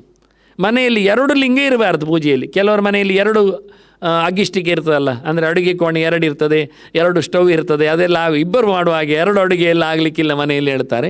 ಮೇಲೆ ಕೆಳಗೆ ಆಗಲಿ ಅಕ್ಕಪಕ್ಕದಲ್ಲೇ, ಮತ್ತು ನಾಳೆಲ್ಲ ಬೈಬೇಡಿ ನನಗೆ ಅಂಥದ್ದು ಬಿಡಿ. ಇಷ್ಟನ್ನು ಮಾಡಿ ಮನೆಯಲ್ಲಿ 2 ಲಿಂಗ ಆಗಲಿಕ್ಕಿಲ್ಲ. ಶಾಲಿಗ್ರಾಮವು 2 ಬರಲಿಕ್ಕಿಲ್ಲ. ಶಾಲಗ್ರಾಮ ದ್ವಯಂತತ 1 ಇರ್ಬೋದು, 4 ಇರ್ಬೋದು, 2 ಬರಲಿಕ್ಕಿಲ್ಲ, 3 ಬರಲಿಕ್ಕಿಲ್ಲ. ಶಾಲಗ್ರಾಮದಲ್ಲಿ ಲಿಂಗದಲ್ಲಿ 2 ಬರಲಿಕ್ಕಿಲ್ಲ, 1 ಬರ್ಬೋದು, 3 ಬರೋದು. ಮತ್ತು ಹಾಗೆ 2 ಲಿಂಗ ಇರುವುದು ಸಮ ಇಲ್ಲ ಅಂತ ವರಾಹ ಪುರಾಣ ಹೇಳ್ತದೆ. ಮುಕ್ತಯೇ ಶೈಲಜಂ ಲಿಂಗಂ. ನಿಮಗೆ ಇಲ್ಲಿಂದ ಬಿಡುಗಡೆ ಬೇಕು ಅಂತ ಆದರೆ, ಎಲ್ಲ ಸಮಸ್ಯೆಗಳಿಂದ ನಿವೃತ್ತಿ ಬೇಕಾದರೆ ಶಿಲಾಲಿಂಗ ಬೆಸ್ಟ್. ಕಲ್ಲಿನ ಪ್ರತಿಮೆ ಒಳ್ಳೆಯದು, ಕಲ್ಲಿನ ಲಿಂಗ. ಸ್ಫಾಟಿಕಂ ಸರ್ವಕಾಮದಂ. ಸ್ಫಟಿಕಲಿಂಗ ಆದರೆ ಏನು ಬೇಕಾದರೂ ಕೊಡುತ್ತೆ ಕೇಳಿದ್ದನ್ನೆಲ್ಲ. ಪಾರದಂಚ ಮಹಾಭೂತಿ. ಪಾದರಸದ ಲಿಂಗವನ್ನು ಪೂಜೆ ಮಾಡುವ ಕ್ರಮ ಉಂಟು ಧಾತುವಿನ ವಿಷಯದಲ್ಲಿ, ಅದು ಒಳ್ಳೆ ವೈಭವವನ್ನು ಕೊಡ್ತದೆ ಅಂತ. ಇನ್ನು ಕೆಲವೆಲ್ಲ ಇದೆ, ಸಾಮಾನ್ಯ ಇದ್ದದ್ದು 3 ಮಾತ್ರ ಕಾಲೋತ್ತರ ತಂತ್ರದ್ದು ಹಾಕಿಬಿಟ್ಟಿದ್ದೇನೆ. ಶುಕ್ಲಂ ರಕ್ತಂ ತಥಾ ಪೀತಂ ಕೃಷ್ಣಂ ಲಿಂಗ ಮಿಹೋಚ್ಯತೆ. ಲಿಂಗದಲ್ಲಿ ಒಂದು ವೆರೈಟಿ ಉಂಟು, ಕಪ್ಪು ಲಿಂಗ, ಬಿಳಿ ಲಿಂಗ, ಮತ್ತು ಕೆಂಪು ಲಿಂಗ, ಹಳದಿ ಲಿಂಗ ಅಂತ. ಅದು ಅವರವರ ಯೋಗ್ಯತೆ ಮೇಲೆ ಉಂಟು. ಕೆಲಸಗಾರರಿಗಾದರೆ ಕಪ್ಪು ಲಿಂಗ ಸಾಕಾಗುತ್ತೆ, ಕೇವಲ ಚಿಂತನೆ ಮಾಡುವವರಿಗಾದರೆ, ಜ್ಞಾನಿಗಳಿಗಾದರೆ ಬಿಳಿ ಲಿಂಗ ಸಿಗ್ತದೆ, ರೂಲ್ ಪವರ್ ಇದ್ದವರಿಗೆ, ರೂಲಿಂಗ್ ಪಾರ್ಟಿಯವರಿಗಾದರೆ, ರಾಜಾಡಳಿತ ಎಲ್ಲ ನೋಡಿಕೊಳ್ಳುವವರಿಗೆ ಅದರದ್ದು ಕೆಂಪು ಲಿಂಗ, ಮತ್ತು ವ್ಯಾಪಾರ ವ್ಯವಹಾರದಲ್ಲಿ ಕೂತವರಿಗೆ ಹಳದಿ ಲಿಂಗ ಅಂತೇಳಿ. ಇದರಲ್ಲಿ ಇವತ್ತು ಕಾಣದೇ ಇರತಕ್ಕ ವಿಷಯಗಳು. ವಾಸ್ತವವಾಗಿ ಒಂದು ಪೂಜೆ ಮಾಡುವ ಕ್ರಮ ಇದ್ದರೆ ಒಂದು ತೋರಿಸಿಕೊಡೋದು ಅಂಥ ಕಲ್ಲುಗಳು ಇವೆ. ನಾನು ಒಂದು ಚಿತ್ರದಲ್ಲಿ ಹಾಕಿದ್ದೇನೆ, ಅದೇ ಇಲ್ಲಿ ಸಾಮಾನ್ಯವಾದ ವಿಶಿಷ್ಟವಾದ ಒಂದು ಲಿಂಗ. ಅದರ ಕಲರ್ ಸ್ವಲ್ಪ ಎಲ್ಲೋ ಇಶ್ಯೂ ಇದೆ. ಕೆಲವು ಕಡೆ ರೆಡ್ಡಿಶ್ ಆದಂಥ ಲಿಂಗವನ್ನು ನೋಡಿದ್ದೇನೆ ನಾನು. ಕಪ್ಪಂತೂ ಗ್ಯಾರಂಟಿ ಎಲ್ಲ ಕಡೆ ಇದೆ, ಬಿಳಿಯೂ ಇದೆ. ಹೀಗಾಗಿ 4 ಪ್ರಕಾರದ ಲಿಂಗಗಳನ್ನು ಸಹ ನೋಡಲಿಕ್ಕೆ ಬರ್ತದೆ. ನೆಕ್ಸ್ಟ್ ಈ ವಿಶೇಷವಾದದ್ದು ಬಿಲ್ಲುವತ್ರದ್ದು ಹೇಳದಿದ್ದರೆ ಮತ್ತೆ ಜನ ಕೇಳ್ತಾರೆ ನನ್ನ ಹತ್ರ, ಬಿಲ್ಲುವತ್ರ ಏನು ಕೃಷ್ಣಾಷ್ಟಮಿಗೆಲ್ಲ ಬಿಲ್ಲುವತ್ರ ಭಾರಿ ಹೇಳ್ತೀನಿ, ನೀವು ಒಂದು ಶಿವರಾತ್ರಿ ಹೇಳೋದಿಲ್ಲ ಉಂಟು ತಂದಿದ್ದೇನಲ್ಲ. ಬಿಲ್ಲುವತ್ರ ಇಟ್ಟಿದ್ದೆ. ಬಿಲ್ಲುವತ್ರೆ 3 ಜನರಿಗೂ ಇಷ್ಟ. ಅದು ಅದರಲ್ಲಿ 3 ಎಲೆಯಲ್ಲಿ ಬ್ರಹ್ಮ ವಿಷ್ಣು ಮಹೇಶ್ವರ ಇದೆ. ನಾನು ಕೃಷ್ಣಾಷ್ಟಮಿಯ ಕಥೆಯಲ್ಲಿ ಸುಮಾರು ಹೇಳಿದ್ದೇನೆ ಅದನ್ನು, ಈಗ ಜಾಸ್ತಿ ಹೇಳೋದಿಲ್ಲ, ಸ್ವಲ್ಪ ಹೇಳುತ್ತೇನೆ ಅಷ್ಟೇ. ಮತ್ತು ಅದು ಲಕ್ಷ್ಮೀ ಅದರಲ್ಲಿ ವಿಶೇಷ ಸನ್ನಿಧಾನ. ಅಲ್ಲೇ ಅವರಿದ್ದು ವೃಕ್ಷೋತ ಬಿಲ್ವಹ ಅಂತ ಶ್ರೀ ಸೂಕ್ತವೇ ಹೇಳ್ತದೆ. ಅವಳು ಭಾರಿ ವಿಶೇಷ ಬಿಲ್ಲುವನದಲ್ಲಿ ಇರ್ತಾಳೆ ಅವಳು. ಅದನ್ನು ದೇವರಿಗೆ ಭಾರಿ ಇಷ್ಟದ್ದು. ನಾರಾಯಣನಿಗೆ ತುಂಬ ಇಷ್ಟ, ರುದ್ರನಿಗಂತೂ ಇಷ್ಟ. ಅದು 3 ಉಂಟು ಹೇಳಿ ಅವನಿಗೆ ತಂದದ್ದಲ್ಲ, ಅವನಿಗೂ ಇಷ್ಟ. ಶಿವಾಯ ಶಿವರಾತ್ರೌಚ ಬಿಲ್ವತ್ರಂ ದದಾತೀಯ ಪತ್ರ ಪ್ರಮಾಣಂಚ ಯುಗಂ ಮೋದತೆ ಶಿವಮಂದಿರೆ. ನೀನು ಎಷ್ಟು ಬಿಲ್ಲುವತ್ರೆ ಕೊಡ್ತೀಯಿಂದ ಲೆಕ್ಕ. ಅಖಂಡ ಆಗಿರಬೇಕು, ಅದು ತುಂಡಾದ್ದೆಲ್ಲ ಆಗುವುದಿಲ್ಲ, ಇಡೀ ಇರಬೇಕು, 3 ಒಟ್ಟಿಗೆ ಬರಬೇಕು, ಕಡಿ ಆದದ್ದೆಲ್ಲ ಇಲ್ಲ. ಹಾಗಾಗಿ 3 ಇದ್ದ ಎಲೆಯನ್ನು ಎಷ್ಟು ಕೊಡ್ತಿ ಅಷ್ಟು ಯುಗ ನೀನು ಶಿವಲೋಕದಲ್ಲಿ ಇರ್ತಿ. ಅಷ್ಟು ಯುಗ ಯೋಚನೆ ಮಾಡಿ ಅಂತಾರೆ. ನಮಗೆ ನೋಡಿ, ಒಂದು ತಂದು ಕೊಡಲಿಕ್ಕೂ ನಾಚಿಕೆ ಆಗ್ತದೆ. ಮನೆಯಲ್ಲಿ ಬೆಳೆಸಬೇಕು, ಕೊಯ್ಯಲಿಕ್ಕೆ ಸಿಗಬೇಕು. ನಾನು ಮನೆಯಲ್ಲಿ ನೆಟ್ಟದ್ದು 10-50 ವರ್ಷದಿಂದಲೂ ಒಂದೂ ಎಲೆ ಇಲ್ಲ ಅಂತ ಆಗಲಿಲ್ಲ. ಅದರಲ್ಲಿ ಎಷ್ಟೋ ಕಡೆಯಲ್ಲಿ ಎಲೆ ಎಲ್ಲ ಪೂರ್ತಿ ಬಿದ್ದ ಮರಗಳನ್ನು ನೋಡಿದ್ದೇನೆ. ನಮ್ಮ ಮನೆಯಲ್ಲಿ ಪೂರ್ತಿ ಎಲೆ ಬಿದ್ದೋಗುವುದೇ ಇಲ್ಲ, ಆ ನಮೂನೆಯೇ ಮರದು. ಭಾಳ ಎತ್ತರ ಆಗಿದೆ ಈಗ. ನಾನು ಅನಂತೇಶ್ವರನಿಗೆ 1,00,000 ಬಿಲ್ಲುವನ್ನು ತಂದು ಕೊಟ್ಟಿದ್ದೇನೆ. ಯಾರ್ಯಾರ ಮರದ್ದು ತೆಗೆದು, ಮತ್ತು ನನ್ನ ಮರದ್ದಲ್ಲ. ಆಗ ನಮ್ಮ ಮನೆಯಿಂದ ಬಂದದ್ದು 10,000ದವರೆಗೆ ಅಷ್ಟೇ. ಮತ್ತು ಅದ್ಮಾರ ಮಠದ್ದು ಆಗ ವಿಭುದೇಶ ತೀರ್ಥರಿದ್ದದ್ದು. ಅದ್ಮಾರ ಮಠದಲ್ಲಿ ದೊಡ್ಡ ಮರ ಎಲ್ಲ ಇತ್ತು, ಅದನ್ನು ಹತ್ತಿ ಲೆಕ್ಕ ಮಾಡಿ ತಂದು ಕೊಡೋದು. ಆಗೆಲ್ಲ ದೇವಸ್ಥಾನದಲ್ಲಿ ಯಾರು ತಂದು ಹಾಕುವುದಿಲ್ಲ, ಆದ್ದರಿಂದ ದೇವರಿಗೆ ಹಾಕಲಿಕ್ಕೆ ಅವ್ರಿಗೆ ಇಷ್ಟ ಆಗ್ತದೆ. ಈಗ ಎಲ್ಲರೂ ತಂದು ಹಾಕೋದ್ರಿಂದ ನಾವು ದೇವರಿಗೆ ಹಾಕುವುದೇ ಇಲ್ಲ, ಈಗ ಬದಿಯಲ್ಲಿ ಇಡ್ತಾರೆ. ಈಗ ನಾವು ಹುಡುಕಿ ತಂದು ದೇವರಿಗೆ ಕೊಡಬೇಕು. ಬಿಲ್ವೇ ನಾಪಿ ಸುಪೂಜಿತ ಅಂತ ಆಚಾರ್ಯ ಮತ್ತು ಎತ್ತಿ ಹಿಡಿದಿದ್ದಾರೆ. ತುಳಸಿಯ ಹಾಗೆ ಬಿಲ್ಲುವಕ್ಕೆ ಭಾರಿ ಪವರ್ ಕೊಟ್ಟಿದ್ದಾರೆ. ಮತ್ತು ಬಿಲ್ಲು ಹಾಕ್ತೇನೆ ಹೇಳಿಕೊಂಡು ಬೆಳ್ಳಿದ್ದೊಂದು ಮಾಡಿಸಿ ಹಾಕುವುದಲ್ಲ, ಅದೆಂತ ವಾಸನೆ ಬರ್ತದೆ, ಪರಿಮಳ ಇರ್ತದೆ ಅದಕ್ಕೆ ಹೇಸಿಗೆ. ಅದು ಬರೀ ನ್ಯಾಚುರಲ್ ಹಾಕಬೇಕು. ನೀವು ಬೆಳ್ಳಿದ್ದು ಹಾಕಿದ್ದೇನೆ, ಬಂಗಾರದ್ದು ಹಾಕಿದ್ದೇನೆ, ದಿನ ಅದು ತಲೆ ಮೇಲೆ ಇರ್ತದೆ. ಎಂಥ ತಲೆ, ನಮ್ಮ ತಲೆ ಮೇಲೆ ಅದನ್ನೇ ಹಿಡ್ಕೊಳ್ಳೋದು ನಾವು. ಆಗ್ತದ? ನಾವು ಸಹ ಒಂದು ಚಪಾತಿ ಬೆಳ್ಳಿದ್ದು ಮಾಡಿಸಿ ಇಲ್ಲಿಟ್ಕೊಳ್ಳೋದು, ಬಾಯಿ ಹತ್ತಿರ ತಂದಿಡೋದು, ಹೊಟ್ಟೆ ತುಂಬುತ್ತದೆ. ಅದು ಹೊಟ್ಟೆಗೆ ಕಟ್ಟಿಬಿಡೋದು. 4 ಚಪಾತಿ ಕಟ್ಟಿದ್ದೇನೆ, ಬೆಳ್ಳಿತ್ತು, ಎಂತ ಬೆಳ್ಳಿದ್ದು ಹೊಟ್ಟೆ ತುಂಬುತ್ತದೆ. ಅದೆಲ್ಲ ಆಗೋದಿಲ್ಲ. ಅದೇ ಹಾಗೆ ತರವೆ. ಆದ್ದರಿಂದ ಬಿಲ್ಲುವತ್ರೆ ಆಗಬೇಕು. ನಾವೇ ಸಾಕಿ ನೀರು ಹಾಕಿ ತಂದು ಕೊಟ್ಟರೆ ದೇವರಿಗೆ ಭಾರಿ ವಿಶೇಷ. ಆಗ ನಾವು ಯುಗ ಲೆಕ್ಕಾಚಾರ ಮಾಡಿಕೊಂಡು ಶಿವಲೋಕಕ್ಕೆ ಹೋಗಲಿಕ್ಕೆ ಆಗ್ತದೆ. ಪುನಃ ಸ್ವಯೋನಿಂ ಸಂಪ್ರಾಪ್ಯ ಶಿವಭಕ್ತಿಯನ್ನು ಲಭೆ ಧ್ರುವಂ. ಅಲ್ಲಿ ಮುಗೀತು, ನಾನು ಕೊಟ್ಟದ್ದು ಅಲ್ಲಿ ಆಯ್ತಲ್ಲ. ಮತ್ತೆ ಬಂದು ಒಳ್ಳೆಯ ಶಿವಭಕ್ತನಾಗಿ ಲೋಕದಲ್ಲಿ ಹುಟ್ಟಿ ಬರ್ತಾನೆ, ಚಂದವಾಗಿ ಹುಟ್ಟುತ್ತಾನೆ. ಮತ್ತೇನೆಲ್ಲ ಸಿಗ್ತದೆ ಅವನಿಗೆ ಅಂದರೆ ಹುಟ್ಟಿ ಬಂದಾಗ ಮತ್ತೆ ಮಾಮೂಲಿ 5 ಸಿಗ್ತದೆ. 5 ಜನರಿದ್ದಾರಲ್ಲ, ಸದ್ಯೋಜಾತ, ವಾಮದೇವ, ಅಘೋರ, ತತ್ಪುರುಷ, ಈಶಾನರ ಲೆಕ್ಕಾಚಾರದಲ್ಲಿ ವಿದ್ಯಾವಾನ್, ಪುತ್ರವಾನ್, ಶ್ರೀಮಾನ್, ಪ್ರಜಾವಾನ್, ಭೂಮಿಮಾನ್ ಭವೇತ್. ಬ್ರಹ್ಮವೈವರ್ತ ಪುರಾಣ ಹೇಳ್ತದೆ, ಅವನಿಗೆ ಒಳ್ಳೆ ವಿದ್ಯೆ ಬರ್ತದೆ, ಅವನಿಗೆ ಒಳ್ಳೆ ರೀತಿಯಾದ ಮಕ್ಕಳು ಸಿಗ್ತಾರೆ. ಮಕ್ಕಳು ಸಿಗುವುದು ತತ್ಪುರುಷನಿಂದ, ಪುಂಸ್ತದಿಂದಾಗಿ. ಶ್ರೀಮಂತನಾಗ್ತಾನೆ ಅವನು ವಾಮದೇವನಿಂದಾಗಿ. ಪ್ರಜಾವಾನ್ ಅವನು ಪ್ರಜೆಗಳನ್ನು ಸಂಪತ್ತನ್ನು ಪಡಿತಾನೆ. ಆನಂತರ ಭೂಮಿಮಾನ್ ಈಶಾನನಿಂದಾಗಿ ಭೂಮಿವಂತನಾಗ್ತಾನೆ. ಮತ್ತು ಇನ್ನು ಅಘೋರನಿಂದಾಗಿ ಅವನು ಪ್ರಜಾವಾನ ಆಗ್ತಾನೆ. ಇನ್ನು ಮುಂದಕ್ಕೆ ಸದ್ಯೋಜಾತನಿಂದಾಗಿ ಅವನು ವಿದ್ಯಾವಂತನಾಗ್ತಾನೆ. ಈಗ ಎಲ್ಲ ಪ್ರಕಾರದಲ್ಲಿ ಯಾರು ಉಪಾಸನೆ ಮಾಡಿದರೂ ಆಗುತ್ತೆ, ಅದು ವಿಷಯ ಬೇರೆ. ಒಟ್ಟೊಂದು ಹೇಳಿಕೊಟ್ಟೆ ಅಷ್ಟೇ ಹೇಗೆ ಇರುತ್ತದೆ ಅಂತ ಚಿಂತನೆ ಮಾಡಲಿಕ್ಕೆ. ಎಸ್ಸೇ ರಾಷ್ಟ್ರ ಯಾಕೆ ಇಲ್ಲಾದರೆ 5 ಕೊಡಬೇಕು ಅವನದ್ದು ಮೋರೆ 5. ಆದ್ದರಿಂದ 5 ಪ್ರಕಾರದಲ್ಲಿ ನಮಗೆ ತಿನಿಸನ್ನು ಕೊಡ್ತಾನೆ. ಯಸ್ಯ ರಾಷ್ಟ್ರೇತು ಲಿಂಗಸ್ಯ ಮಸ್ತಕಂ ಶೂನ್ಯಲಕ್ಷಣಂ ತಸ್ಯಾ ಲಕ್ಷ್ಮೀ ಮಹಾರೋಗ ದುರ್ಭಿಕ್ಷಂ ವಾಹನಕ್ಷಯ. ಯಾವ ಊರಿನಲ್ಲಿ ಲಿಂಗ ಪೂಜೆ ಆಗುವುದಿಲ್ಲ, ದೇವಸ್ಥಾನ ಬರಡಾಗಿರ್ತದೆ, ಅವನ ತಲೆ ಮೇಲೆ ಹೂಗು ಹಾಕುವರಿಲ್ಲ ಆಗ್ತದೆ, ಅಂತಹ ಸಂದರ್ಭದಲ್ಲಿ ಆ ಊರಿನಲ್ಲಿ ಬಡತನ, ರೋಗ, ದುರ್ಭಿಕ್ಷೆ, ಊಟಕ್ಕಿಲ್ಲ, ವಾಹನಕ್ಷಯ, ಎಲ್ಲ ಜಾನುವಾರುಗಳು, ಕುದುರೆ ವಾಹನಗಳು ಎಲ್ಲ ಹಾಳಾಗಿ ಹೋಗ್ತವೆ. ಯಾವುದಿಲ್ಲ, ಟ್ರಾನ್ಸ್ಪೋರ್ಟೇಷನ್ ಇಲ್ಲ, ಮತ್ತು ಊಟಕ್ಕಿಲ್ಲ, ಮತ್ತು ಗಂಡಾಬಟ್ಟೆ ರೋಗಗಳು, ಜೊತೆಯಲ್ಲಿ ದುಡ್ಡು ಇಲ್ಲ, ಬಡತನ. ಈ 4 ಬರ್ತದೆ. ಆದ್ದರಿಂದ ಯಾವುದೇ ದೇವಸ್ಥಾನಗಳು ಖಾಲಿ ಬೀಳಲಿಕ್ಕಿಲ್ಲ, ಯಾವುದೇ ಲಿಂಗ ಶೂನ್ಯ ಆಗಲಿಕ್ಕಿಲ್ಲ. ತಲೆ ಮೇಲೆ ಹೂವಿಟ್ಟು ಕೈ ಮುಗಿದಾದರೂ ಕೊನೆಯ ಪಕ್ಷದಲ್ಲಿ ವಿಶೇಷವಾಗಿ ಹೂವೇ ಇಲ್ಲದಂತೆ ಲಿಂಗವನ್ನು ಖಾಲಿ ಮಾಡಲಿ. ಶಾಲಗ್ರಾಮದ ಮೇಲೆ ತುಳಸಿ ಇಲ್ಲದಂತೆ ಇರಲಿಕ್ಕಿಲ್ಲ, ಲಿಂಗದ ಮೇಲೆ ಹೂ ಇರದಂತೆ ಇರಲಿಕ್ಕಿಲ್ಲ ಅನ್ನೋ ವಿಶೇಷವಾದ ಒಂದು ಲಿಂಗ ಪುರಾಣದ ಗೆರೆ. ನೆಕ್ಸ್ಟ್ ಇನ್ನು ದ್ವಾರಪಾಲಕರು. ಸ್ಥಾಣೌ ಮಹೋದರ ಮಹಾಕಾಯ ಮಹಾಕಂಟಕ ಮಹೋರಸ್ಕ ಅಗ್ನಿಜಿಕ್ವ ಅಗ್ನಿನೇತ್ರ ವಿರೂಪಾಕ್ಷ ವಿಶಾಲಾಕ್ಷ ಅಂತ 8 ಜನರನ್ನು ತಂತ್ರ ಸಮುಚ್ಚಯ ಕಲೆಕ್ಟ್ ಮಾಡಿದೆ. ಬೇರೆ ಬೇರೆ ಕಡೆದೆಲ್ಲ ಅವರು ಒಟ್ಟು ಮಾಡಿ ಹೇಳಿದ್ದು. ಹೇಳುವಾಗ ಅಗ್ನಿಯಾದಿ ಜಿಕ್ವ ನೇತ್ರ ಹೇಳ್ತಾನೆ. ಅಗ್ನಿ ಆದಿಯಲ್ಲಿ ಉಂಟು, ಜಿಕ್ವ ಮತ್ತು ನೇತ್ರ ಸೇರಿದೆ. ಅಗ್ನಿ ಜಿಕ್ವ ಅಗ್ನಿ ನೇತ್ರ ಅಂತ ಹೆಸರು. ಹೇಳುವ ಕ್ರಮಗಳು ಸಂಸ್ಕೃತ ಕಲೀಲಿಕ್ಕೆ ಭಾರಿ ಗಮ್ಮತ್ತು ಇರ್ತದೆ. ಹಾಗೆ 8 ಜನ ಶೂಲಪಾಣಿ ಪರಶುಪಾಣಿ ಹೊರಗಿರುವವರು, ನಂದಿ ಮಹಾಕಾಲ ಒಳಗಿರುವವರು, ಅವರನ್ನು ಬಿಟ್ಟು ಅವರು ಹೇಳಿದ ಕ್ರಮ. ಹಾಗಾಗಿ ಶೂಲಪಾಣಿ ಮತ್ತು ಪರಶುಪಾಣಿಯನ್ನು ಇಲ್ಲಿ ಚಂದ್ರೇಶ್ವರದಿಂದ ತಂದು ನಿಲ್ಲಿಸಿದ್ದೇನೆ. ಇಲ್ಲಿ ಭಾಳ ಚಂದವಾದ ಲೈನ್ ಡ್ರಾಯಿಂಗ್ ಹೇಳಿ ಅಲ್ಲಿ ಅವ ಶೂಲ ಇಟ್ಕೊಂಡಿದ್ದಾನೆ. ಅವನಿಗೆ ಇವನ ಡಿಫರೆನ್ಸ್ ಏನು ಕೇಳಿದರೆ ಅವನು ಶೂಲ, ಇವನು ಪರಶು ಕೈಯಲ್ಲಿ. ಶೂಲಪಾಣಿ ಪರಶುಪಾಣಿ ಅಂತ ಅವರಿಬ್ಬರು ಕೈಯಲ್ಲಿ ಹಿಡಿದವರು, ಹೊರಗೆ ನಿಂತವರು ಅವರಿಬ್ಬರು, ಮತ್ತು ಒಳಗಿನ 8 ಜನರು ಅವರಿದ್ದಾರೆ. ಮಹೋದರ ಮಹಾಕಾಯ ಮಹಾಕಂಠ ಮಹೋರಸ್ಕ. ಉರಸ್ಕ ಅಂದರೆ ಯದೇವ, ದೊಡ್ಡ ಯದೇವ, ದೊಡ್ಡ ಹೊಟ್ಟೆಯವ, ದೊಡ್ಡ ಮೈಯವ, ದೊಡ್ಡ ಕುತ್ತಿಗೆಯವ, ಮತ್ತು ಅಗ್ನಿನೇತ್ರ ಅಗ್ನಿಜಿಹ್ವ ವಿರೂಪಾಕ್ಷ ವಿಶಾಲಾಕ್ಷ. ವಿಚಿತ್ರವಾದ ಕಣ್ಣು, ವಿಶಾಲವಾದ ಕಣ್ಣು ಅಂತ ಅವರನ್ನು ನೋಡಿಕೊಂಡು ಹೆಸರಿಟ್ಟದ್ದು. ಮರೆತು ಹೋಗದೆ, ಯಾರು ನೋಡಿದ ತಕ್ಷಣ ನೀನು ಯಾರ ಕೇಳೋದಲ್ಲ, ನೋಡುವಾಗ ಗೊತ್ತಾಗೋದಿಲ್ಲ ನಾನು ವಿಶಾಲಾಕ್ಷ, ನಾನು ವಿರೂಪಾಕ್ಷ. ಹಾಗೆ ಅವರವರ ಪರಿಚಯ ಮಹೋದರ ಎಲ್ಲ ಅವರವರಿದ್ದಾಗ ಹೆಸರು ಅವರವರಾಗಿರ್ತಾರೆ. ನೆಕ್ಸ್ಟ್ ಈಗ ನಾವು ಶಿವರಾತ್ರಿಯಲ್ಲಿ ಅಂದರೆ ಎಲ್ಲ ನಾನು ಜಯಂತಿಗಳಲ್ಲಿ ದೇವರ ಪೂಜೆಗಳಲ್ಲಿ ಅರ್ಘ್ಯ ಮಂತ್ರವನ್ನು ಹೆಚ್ಚು ಒತ್ತು ಕೊಟ್ಟಿದ್ದೇನೆ. ಕೃಷ್ಣಾಷ್ಟಮಿ ಪೂಜೆಯ ಕಡೆ ಅಂದರೆ ಗೌಜಿ ಅಂದರೆ ಅರ್ಘ್ಯ ಕೊಡುವುದೇ. ಅರ್ಘ್ಯ ಕೊಟ್ಟರೆ ಮುಗಿದೋಯ್ತು, ಏನು ಮಾಡದಿದ್ದರೂ ಅರ್ಘ್ಯ ಕೊಡುವುದು ಅಂತ. ಒಂದು ಅರ್ಘ್ಯ ಕೊಡುವುದರಲ್ಲೇ ದೊಡ್ಡ ಸಂಗತಿ. ಎಷ್ಟು ಸಣ್ಣ ಮಗುವೇ ಇರಲಿ, ಓಡಿ ಬರೋದು, ಶಂಕೆ ಇಟ್ಕೊಳ್ಳೋದು, ಅದರ ಮೈಯಲ್ಲಿ ಬಟ್ಟೆ ಇರೋದಿಲ್ಲ, ಕೆಲವೊಮ್ಮೆ ಜಾತಕಂ ಸೌದಾರ್ತಾಯ ಭೂಭಾರೋ ತಾರಣಾಯ್ತು ಅದರ ಕೈ ಹಿಡಿಸಿಕೊಂಡು ಅದು ಎಲ್ಲಿಯೋ ನೀರು ಹಾಕಿ ಆದರೂ ಹೋಗ್ತದೆ, ಆದರೂ ಕೊಡಬೇಕೆನ್ನುವುದು ಸತ್ಯ. 3 ಮಾಡಿಸುವುದೇ ಗಮ್ಮತ್ತು ಇರ್ತದೆ.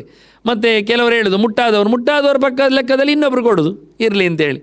ಹಾಗೆಲ್ಲ ಹೇಳಕ್ಕೆ ಉಳ್ಳಿಕ್ಕೆ ಇಲ್ಲದಿದ್ದರೆ ಎಲ್ಲ ಮಾಡಲಿಕ್ಕೆ ಬರ್ತದೆ, ಇಲ್ಲ ಹೇಳಲಿಕ್ಕಿಲ್ಲ. ಹಾಗೆ ಶಿವರಾತ್ರಿಯಲ್ಲಿಯೂ ಶಿವಪೂಜೆ ಮಾಡಿದ ನಂತರ ರಾತ್ರಿಯಲ್ಲಿ ಕ್ರಮ ಪ್ರಕಾರದಲ್ಲಿ ಶಿವಪೂಜೆಯ ಕೊನೆಯಲ್ಲಿ ಅರ್ಘ್ಯ ಕೊಡಲಿಕ್ಕೆ ಉಂಟು. ಅದು 3 ಅರ್ಘ್ಯ ಕೊಡಲಿಕ್ಕೆ ಉಂಟು. 3 ಅರ್ಘ್ಯ ಮಂತ್ರವನ್ನು ಎತ್ತಿ ತಂದಿದ್ದೇನೆ ಇಲ್ಲಿ.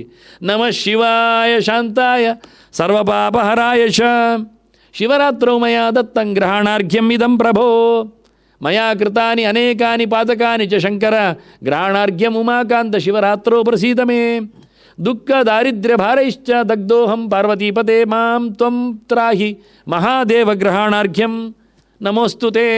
ಬಹಳ ಸುಂದರವಾದ 3 ಮಂತ್ರಗಳು. ಕಲೀಲೇಬೇಕಾದ್ದು, ಅರ್ಘ್ಯ ಕೊಡಲೇಬೇಕಾದ್ದು. ಕೊನೆ ಪಕ್ಷ ಓದಿ ಹೇಳಿ ಆದರೂ ಬಾಯಲ್ಲಿ ಆದರೂ ಅರ್ಘ್ಯ ಕೊಟ್ಟಾಗ ಮನಸ್ಸಿನಲ್ಲಿ ಯೋಚನೆ ಮಾಡಿಕೊಂಡು ಏನು ಕಷ್ಟ ಇಲ್ಲ, ಖರ್ಚಿಲ್ಲ ಅರ್ಘ್ಯ ಕೊಡಲಿಕ್ಕೆ. ಮತ್ತು ಶಂಖದಲ್ಲಿ ಕೊಡಲಿಕ್ಕೆ ಮಾತ್ರ ಬರೋದಿಲ್ಲ, ಅವನಿಗೆ ಶಂಖ ಇಲ್ಲ ಪೂಜೆಯಲ್ಲಿ, ಶಿವನಿಗೊಂದು ವಿಶೇಷ ಅಷ್ಟೇ. ಹಾಗಾಗಿ ಅವನಿಗೆ ಕೊಂಬು ಮಾಡಿಕೊಳ್ತಾರೆ ಕೊಡಲಿಕ್ಕೆ. ನಾವು ಅರ್ಘ್ಯವನ್ನು ಕೈಯಲ್ಲಿ ಕೊಡ್ಬೋದು, ಅರ್ಘ್ಯ ಕೊಡೋದು ಸೂರ್ಯನಿಗೆ ಕೈಯಲ್ಲಿ ಅಲ್ವ. ಹಾಗಾಗಿ ಅರ್ಘ್ಯ ಕೊಡುವಾಗ ಕೈಯಲ್ಲಿ ಕೊಡುವುದರಲ್ಲಿ ಏನು ತಪ್ಪು ಕಾಣುವುದಿಲ್ಲ. ಹಾಗಾಗಿ ಶಿವನಿಗೂ ಅರ್ಘ್ಯ ಕೊಡಲಿಕ್ಕುಂಟು. ಇನ್ನು ಕೊನೆ ಪಕ್ಷ ಕೆಲವರು ಶಿವನ ಒಳಗಿನ ದೇವರಿಗೆ ಕೊಡ್ತೇನೆ, ಕೊಡಿ ಮಾರೇ ದೇವರಿಗೆ, ಶಿವನಿಗೂ ಕೊಡೋದು ಬೇಡವಾ? ನಾನು ಹೇಳೋದು ಹಾಗೆ, ಎಲ್ಲ ಒಳಗಿನವನಿಗೆ ಮಾತ್ರ ಕೊಟ್ಟರೆ ಮತ್ತು ಹೊರಗಿನವನಿಗೆ ಕತೆ ಯಾವಾಗ? ಹಾಗಾಗಿ ಅವನಿಗೂ ಮಾಡಿ, ಇವನಿಗೂ ಮಾಡಿ, ದೇವರಿಗೂ ಮಾಡಿ, ಇವನಿಗೂ ಮಾಡಿ, ಕೊನೆಗೆ ನಾವು ಪ್ರತ್ಯೇಕವಾಗಿ ದೇವರಿಗೆ ಮಾಡಿ ಅವನಿಗೆ ಮಾಡುತ್ತೇವೆ. ಅದು ಸುಲಭ ಆಗಲಿಕ್ಕೆ ಅಷ್ಟೇ. ಹೀಗಾಗಿ ಎಲ್ಲರಿಗೂ ಮನೆಯಲ್ಲಿ ಕೊಡಲಿಕ್ಕುಂಟು. ಕೆಲವರು ಹೇಳೋದುಂಟು, ನಾನು ತಿಂದರೆ ನೀನು ತಿಂದಾಗೆ ಮಗು ತಿಂದು ಬಿಡು ಅಂತ. ಆದರೂ ಅಮ್ಮನಿಗೆ ಹೊಟ್ಟೆ ತುಂಬುತ್ತದ? ಹಾಗೆ ಮಗು ಮಾತ್ರ 4 ಸೇಬು ತಿಂದುಬಿಟ್ರೆ ಅಮ್ಮನಿಗೆ ಖುಷಿ ಆಗ್ತದ? ಹೇಳುವುದಷ್ಟೇ, ನೀನು ತಿಂದರೆ ಆಗ್ತದೆ ಸಾಕು ಅಂತ. ಅದು ಹೇಳುವುದು ಸರಿ, ಒಂದಿದ್ದಾಗ, ಸಣ್ಣದಿದ್ದಾಗ, ತುಂಡಿದ್ದಾಗ. ಇಲ್ಲದಿದ್ದು ಜಾಸ್ತಿ ಇದ್ದಾಗ ಹಂಚಿ ತಿನ್ನಲಿಕ್ಕೆ ಬೇಕು ಹೊಟ್ಟೆ ತುಂಬಬೇಕಾದ್ರೆ. ಪ್ರೀತಿಯಿಂದ ಹೊಟ್ಟೆ ತುಂಬುವುದಿಲ್ಲ, ಖುಷಿಯಿಂದ ಹೊಟ್ಟೆ ತುಂಬುವುದು ಅಲ್ಲ. ಹಾಗೆ ದೇವರಿಗೆ, ದೇವರ ಪರಿವಾರ ಇದ್ದಾರೆ, ಅವರಿಗೂ ಕೊಡಲಿಕ್ಕುಂಟು, ದೇವರಿಗೂ ಕೊಡಲಿಕ್ಕುಂಟು. ದೇವರಿಗೆ ಕೊಡದೆ ಪರಿವಾರದವರು ತಿನ್ನುವುದಿಲ್ಲ. ದೇವರಿಗೆ ಕೊಟ್ಟ ನಂತರ ಪರಿವಾರದವರು ಎಲ್ಲರೂ ಇಷ್ಟಪಡ್ತಾರೆ, ಕೊಡದಿದ್ದರೂ ನಡೀತದೆ. ದೇವರಿಗೆ ಕೊಟ್ಟರೆ ಪರಿವಾರ ಕೊಡದಿದ್ದರೂ ನಡೀತದೆ, ಪರಿವಾರ ಕೊಟ್ಟರೆ ದೇವರಿಗೆ ಕೊಡದಿದ್ದರೆ ಎರಡೂ ನಡೆಯುವುದಿಲ್ಲ. ಇದು ವಿಷಯ. ಹಾಗಾಗಿ ಭಗವಂತನ ಜಯಂತಿಗಳಲ್ಲಿ, ಪೂಜೆಗಳಲ್ಲೆಲ್ಲ ನಾನು ಅರ್ಘ್ಯ ಮಂತ್ರಗಳನ್ನೆಲ್ಲ ಪ್ರಚಾರ ಮಾಡಿದ್ದೇನೆ. ಆದ್ದರಿಂದ ಶಿವರಾತ್ರಿಯಲ್ಲಿ ಎಷ್ಟೋ ಜನರಿಗೆ ಅರ್ಘ್ಯ ಕೊಡಲಿಕ್ಕೆ ಉಂಟು ಅಂತಲೇ ಗೊತ್ತಿಲ್ಲ. ಹಾಗಾಗಿ ಕೊಡಲಿಕ್ಕೋಸ್ಕರ ತೋರಿಸಿಕೊಟ್ಟೆ ಅರ್ಘ್ಯ ಮಂತ್ರಗಳು. ನೆಕ್ಸ್ಟ್ ಪರಿವಾರ. ದದರ್ಶ ಕಾರ್ತಿಕೇಯಂಚ ವಾಮೇ ದಕ್ಷೇ ಗಣೇಶ್ವರಂ. 5:50 5:40 54 ಸರ್, 55 ಅಲ್ಲ, 1 ನಿಮಿಷ ಫಾಸ್ಟ್ ಇದ್ದೇನೆ. ಇದು ಸ್ಟೇಜಿಗೆ ಬಂದಾಗ ಇರಲಿ. ಇನ್ನು 5 ನಿಮಿಷದಲ್ಲಿ ನಮ್ಮದು ಮುಗೀತದೆ, ಇರಲಿ. ನೈಸ್. ಪರಿವಾರದಲ್ಲಿ ಕಾರ್ತಿಕೇಯ ಮತ್ತು ಅದು ವಾಮದಲ್ಲಿ, ಎಡದಲ್ಲಿ, ದಕ್ಷದಲ್ಲಿ, ಬಲದಲ್ಲಿ ಗಣಪತಿ, ನಂದೀಶ್ವರ, ಮಹಾಕಾಲ 2 ಪಿಕ್ಚರ್ ಕೊಟ್ಟಿದ್ದಾಗ, ವೀರಭದ್ರ ಇವರೆಲ್ಲ ಎದುರಲ್ಲಿ ತತ್ಪುರಃ. ಅಂಕೇದ ದರ್ಶ ಕಾಂತಾಂತಾಂ, ತೊಡೆಯಲ್ಲಿ ಪಾರ್ವತಿ, ಗೌರಿ, ಶೈಲೇಂದ್ರ, ಕನ್ಯಕ. ಇದು ಬ್ರಹ್ಮವಿವರ್ತ ಎಲ್ಲಿ ಉಂಟು ಹೇಳಿತ್ತು. ಇನ್ನು ನಂದಿಗೆ ಮದುವೆ ಆಗಿದೆ, ಅದಕ್ಕೊಂದು ನಂದಿಯ ಬಗ್ಗೆ ಒಂದು ಮಾತು ಯಾರು ಹೇಳುವುದಿಲ್ಲ. ಉದ್ವಾಹಯಾಮಾಸದಂ ಸ್ವಯಮೇವ ಪಿನಾಕದ್ರ ಮರುತಾಂಚ ಶುಭಾಂಕನ್ಯಾಂ ಸುಯಶೇತಿ ಚ ವಿಶ್ರುತಾಂ. ಮರುತ್ತು ಗಣಗಳ ಹುಡುಗಿ ಮಗಳು, ಅವಳ ಹೆಸರು ಸುಯಶಾ ಅಂತ. ಇದು ನಂದಿಯ ನಂದಿಯ ಹೆಂಡತಿ ಸುಯಶಾ ಅಂತ ಅವಳ ಹೆಸರು. ಕೂರ್ಮಪುರಾಣ ರೆಫರೆನ್ಸ್. ಅವನ ಬಿಲ್ಲಿನ ಹೆಸರು ಪಿನಾಕ, ಗುರಾಣಿ ತ್ರಿಕೂಟ, ವಾಹನ ನಂದಿ. ಅವನ ಕಥೆ ಇನ್ನೊಮ್ಮೆ ಹೇಳ್ತೇನೆ, ಬರುವ ಸರ್ತಿ ಹೇಳ್ತೇನೆ. ನೆಕ್ಸ್ಟ್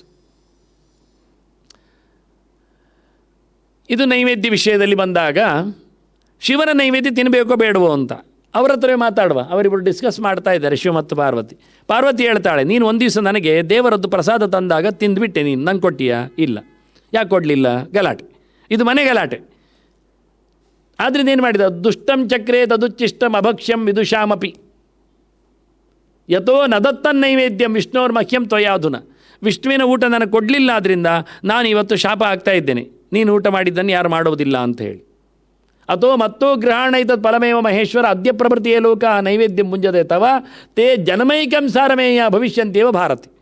ಒಂದೊಮ್ಮೆ ನಾನು ಕೇಳಿ ಇನ್ಯಾರಾದರೂ ಶಿವನ ನೈವೇದ್ಯ ಊಟ ಮಾಡಿದರೆ ಅವರು ನಾಯಿಯಾಗಿ ಹುಡ್ತಾರೆ ಅಂತ ಹೇಳಿಬಿಟ್ಲಿ.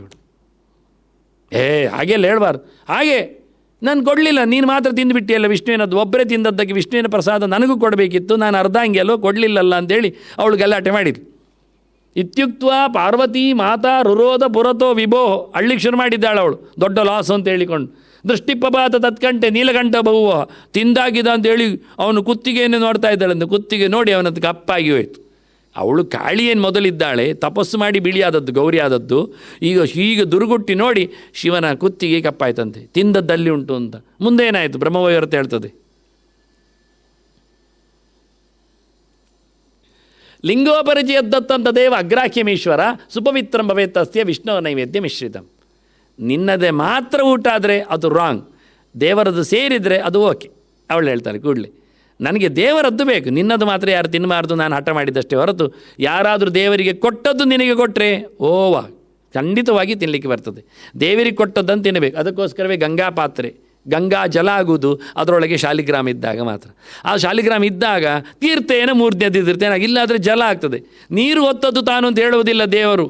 ಶಿವ ಸರಿತ್ ಪ್ರವರೋಧಕೇನ ತೀರ್ಥೇನಂದ, ಗಂಗೆ ಬಿದ್ದರೆ ಅಂತಂತಾನೆ. ಅವನು ಜಲಪ್ರಿಯ ಅಲ್ಲ, ಅಭಿಷೇಕ ಪ್ರಿಯ ಅಲ್ಲ, ಅವನು ಗಂಗಾಪ್ರಿಯ, ಗಂಗಾಧರ. ಹಾಗಾಗಿ ವಾಸ್ತವವಾಗಿ ಊಟ ಮಾಡುವಾಗ ಶಾಲಿಗ್ರಾಮ ಬಿದ್ದ ತೀರ್ಥ, ಶಾಲಿಗ್ರಾಮಕ್ಕೆ ನೈವೇದ್ಯ ಮಾಡಿ ಅಲ್ಲೇ ಗಂಗಾಳ ಆಗ್ತದೆ. ಗಂಗಾ ಜಲ ಆಗುವುದಿಲ್ಲ. ಇಲ್ಲಾದರೆ ಶಾಲಿಗ್ರಾಮ ಅದರೊಳಗಿದ್ದರೆ ಗಂಗಾಜಲ, ನಾವೊಂದು ಕಡಪಾದ ನೀರು ಹಾಕಿದರೆ ತುಳಸಿ ಅದಕ್ಕೆ ಆಗಿಬಿಟ್ರೆ ಆಯಿತು. ಅನ್ನವನ್ನು ದೇವರಿಗೆ ನೈವೇದ್ಯ ಮಾಡೋದು, ದೇವರೇ ನಾರಾಯಣ ಗೋವಿಂದ ನಿನಗೆ ಸಮರ್ಪಣೆ, ನಿನಗಾದದ್ದು ಶಿವನಿಗೆ. ಏನು ಸಮರ್ಪಣೆ ತಪ್ಪಿಲ್ಲ, ಏನು ತಪ್ಪಾಗುವುದಿಲ್ಲ. ಇದು ವಾಸ್ತವ ವಾಕ್ಯಗಳು. ಯಾರು ಶಿವನನ್ನು ಪ್ರತಿಷ್ಠೆ ಮಾಡಿದ್ದಾನೆ, ತೋರಿಸಿಕೊಟ್ಟಿದ್ದಾನೆ, ಅವನೇ ವೇದವ್ಯಾಸ ಹೇಳಿದ ಗೆರೆಗಳು, ಅವರ ಮನೆಯದ್ದೇ ಮಾತುಗಳಿದು. ಶಿವಪಾರ್ವತಿಯರದ್ದೇ ಮಾತುಗಳು. ನಿನ್ನದು ತಿನ್ನಬಾರ್ದು, ದೇವರಿಗೆ ಕೊಟ್ಟದ್ದಾಗ್ತದೆ ಹೇಳಿದ್ದು ಅವಳೇ. ಇನ್ನು ಗಲಾಟೆ ಮಾಡಿದರೆ ಕಾಲ್ ಮೀ ಪ್ಲೀಸ್ ಪಾರ್ವತಿ ಅಂತೇನೆ, ಮತ್ತೇನಿಲ್ಲ. ಆಗಲಿಲ್ಲ. ಅಗ್ರಾಹ್ಯಂ ಶಿವನೈವೇದ್ಯಂ ಪತ್ರಂ ಪುಷ್ಪಂ ಬಲಂಜಲಂ ಶಾಲಗ್ರಾಮ ಶಿಲಾಸ್ಪರ್ಶಾತ್ ಸರ್ವಂ ಯಾತಿ ಪವಿತ್ರತಾಂ ಹೇಳಿದೆ ಋಗ್ವೇದ ಗೃಹ್ಯ ಪರಿಶಿಷ್ಟದಲ್ಲಿ ಹೇಳಿತು. ವೇದಕ್ಕೆ ಸಂಬಂಧಪಟ್ಟಂಥ ಮಾತುಗಳದು. ಏನೇ ಇರಲಿ ಶಿವನದ್ದು, ಅದು ಹೂವಿರಲಿ, ಹಣ್ಣಿರಲಿ, ನೀರಿರಲಿ, ಮತ್ತೊಂದಿರಲಿ, ಎಲ್ಲವನ್ನೂ ಖಾಲಿ ಶಿವನದ್ದು ತಗೊಳ್ಳಿಕ್ಕಿಲ್ಲ. ಶಾಲಗ್ರಾಮಕ್ಕೆ ಹಾಕಿದರೆ ಅದು ಖಂಡಿತವಾಗಿ ತೆಗಿಬೋದು, ತಗೊಳ್ಳಿಕ್ಕೆ ಬರ್ತದೆ. ಅದರಿಂದ ದೇವರಿಗೆ ಕೊಡಿ, ರುದ್ರನಿಗೆ ಕೊಡಿ, ಎಲ್ಲರೂ ತಿನ್ನಿ. ಕ್ಷೀರಾಂಧಸ ದಿನಾದೌ, ಬೆಳಿಗ್ಗೆ ಹಾಲು ಪಾಯಸ, ಮಧ್ಯಾಹ್ನೇ ಗೌಳ ಸಂಹಿತಾನ್ನೇನ, ಮಧ್ಯಾಹ್ನ ಗುಡಾನ್ನ, ರಾತ್ರೌ ನಿಶಾನ್ನ ಸಂಜ್ಞೈ, ರಾತ್ರಿ ಮುದ್ಗಾನ್ನ, ಇದು ಹರಿದ್ರಾನ್ನ, ಕೇಸರಿ ಬಾತ್, ನೈವೇದ್ಯೈ ಪೂಜೆಯದ್ ವಿಶೇಷೇಣ ಅಂತ ಲಕ್ಷಣ ಸಂಹಿತೆ 3 ಹೊತ್ತು ಊಟ ಮಾಡುವುದು ಏನು ಅಂತ ಹೇಳ್ತದೆ. ಶಿವನಿಗೆ ಒಂದೊಮ್ಮೆ ನಾಳೆ ಒಂದೊಮ್ಮೆ ಯಾರಾದರೂ ಮಾಡೋದಾದಿದ್ದರೆ ಬೆಳಿಗ್ಗೆ ಪಾಯಸ ಮಾಡಿ, ಅಂದರೆ ಹಾಲಿನಲ್ಲಿ ಬೇಯಿಸಿದನ್ನ, ಕ್ಷೀರಾನ್ನ, ಮಧ್ಯಾಹ್ನ ಗುಡಾನ್ನ ಬೆಲ್ಲ ಹಾಕಿದ್ದು, ಸಂಜೆಗೆ ಹರಿದ್ರಾನ್ನ ಕೇಸರಿ ಬಾತ್. ನೆಕ್ಸ್ಟ್ 5 ಯಾಮಗಳಲ್ಲಿ ಪೂಜೆ ಮಾಡಲಿಕ್ಕೆ ಅದಕ್ಕೆ 5 ಶ್ಲೋಕಗಳು ಇಲ್ಲಿವೆ. ರಾತ್ರಿಯಿಂದ ಹಿಡಿದು ಬೆಳಗ್ಗಿನವರೆಗೆ, ರಾತ್ರಿ ಶುರು ಮಾಡಿದರೆ 4 ಯಾಮ, ಸೂರ್ಯ ಕಂತಿದ ಬಳಿಕ 3 ಗಂಟೆಗೆ, ಬೆಳಿಗ್ಗೆ ಮತ್ತೆ 3 ಗಂಟೆಗೆ 5ನೇ ಯಾಮ. ಅದು ಲೆಕ್ಕಾಚಾರದಲ್ಲಿ ನಮೋ ಯಜ್ಞ ಜಗನ್ನಾಥ ನಮ ತ್ರಿಭುವನೇಶ್ವರ ಪೂಜಾಂಗ್ರಣ ಮಯಾದತ್ತ ಮಹೇಶ ಪ್ರಥಮೇ ಪದೇ ಮೊದಲ ಹೊತ್ತಿಗೆ, ನಮೋ ವ್ಯಕ್ತಾಯ ಸೂಕ್ಷ್ಮಾಯ ನಮಸ್ತೆ ತ್ರಿಪುರಾಂತಕ ಪೂಜಾಂಗ್ರಹಣ ದೇವೇಶ ಯಥಾಶಕ್ತಿಪಬಾಧಿತಾಂ ಬದ್ಧೋಹಂ ವಿವಿಧೈಪಾಶೆ ಸಂಸಾರ ಭಯವಂದನೈ ಪತಿ ತಮ್ಮೋಹಜಾಲೇ ಮಾಂ ತ್ವಂ ಸಮುದ್ರ ಶಂಕರ ಕಿನ್ನ ಜಾನಾಸಿ ದೇವೇಶ ತಾವತ್ ಭಕ್ತಿಂ ಪ್ರಯಚ್ಛ ಮೇ ಸ್ವಪಾದಾಗ್ರ ತಳೇ ದೇವ ದಾಸ್ಯನ್ ದೇಹಿ ಜಗತ್ಪತೆ ನಿತ್ಯ ನೈಮಿತ್ತಿಕಂ ಕಾಮ್ಯಂ ಯತ್ಕೃತಂತು ಮಯಾ ಶಿವ ತತ್ಸರ್ವಂ ಪರಮೇಶಾನ ಮಯಾ ತುಭ್ಯಂ ಸಮರ್ಪಿತಂ. 5 ಶ್ಲೋಕ ಓದಿದ್ದೇನೆ, ಅದನ್ನು ಹೇಳಿ ಚಿಂತನೆಯಲ್ಲಿ ಮುಗಿಸಿ. ನೆಕ್ಸ್ಟ್ ಲಾಸ್ಟ್ ಕೃಷ್ಣಾರ್ಪಣ. ಕೊನೆಗೆ ಕೃಷ್ಣಾರ್ಪಣ ಬಿಡುವುದು, ಕೈಯಲ್ಲಿ ನೀರು ಹಾಕಿ ಕೆಳಗೆ ಹಾಕಿ ಬರಬೇಕು. ಅದು ದೇವತೀರ್ಥ, ಶಿವದೇವ ಇದ್ದಾನೆ. ಬದಿಯಲ್ಲಿ ಹೋದರೆ, ಹೆಬ್ಬೆರಳ ಪಕ್ಕದಲ್ಲಿ ಹೋದರೆ ಅದು ಪಿತೃತೀರ್ಥ, ಪಿತೃಗಳಿಗೆ ಆಗ್ತದೆ. ಈಚೆ ಬದಿಯಲ್ಲಿ ಹೋದರೆ ಅದು ಋಷಿತೀರ್ಥ, ಋಷಿಗಳಿಗೆ ಆಗ್ತದೆ. ತುದಿಯಲ್ಲಿ ಹೋದರೆ ಅದು ಬ್ರಹ್ಮತೀರ್ಥ, ತೀರ್ಥ ತಗೊಳ್ಳಿಕ್ಕೆ ಬರ್ತದೆ. ಮಧ್ಯದಲ್ಲಿರೋದು ಅಗ್ನಿತೀರ್ಥ, ಪ್ರೋಕ್ಷಣೆ ಮಾಡಲಿಕ್ಕೆ ಆಗ್ತದೆ. ಬೆಂಕಿ ಉಂಟು ಮಡಿ ಮಾಡಲಿಕ್ಕೆ, ಬಿಸಿ ಮಾಡಲಿಕ್ಕೆ ಅಂತ. ಹೀಗೆ ಪಂಚತೀರ್ಥಗಳು ಕೈಯಲ್ಲಿ, ಇದು ನನ್ನದೇ ಕೈ ಎಲ್ಲಿದೆ ಅಂತ ತೋರಿಸಲಿಕ್ಕೆ, ಅಂದರೆ ಎಲ್ಲಿದೆ ಪಂಚ ಅದೆಲ್ಲ ಕಸರತ್ತು ಮಾಡುವುದು, ಕೆಲಸ ಮಾಡುವುದೆಲ್ಲ ಗಮ್ಮತ್ತಿರ್ತದೆ. ಕರೆಕ್ಟ್ ಹೌದು ಕಾಣ್ತಿದೆ, ಅಲ್ಲ ಹೇಳಲಿಕ್ಕೆ ಬರೋದಿಲ್ಲ ಬೆರಳೆಲ್ಲ ವಿನ್ಯಾಸ ನೋಡಿದಾಗ. ಪಾರ್ಥಿವಾನಾಂಚಲಿಂಗಾನಾಂ ಯನಮಯ ಪೂಜನ ಕೃತಂ ತೇನ ಶ್ರೀ ಭಗವಾನ್ ರುದ್ರೋ ವಾಂಛಿತಾರ್ಥಂ ಪ್ರಯಚ್ಛತು. ಪಾಪೋಹಂ ಪಾಪಕರ್ಮಾಹಂ ಪಾಪಾತ್ಮ ಪಾಪಸಂಭವ ಪಾಹಿ ಮಾಂ ದೇವ ಈಶಾನ ಸರ್ವಪಾಪ ಹರೋಭವ. ಇದು ವಾಮನ ಪುರಾಣದ್ದು ಮಾಡಿದ್ದಲ್ಲ, ರಾಮನಾಥಾಚಾರ್ಯ ಮಾಡಿದ್ದು ಕೇಳಬೇಡಿ. ಎಲ್ಲಿದ್ದರೆ ಹೀಗೆ ಎಲ್ಲ ಉಂಟು ಮಾರೆ, ಕದ್ದಿದ್ದಾರೆ, ಕದ್ದದಲ್ಲಿ ಇದ್ದತ್ತು. ಅಂಧಕಾರೆ ಅಪ್ರಮೇಯಾತ್ಮ ನಮೋ ಲೋಕಾಂತಕಾಯ ಚ ಪೂಜಾನ್ ದತ್ತ ಮಯಾ ಭಕ್ತ್ಯ ಗೃಹಾಣ ವೃಷಭಧ್ವಜ. ವಾಹನ ಸಮೇತ ಶಿವನಿಗೆ ಸಮರ್ಪಣೆ ಮಾಡಿದ್ದೇನೆ. ಮುಂದೆ ಪ್ರದಕ್ಷಿಣೆ ಒಂದು ಆದ ನಂತರ ಪ್ರದಕ್ಷಿಣೆ ಮಾಡಲಿಕ್ಕೆ ನೋಡುವುದು ಹೇಗೆ ಕೇಳಿದರೆ, ವೃಷಸ್ಯ ವೃಷಣಂ ಸ್ಪೃಷ್ಟವ, ಒಳಗೋದ ನಂತರ ನಂದಿಯ ಹಿಡಿದುಕೊಂಡು ವೃಷಣವನ್ನು, ಈಶ್ವರಸ್ಯ ಅವಲೋಕನಂ, ಅವನ 2 ಕೊಂಬಿನಿಂದ ಈಶ್ವರನನ್ನು ನೋಡಲಿಕ್ಕೆ, ಶೃಂಗಮಧ್ಯೆ ಶಿವನ್ ದೃಷ್ಟ ಪುನರ್ಜನ್ಮ ನ ವಿದ್ಯತೆ. ಶಿವಾಲಯದಲ್ಲಿ ಶಿವ ನೋಡೋ ಕ್ರಮ ಹೇಗೆ ಕೇಳಿದರೆ, ಆ ಬೋರಿಯ ವೃಷದ ಕೊಂಬಿನೇರಿನ ನಡುವೆ ಅವನ ಲಿಂಗ ನೋಡಬೇಕು, ಹಾಗೆ ಕ್ರಮ ಇದೆ. ಇದು ಹೆಚ್ಚಿನವರಿಗೆಲ್ಲ ಗೊತ್ತಿಲ್ಲ, ನೋಡಲಿಕ್ಕೆ ಬರುವುದಿಲ್ಲ, ಎಲ್ಲೂರಲ್ಲೆಲ್ಲ ಆಗ್ತದೆ ಇದೆಲ್ಲ ವಿಷಯಗಳು. ಮತ್ತು ಯಾರಿಗೆಷ್ಟು ಪ್ರದಕ್ಷಿಣೆ ಅಂದರೆ, ಶಾಸ್ತ್ರ ವಿಘ್ನೇಶಯೋರೇಕಂ, ಗಣಪತಿಗೆ 1, 2 ಸೌರೆ 2 ಸೂರ್ಯನಿಗೆ, 3 ಶಂಕರೆ 3 ಶಿವನಿಗೆ, 4 ವೈಷ್ಣವೆ ವಿಷ್ಣುವಿಗೆ 4, ಪಂಚದೌರ್ಗೆ ದುರ್ಗೆಗೆ 5, ಸ್ಕಾಂದೆ ಹರಾಚ್ಯುತೆ ಷಡ್ಕಂ, ಅದು ಷಡ್ಕಂ ಆಗಿದೆ, ಷಡ್ಕಂ ಟಕಾರ ಬರಬೇಕಿತ್ತು, ಇರಲಿ ಬಿಡಿ. ಸುಬ್ರಹ್ಮಣ್ಯನಿಗೆ ಮತ್ತು 2 ಹರಿಹರ ಕ್ಷೇತ್ರದಲ್ಲಿ ಆದರೆ 6 ಬರಲಿಕ್ಕೆ, 7 ಅಶ್ವತ್ಥ ಪ್ರದಕ್ಷಿಣಂ, ಅಶ್ವತ್ಥಕ್ಕೆ 7 ಬರಲಿಕ್ಕೆ. ಇದೊಂದು ಪ್ರಮಾಣ ಸುಮಾರುಂಟು, ಇರಲಿ.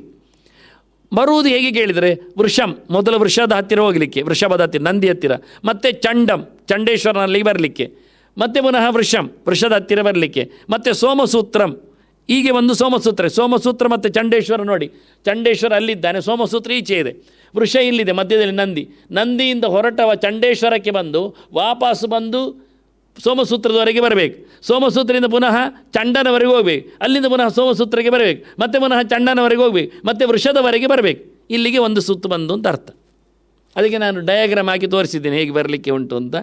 ಲಂಘನೇತು ಏಕಮೇಕಂ ಸ್ಯಾತ್, ನೀವು ಸೋಮಸೂತ್ರ ದಾಟಿ ಈಚೆ ಬಂದರೆ 1ಕ್ಕೆ 1 ಲೆಕ್ಕ, ಹೀಗೆ ಬಂದರೆ ಅಲಂಗ್ಯಾತ್ ಆಯುತಂಭವೈತು, ಹೀಗೆ ಬಂದರೆ ನಿಮಗೆ 10,000 ಲೆಕ್ಕ ಸಿಗ್ತದೆ ಒಂದು ಪ್ರದಕ್ಷಿಣೆಗೆ. ಯಾವುದು ಲೆಕ್ಕ ನೀವೇ ಮಾಡಿ.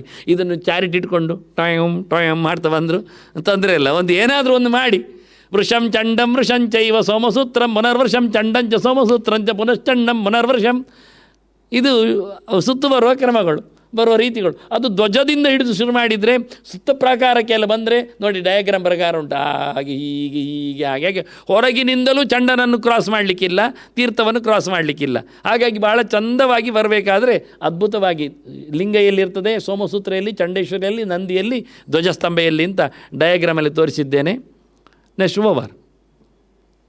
ಥ್ಯಾಂಕ್ ಯು, ನಮಸ್ತೆ ಎಲ್ಲರಿಗೂ. ಶ್ರೀಕೃಷ್ಣ ಅರ್ಪಣೋಸ್ತು.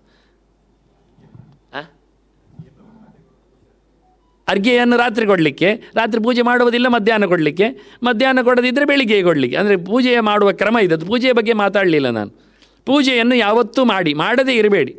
ರಾತ್ರಿವರೆಗೆ ಕಾದು ಮಾಡಿದರೆ ಒಳ್ಳೆಯದು. ನಾನು ಮೊದಲ ದಿವಸ ಹೇಳಿದ್ದೇನೆ, ಜಾಗರಣೆ ಮಾಡುವುದಿಲ್ಲ ಅಂತ ಆದರೆ ರಾತ್ರಿ ಪೂಜೆ ಮುಗಿಸಿ ಮಲಗಿ ಅಂತ.